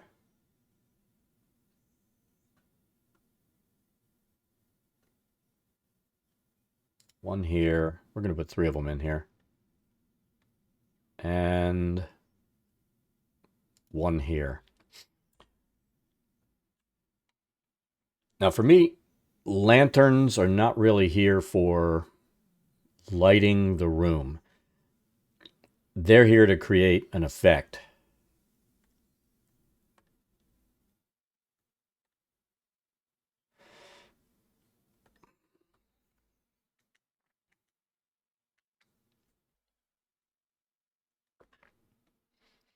I mean, we know they're there to light the room, but inside of a map, it's always a big mistake on your mapping software to come in and throw down this massive light because it doesn't translate very well. I need to move these over. Doesn't translate very well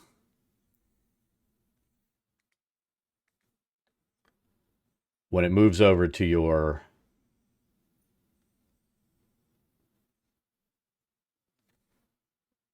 virtual tabletop.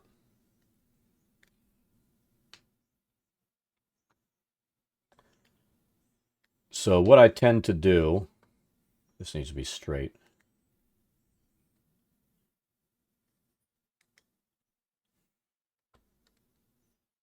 So we're going to create a light tool.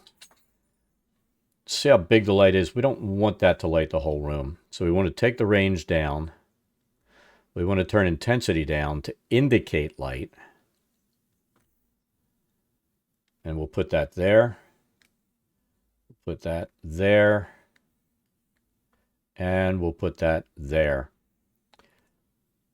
And see, it's not, let's zoom out. And we'll show you what it's doing.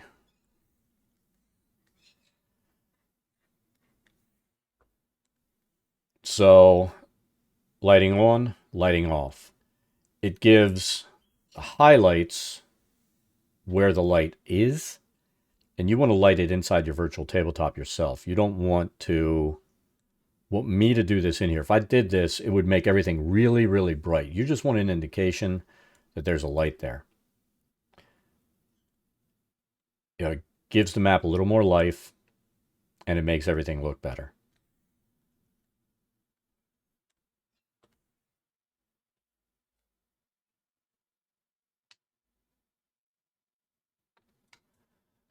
All right, now we're going to go to layer 4. Actually, let's go to layer 3 first. Let's start doing our tables and shelves, the shadows on that. You got light coming this way and light coming this way. So you're going to have a little bit of a shadow over here that'll fade. So that's what we're going to do. So we'll fade on both ends. Put it under. We need the width probably to be about there. And we don't need a blood trail. I mean, we might. Depends on your party. So we're going to do this at 40%. We'll go from there to there. I mean, it's subtle, but it gives you what you need to see there. Here, here, there.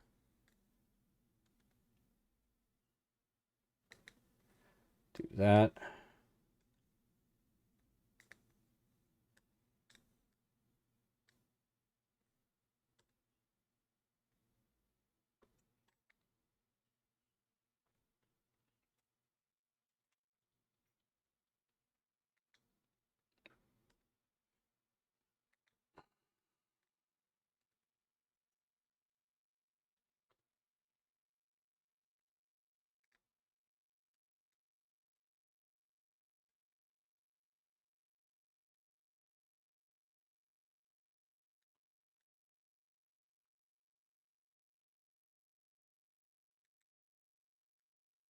Now, obviously, we're going to have shadows on top. So we need to be careful how we do this.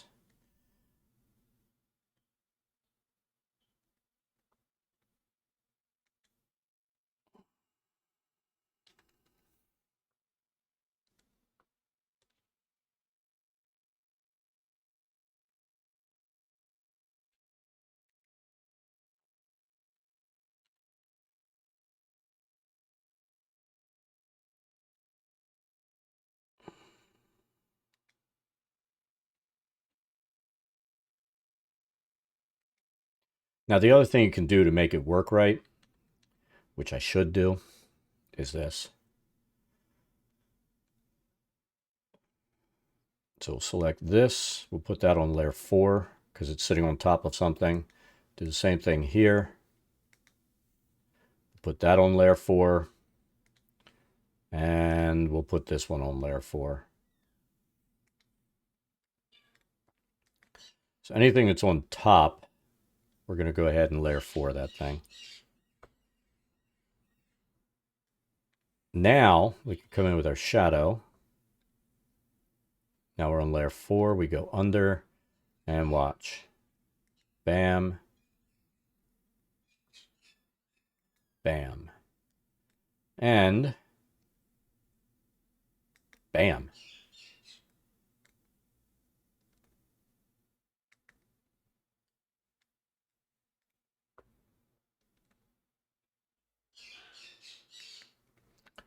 Come on. There we go.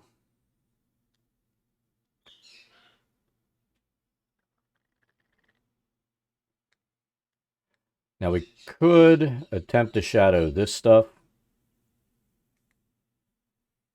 This is going to be a totally different beast.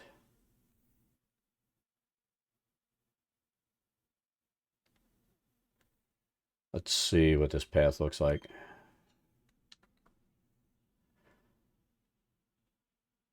We'll have to do this as over. We're really going to have to take the size down a lot.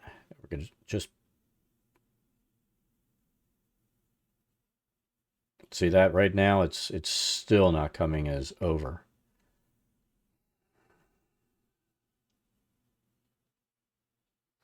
So we might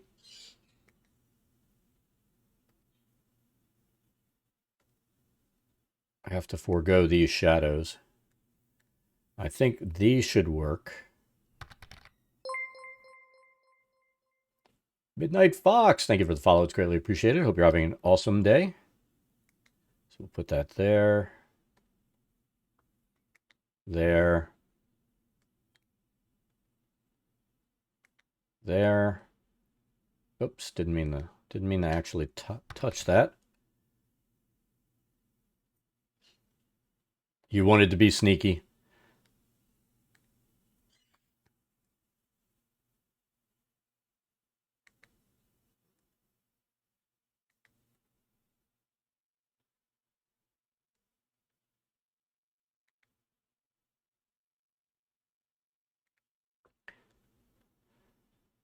All right, so we've got that. I think for this, we're going to kind of dual shadow it because you've got light coming from both directions.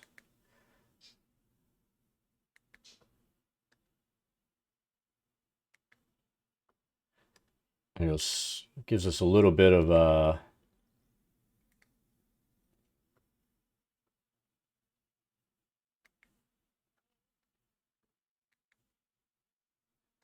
little bit of contrast there. This, we need to go here, create a shadow. This shadow.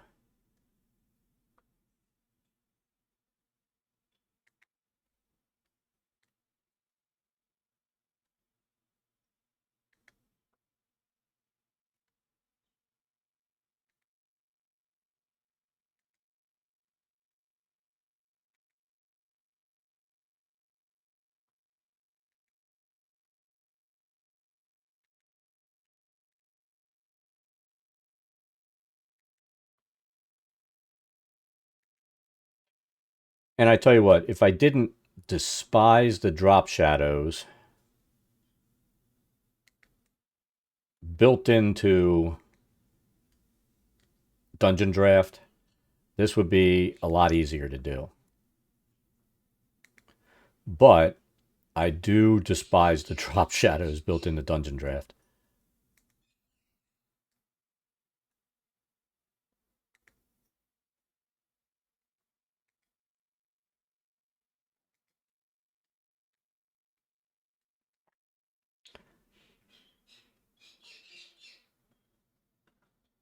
All right, we're gonna tell you what, we're gonna kind of go like that, because each one of these is going to cast a shadow into the other shadow.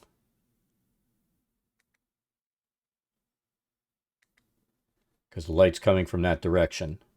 And then over here, that pile will create a shadow, and that pile will create a shadow.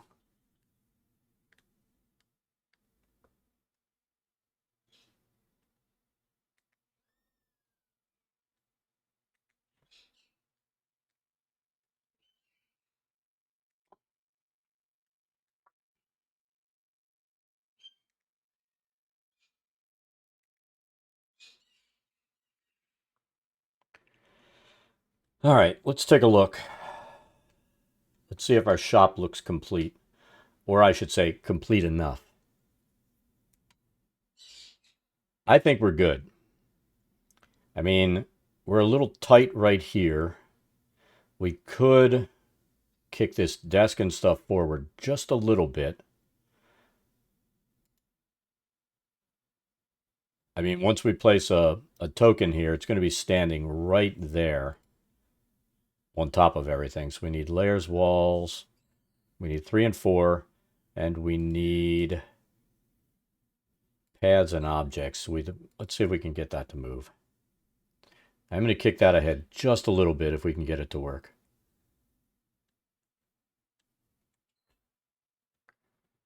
Oh, it's not letting me select. I'm going to have to save and reopen. And it does this just to annoy us, I think.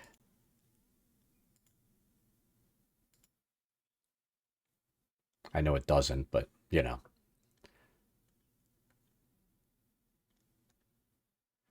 Let's reopen it. And you know we didn't put a drop shadow on? We didn't, the desk. We didn't do this shelf or the desk. So let's do that real quick. Path tool, user layer 3, because these are sitting on the floor. We don't want to miss any of it. So that'll be there. Our light's going this way. So we need snap off. We need this down to like that size. We want fade and fade.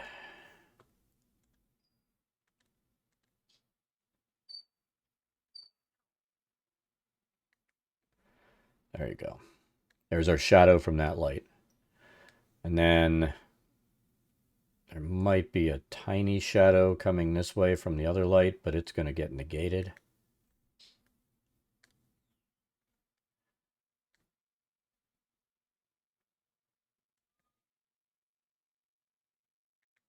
We need that there. We need that there. Coming across probably about like that. And also coming across in front, we need a little bit of shadow here. Just a hint. And shadow behind the shelf where the light wouldn't reach.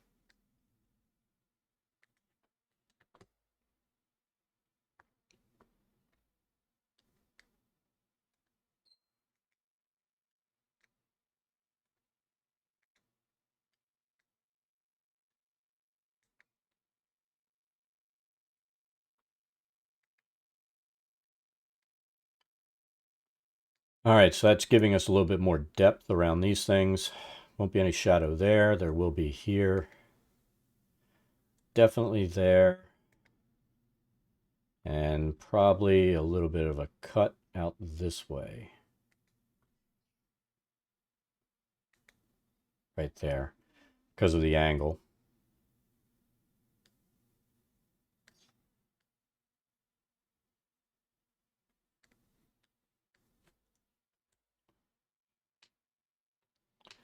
And also this, because of the angle, I think we're going to have a little cut we need here.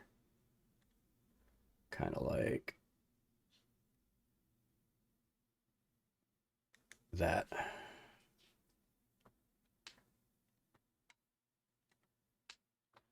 And we don't want to forget this. See, as long as we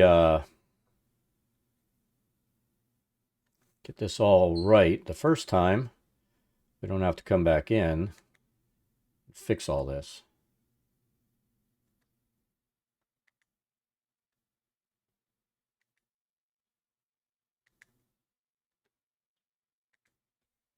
Can we get that down any thinner?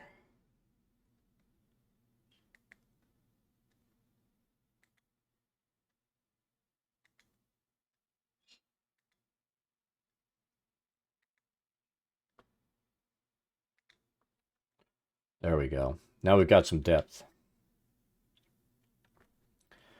And this,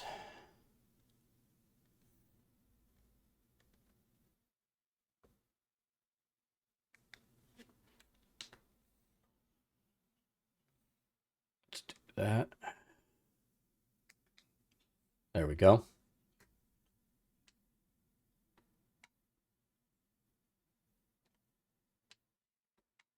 That light's coming this way, so I need a little bit of a cut here.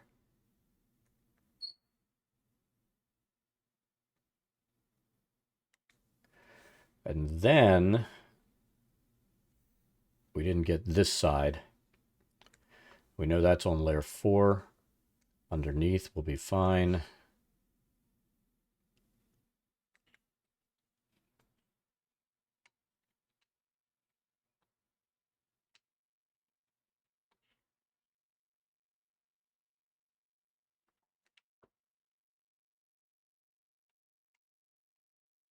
I think now we have all the shadows, almost. This should just be basically black back there, or shadowed in.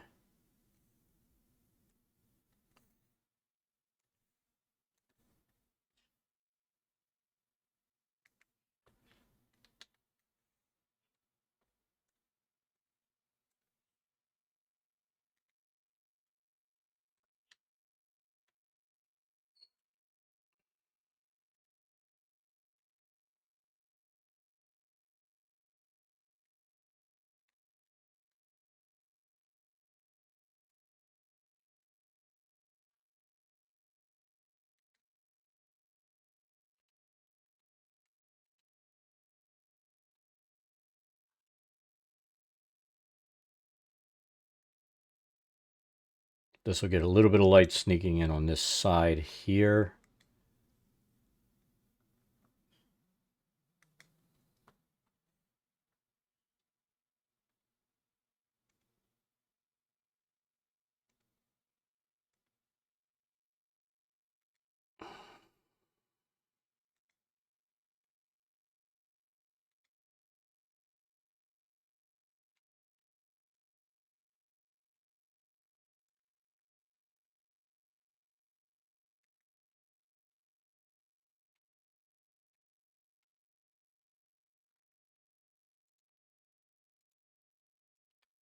Try and give more shadow in this room so it gives the indication of being a little darker.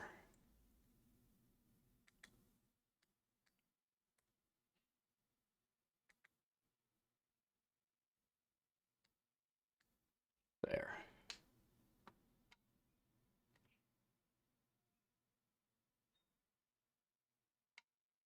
That's better.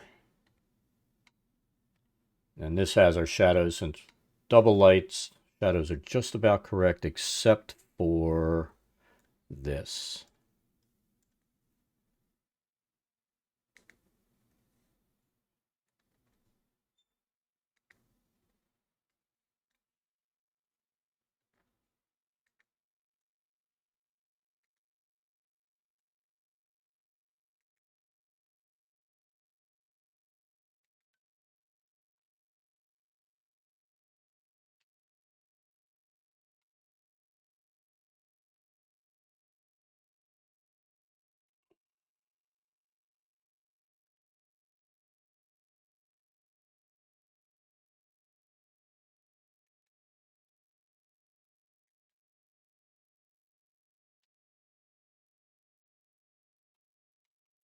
And I think that takes care of our depth there.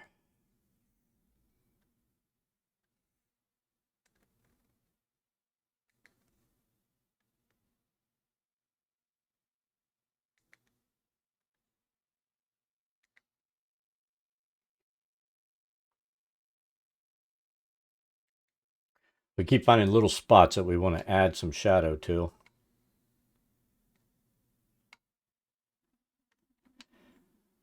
All right, what do you think? I think that we're going to call that done. Like I said, they're going to come in, spend 5 minutes here shopping, saying, do you have this? Do you have that? Bam, done. Out of there. See, it's doing it again. I might actually have to... Shit.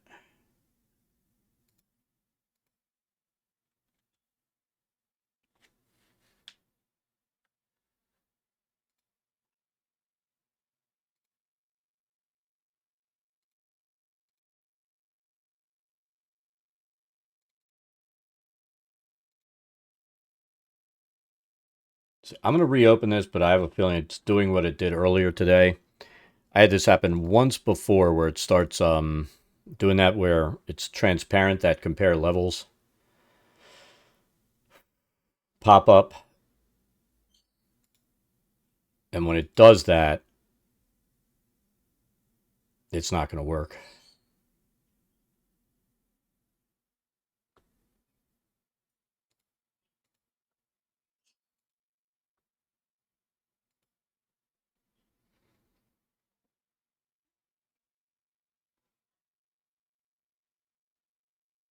We'll reload it.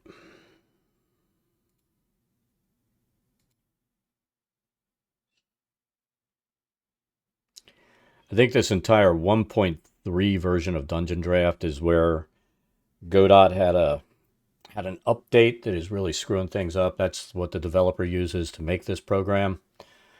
And it feels like there are a lot of memory leaks and shit sitting in there because after a while, you just get really weird behavior and have to start over again. I mean, start the program over. If I had to start the map over again, I wouldn't be mapping on this ever freaking again. That was basically Dungeon Draft before it got to version 1. You know, you had, when it first came out, it was like every 5 minutes I would save, and I had it set to autosave every minute because you would have random crashes. Then you'd have to go into your folder and find like the most recent autosave or backup that it made and bring it up to there. You know, you'd only lose like a minute or 2 minutes worth of work depending on your settings if you were smart and set those updates. But I stuck with Dungeon Draft over the last couple of years, and it's gotten better. But like I said, Godot did something that really screwed developers up this time.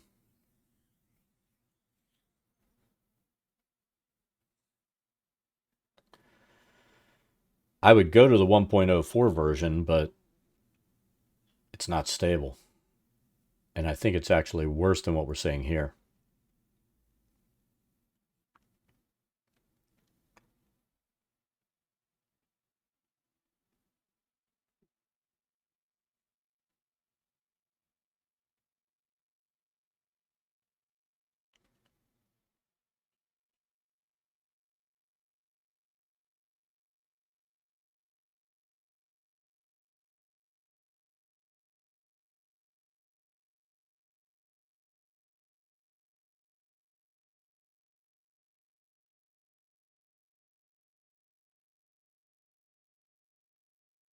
This is always the wait.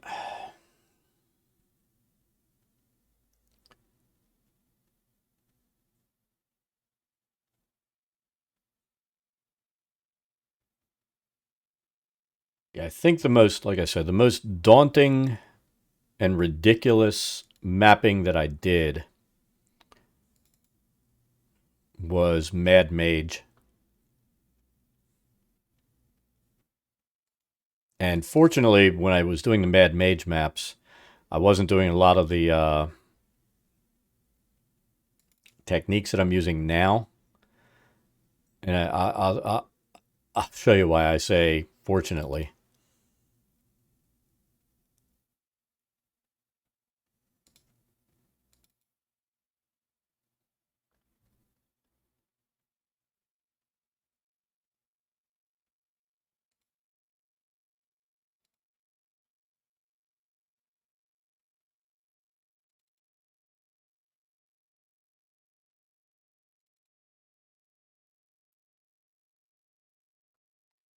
I mean, this is the ridiculousness that is Mad Mage. Each of these is a 10-foot square.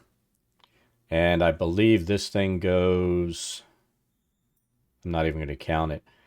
It's like 80 or 90 squares up. And I think it's like 60 across. It's huge. I can tell you exactly what it is. No, it's 100 by 56.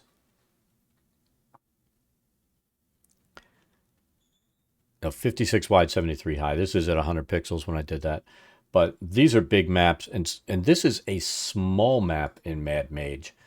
What's one of the biggest ones that I did? Oh, some of the ones that I had to split into 2 levels. I think the one that we're in right now is one of those. No. Shit. But some of these maps have been so big that I split them in half to be able to make them work. Because you have all these issues with like pixel limits on some computers have graphic limitations of 8192 pixels. You've got all kinds of stuff, plus the size of the map that just, makes it insane. There you go. This was 89 by 120. 89 wide by 120. That's just a ridiculous map. And if I would have been doing all the shadowing and all the stuff that I'm doing now, I think this was probably 25 or 30 hours getting this thing done. It would have been a lot more. And I probably will redo these maps. But that's big. All right. So let's take a look here. Let's see if this is going to work now. Compare levels. There it is.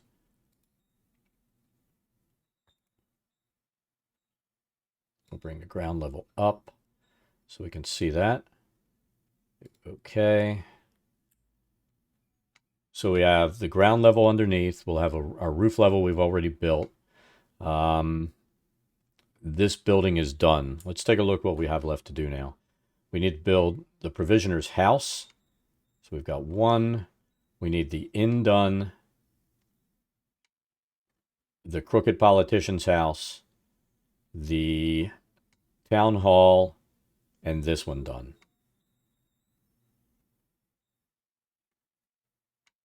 I thought I built this first floor already, but I guess I didn't. Maybe tomorrow I'll path that out and get it ready.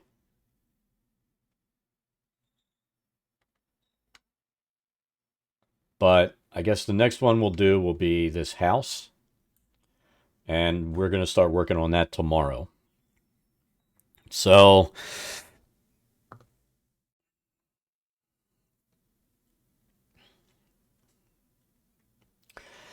that's going to be it for the stream today. Let me take a look at something.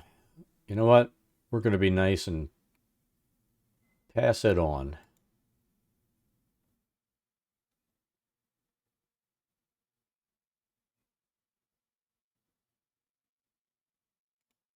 Let's look up here.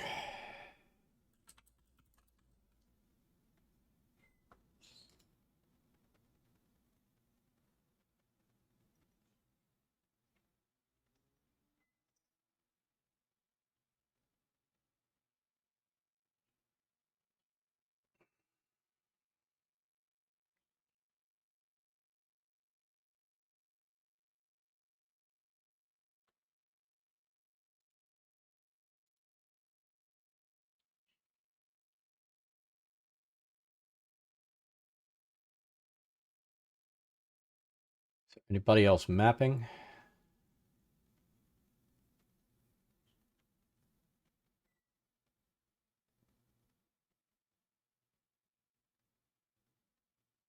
I tell you what.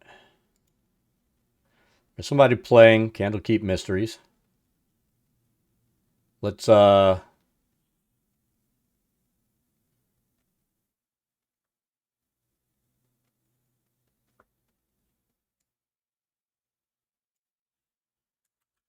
Let's see if we can do this.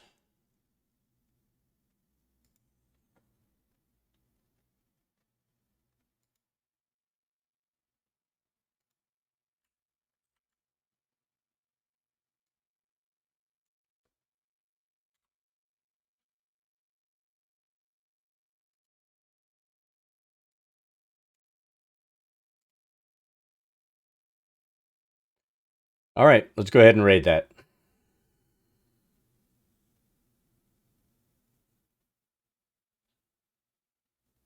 What is going on here? Why is it not working? There we go. So we'll be back on tomorrow, bright and early, working on the maps. Let's go ahead and raid this party that's playing some D&D, and we'll catch you guys tomorrow, hopefully. Have a great evening.